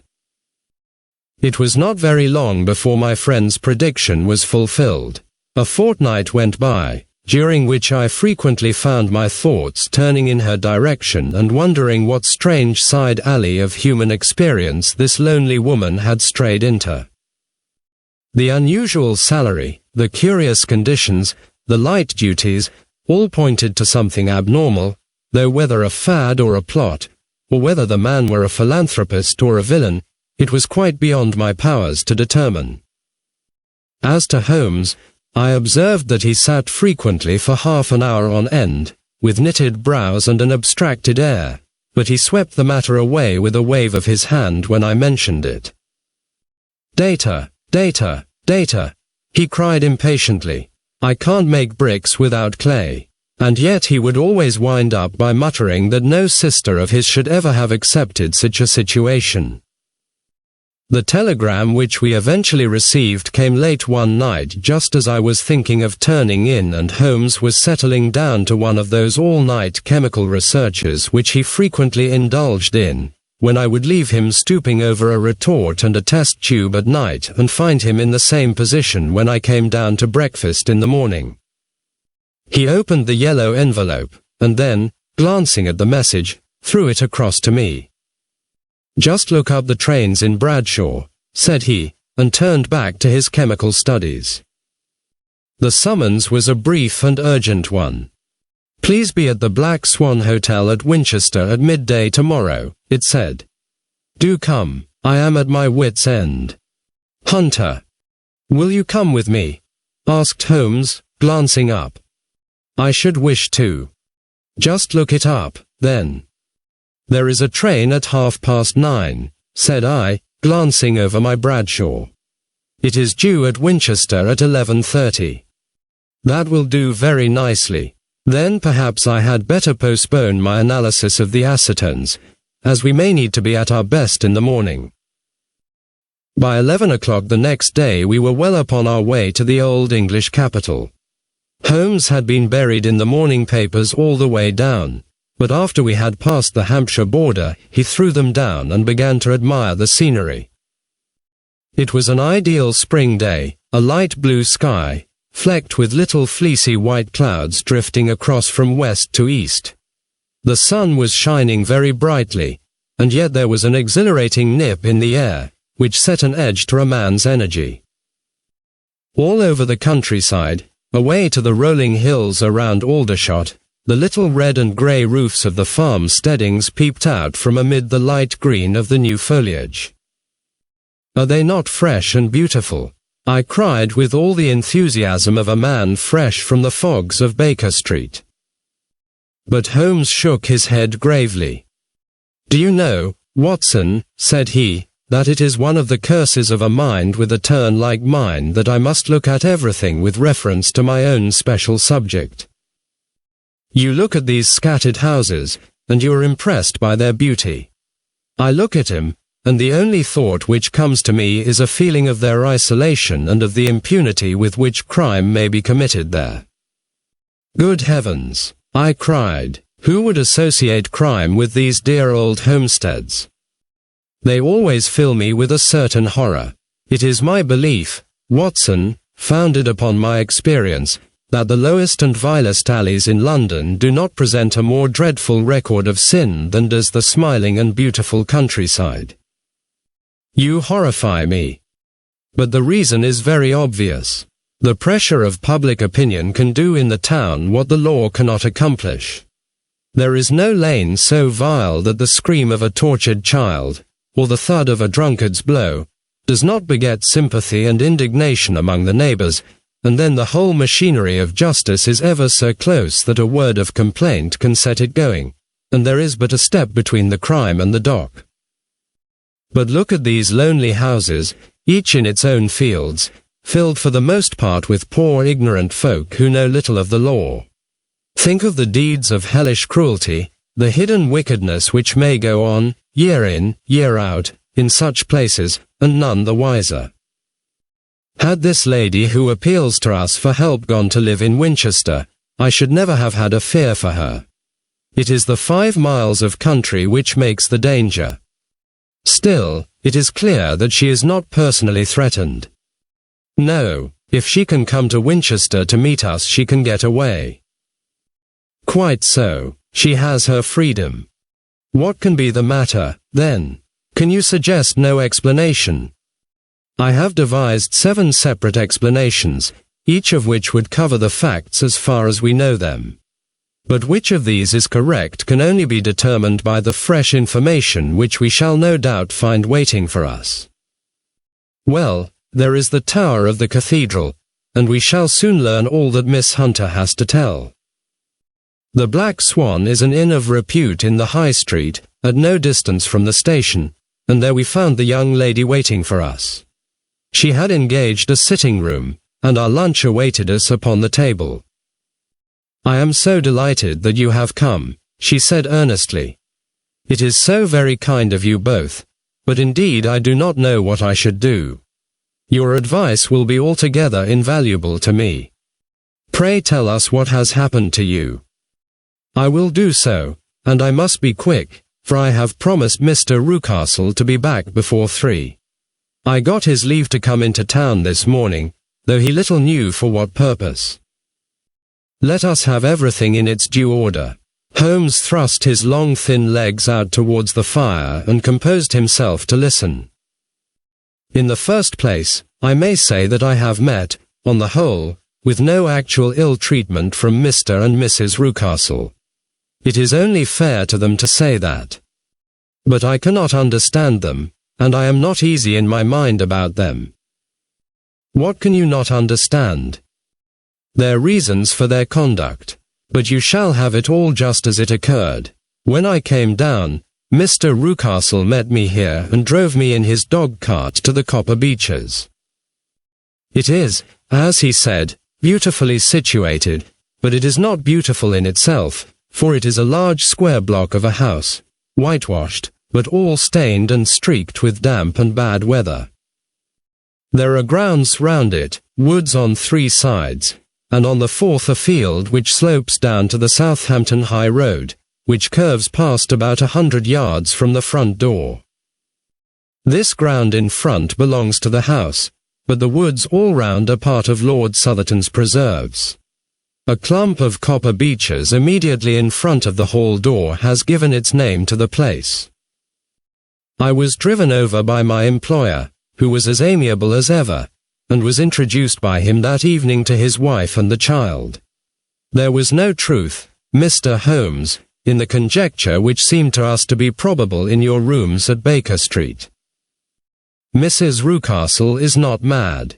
I found her to be a silent, pale-faced woman, much younger than her husband, not more than 30, I should think, while he can hardly be less than 45. From their conversation I have gathered that they have been married about 7 years, that he was a widower, and that his only child by the first wife was the daughter who has gone to Philadelphia. Mr. Rucastle told me in private that the reason why she had left them was that she had an unreasoning aversion to her stepmother. As the daughter could not have been less than 20, I can quite imagine that her position must have been uncomfortable with her father's young wife. Mrs. Rucastle seemed to me to be colourless in mind as well as in feature. She impressed me neither favourably nor the reverse. She was a nonentity. It was easy to see that she was passionately devoted both to her husband and to her little son.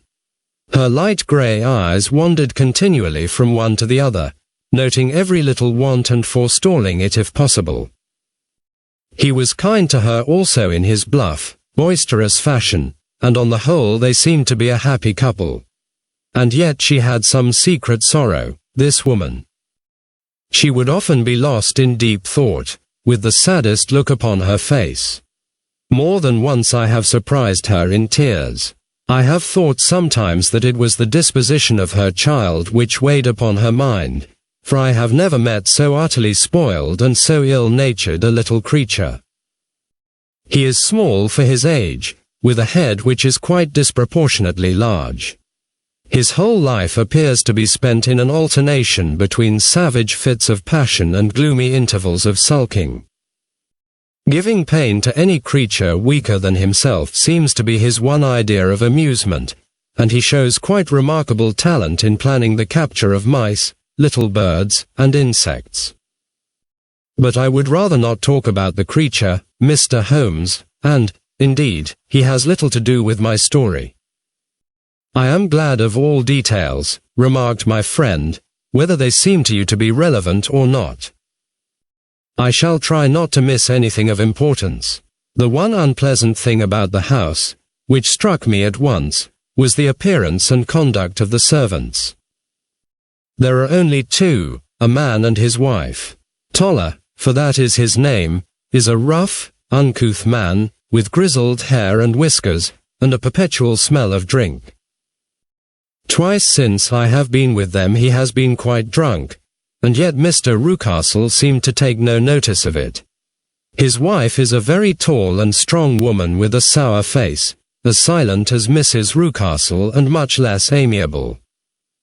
They are a most unpleasant couple, but fortunately I spend most of my time in the nursery and my own room, which are next to each other in one corner of the building. For 2 days after my arrival at the Copper Beeches my life was very quiet. On the 3rd, Mrs. Rucastle came down just after breakfast and whispered something to her husband. "Oh, yes," said he, turning to me, "we are very much obliged to you, Miss Hunter, for falling in with our whims so far as to cut your hair.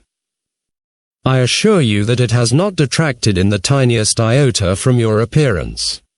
We shall now see how the electric blue dress will become you. You will find it laid out upon the bed in your room, and if you would be so good as to put it on, we should both be extremely obliged." The dress which I found waiting for me was of a peculiar shade of blue. It was of excellent material, a sort of beige, but it bore unmistakable signs of having been worn before.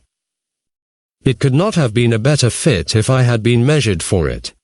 Both Mr. and Mrs. Rucastle expressed a delight at the look of it, which seemed quite exaggerated in its vehemence. They were waiting for me in the drawing-room, which is a very large room, stretching along the entire front of the house, with 3 long windows reaching down to the floor. A chair had been placed close to the central window, with its back turned towards it. In this I was asked to sit, and then Mr. Rucastle, walking up and down on the other side of the room, began to tell me a series of the funniest stories that I have ever listened to.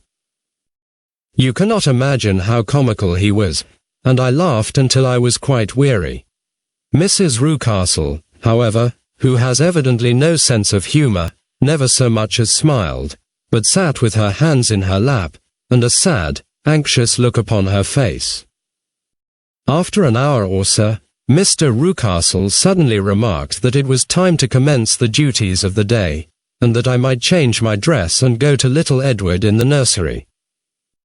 2 days later, this same performance was gone through under exactly similar circumstances.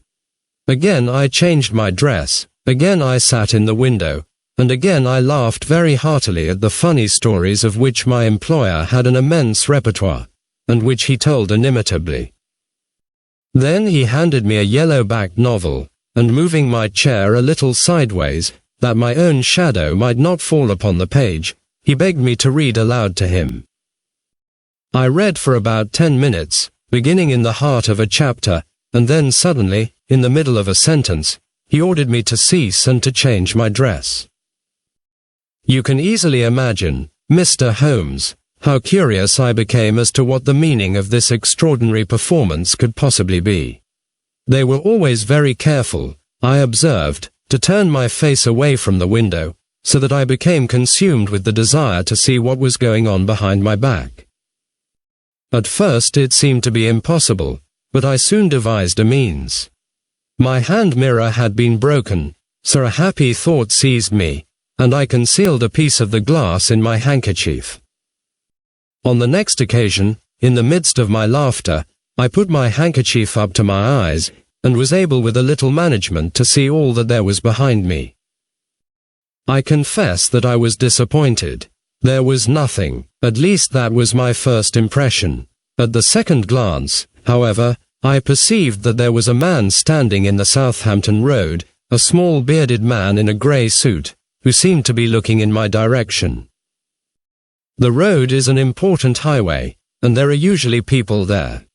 This man, however, was leaning against the railings which bordered our field and was looking earnestly up. I lowered my handkerchief and glanced at Mrs. Rucastle to find her eyes fixed upon me with a most searching gaze. She said nothing, but I am convinced that she had divined that I had a mirror in my hand and had seen what was behind me. She rose at once. "Jeffro," said she, "there is an impertinent fellow upon the road there who stares up at Miss Hunter." "No friend of yours, Miss Hunter?" he asked. "No, I know no one in these parts." "Dear me, how very impertinent. Kindly turn round and motion to him to go away. Surely it would be better to take no notice." "No, no, we should have him loitering here always.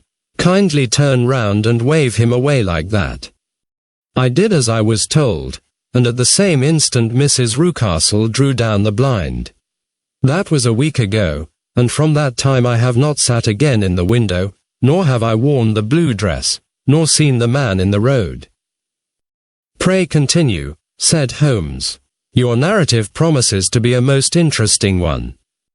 You will find it rather disconnected, I fear, and there may prove to be little relation between the different incidents of which I speak.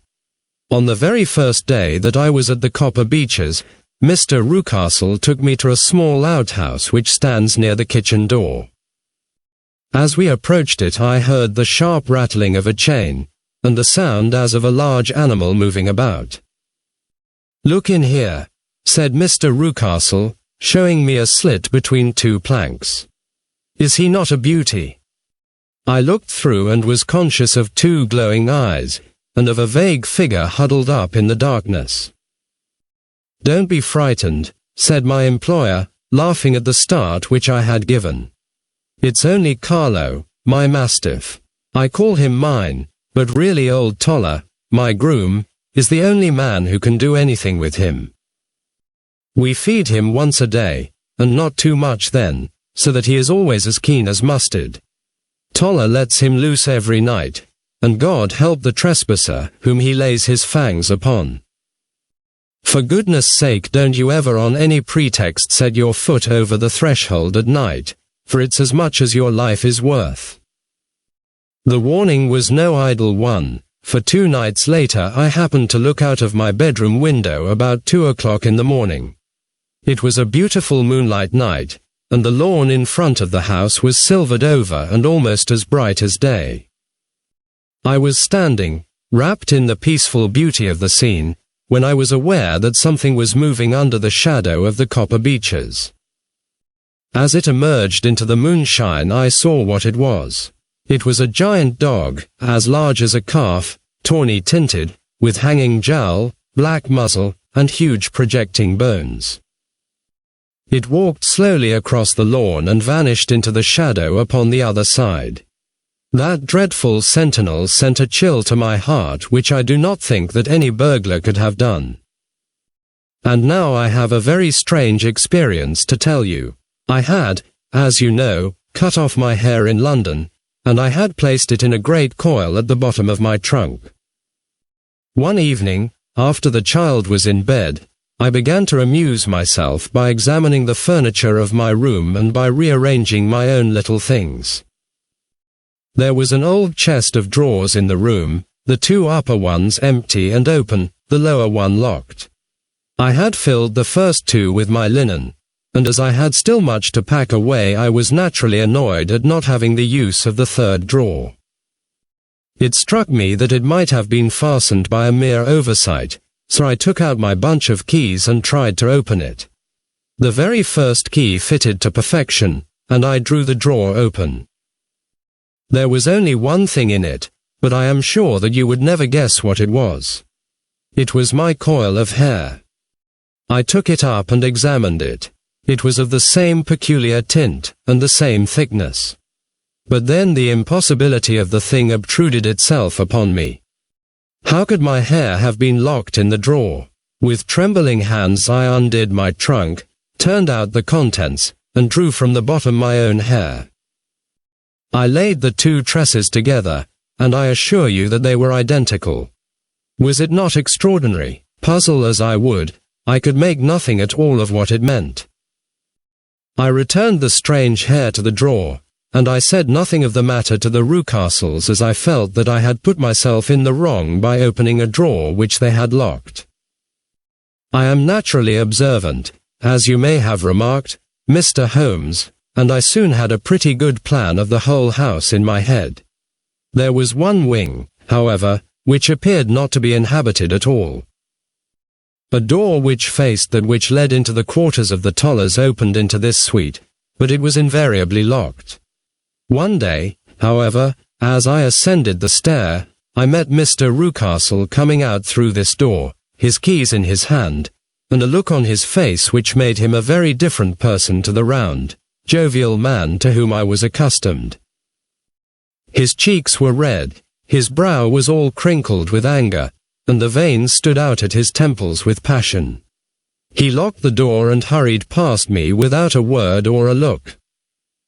This aroused my curiosity, so when I went out for a walk in the grounds with my charge, I strolled round to the side from which I could see the windows of this part of the house. There were 4 of them in a row, 3 of which were simply dirty, while the 4th was shuttered up. They were evidently all deserted. As I strolled up and down, glancing at them occasionally, Mr. Rucastle came out to me, looking as merry and jovial as ever. "Ah," said he, "you must not think me rude if I passed you without a word, my dear young lady. I was preoccupied with business matters." I assured him that I was not offended. "By the way," said I, "you seem to have quite a suite of spare rooms up there, and one of them has the shutters up." He looked surprised and, as it seemed to me, a little startled at my remark. "Photography is one of my hobbies," said he. "I have made my dark room up there. But, dear me, what an observant young lady we have come upon. Who would have believed it? Who would have ever believed it?"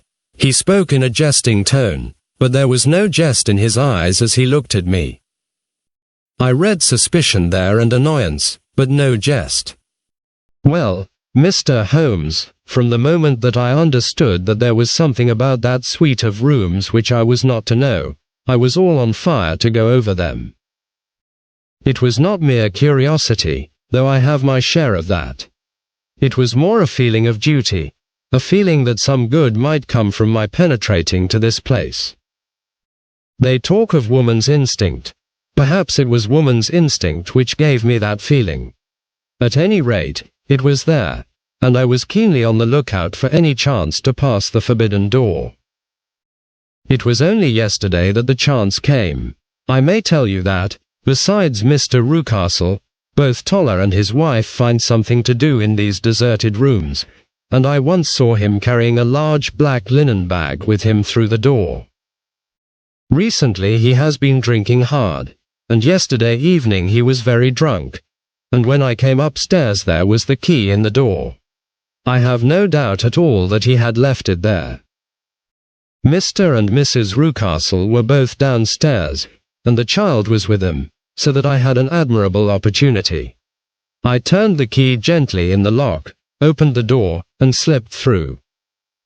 There was a little passage in front of me, unpapered and uncarpeted, which turned at a right angle at the farther end. Round this corner were 3 doors in a line, the first and third of which were open. They each led into an empty room, dusty and cheerless, with 2 windows in the one and one in the other, so thick with dirt that the evening light glimmered dimly through them. The center door was closed, and across the outside of it had been fastened one of the broad bars of an iron bed, padlocked at one end to a ring in the wall, and fastened at the other with stout cord.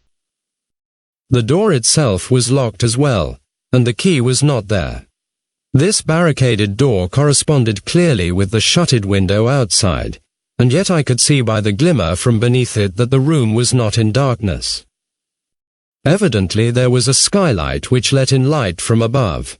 As I stood in the passage gazing at the sinister door and wondering what secret it might veil, I suddenly heard the sound of steps within the room and saw a shadow pass backward and forward against the little slit of dim light which shone out from under the door. A mad, unreasoning terror rose up in me at the sight, Mr. Holmes. My overstrung nerves failed me suddenly, and I turned and ran as though some dreadful hand were behind me clutching at the skirt of my dress. I rushed down the passage, through the door, and straight into the arms of Mr. Rucastle, who was waiting outside. "So," said he, smiling, "it was you, then. I thought that it must be when I saw the door open." "Oh, I am so frightened," I panted. My dear young lady, you cannot think how caressing and soothing his manner was, and what has frightened you, my dear young lady." But his voice was just a little too coaxing. He overdid it. I was keenly on my guard against him. "I was foolish enough to go into the empty wing," I answered. "But it is so lonely and eerie in this dim light that I was frightened and ran out again." "Oh, it is so dreadfully still in there." "Only that?" said he, looking at me keenly. "Why, what did you think?" I asked. "Why do you think that I locked this door?" "I am sure that I do not know.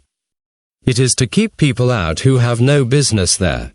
Do you see?" He was still smiling in the most amiable manner. "I am sure if I had known." "Well, then, you know now. And if you ever put your foot over that threshold again," here in an instant the smile hardened into a grin of rage, and he glared down at me with the face of a demon, "I'll throw you to the mastiff." I was so terrified that I do not know what I did. I suppose that I must have rushed past him into my room. I remember nothing until I found myself lying on my bed trembling all over. Then I thought of you, Mr. Holmes. I could not live there longer without some advice. I was frightened of the house, of the man, of the woman, of the servants, even of the child. They were all horrible to me. If I could only bring you down, all would be well. Of course I might have fled from the house, but my curiosity was almost as strong as my fears. My mind was soon made up. I would send you a wire. I put on my hat and cloak, went down to the office, which is about half a mile from the house, and then returned, feeling very much easier.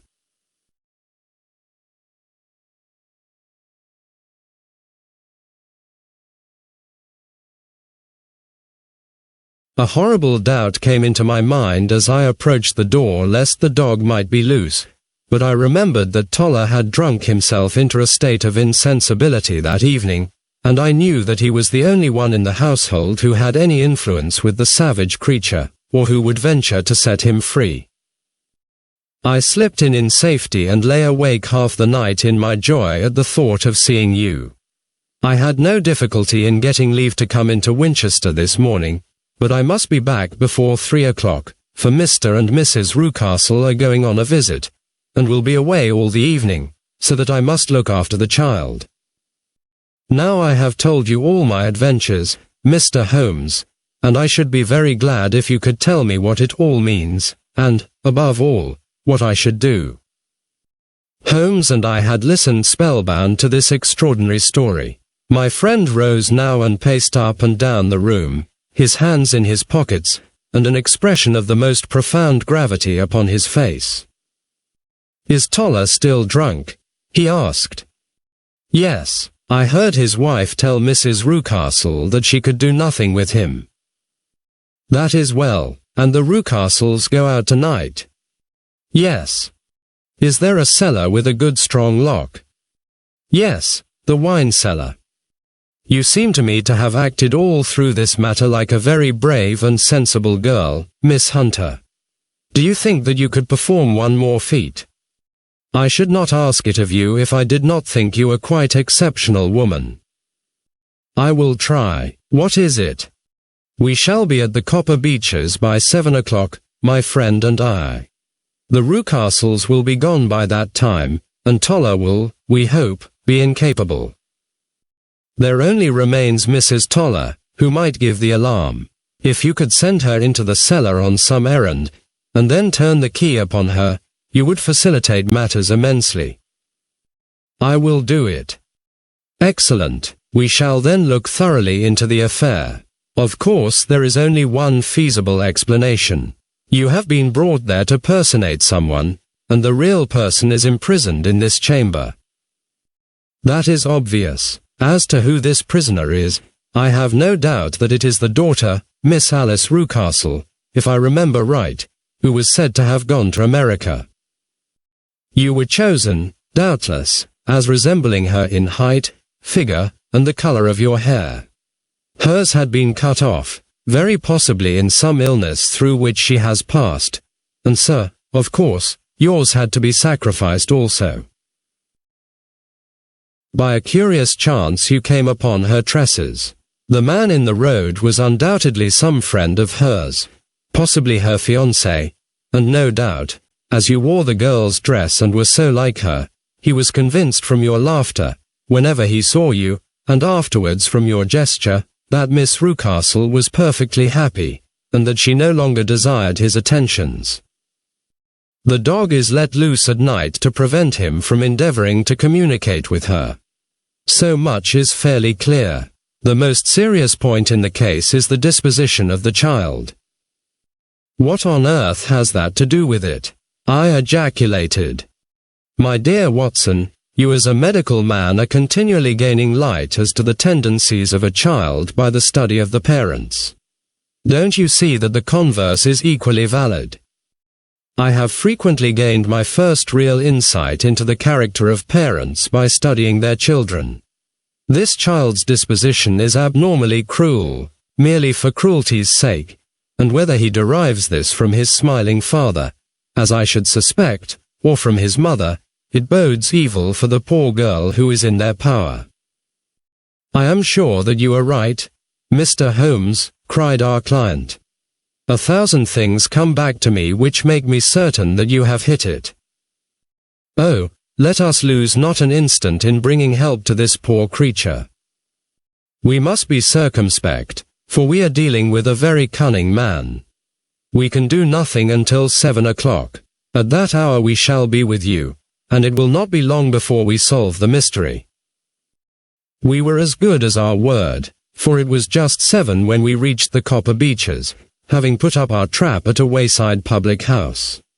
The group of trees, with their dark leaves shining like burnished metal in the light of the setting sun, was sufficient to mark the house even had Miss Hunter not been standing smiling on the doorstep. "Have you managed it?" asked Holmes. A loud thudding noise came from somewhere downstairs. "That is Mrs. Toller in the cellar," said she. "Her husband lies snoring on the kitchen rug. Here are his keys, which are the duplicates of Mr. Rucastle's." "You have done well indeed," cried Holmes with enthusiasm. "Now lead the way, and we shall soon see the end of this black business." We passed up the stair, unlocked the door, followed on down a passage, and found ourselves in front of the barricade which Miss Hunter had described. Holmes cut the cord and removed the transverse bar. Then he tried the various keys in the lock, but without success. No sound came from within, and at the silence Holmes' face clouded over. "I trust that we are not too late," said he. "I think, Miss Hunter, that we had better go in without you. Now, Watson, put your shoulder to it, and we shall see whether we cannot make our way in." It was an old rickety door and gave at once before our united strength. Together we rushed into the room. It was empty. There was no furniture save a little pallet bed, a small table, and a basketful of linen. The skylight above was open, and the prisoner gone. "There has been some villainy here," said Holmes. "This beauty has guessed Miss Hunter's intentions and has carried his victim off." "But how?" "Through the skylight. We shall soon see how he managed it. He swung himself up onto the roof. Ah, yes," he cried, "here's the end of a long light ladder against the eaves. That is how he did it." "But it is impossible," said Miss Hunter. "The ladder was not there when the Rucastles went away. He has come back and done it. I tell you that he is a clever and dangerous man. I should not be very much surprised if this were he whose step I hear now upon the stair. I think, Watson, that it would be as well for you to have your pistol ready." The words were hardly out of his mouth before a man appeared at the door of the room, a very fat and burly man, with a heavy stick in his hand. Miss Hunter screamed and shrunk against the wall at the sight of him, but Sherlock Holmes sprang forward and confronted him. "You villain," said he, "where's your daughter?" The fat man cast his eyes round, and then up at the open skylight. "It is for me to ask you that," he shrieked, "you thieves! Spies and thieves! I have caught you, have I? You are in my power. I'll serve you." He turned and clattered down the stairs as hard as he could go. "He's gone for the dog," cried Miss Hunter. "I have my revolver," said I. "Better close the front door," cried Holmes, and we all rushed down the stairs together. We had hardly reached the hall when we heard the baying of a hound, and then a scream of agony, with a horrible worrying sound which it was dreadful to listen to. An elderly man with a red face and shaking limbs came staggering out at a side door. "My God!" he cried. "Someone has loosed the dog. It's not been fed for 2 days. Quick, quick, or it'll be too late." Holmes and I rushed out and round the angle of the house, with Toller hurrying behind us. There was the huge famished brute, its black muzzle buried in Rucastle's throat, while he writhed and screamed upon the ground. Running up, I blew its brains out, and it fell over with its keen white teeth still meeting in the great creases of his neck. With much labor we separated them and carried him, living but horribly mangled, into the house. We laid him upon the drawing-room sofa, and having dispatched the sobered Toller to bear the news to his wife, I did what I could to relieve his pain. We were all assembled round him when the door opened, and a tall, gaunt woman entered the room. "Mrs. Toller," cried Miss Hunter. "Yes, miss. Mr. Rucastle let me out when he came back before he went up to you." "Ah, miss, it is a pity you didn't let me know what you were planning, for I would have told you that your pains were wasted." "Ha," said Holmes, looking keenly at her.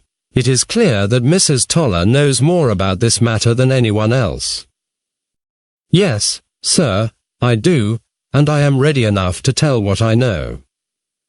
"Then, pray, sit down, and let us hear it, for there are several points on which I must confess that I am still in the dark."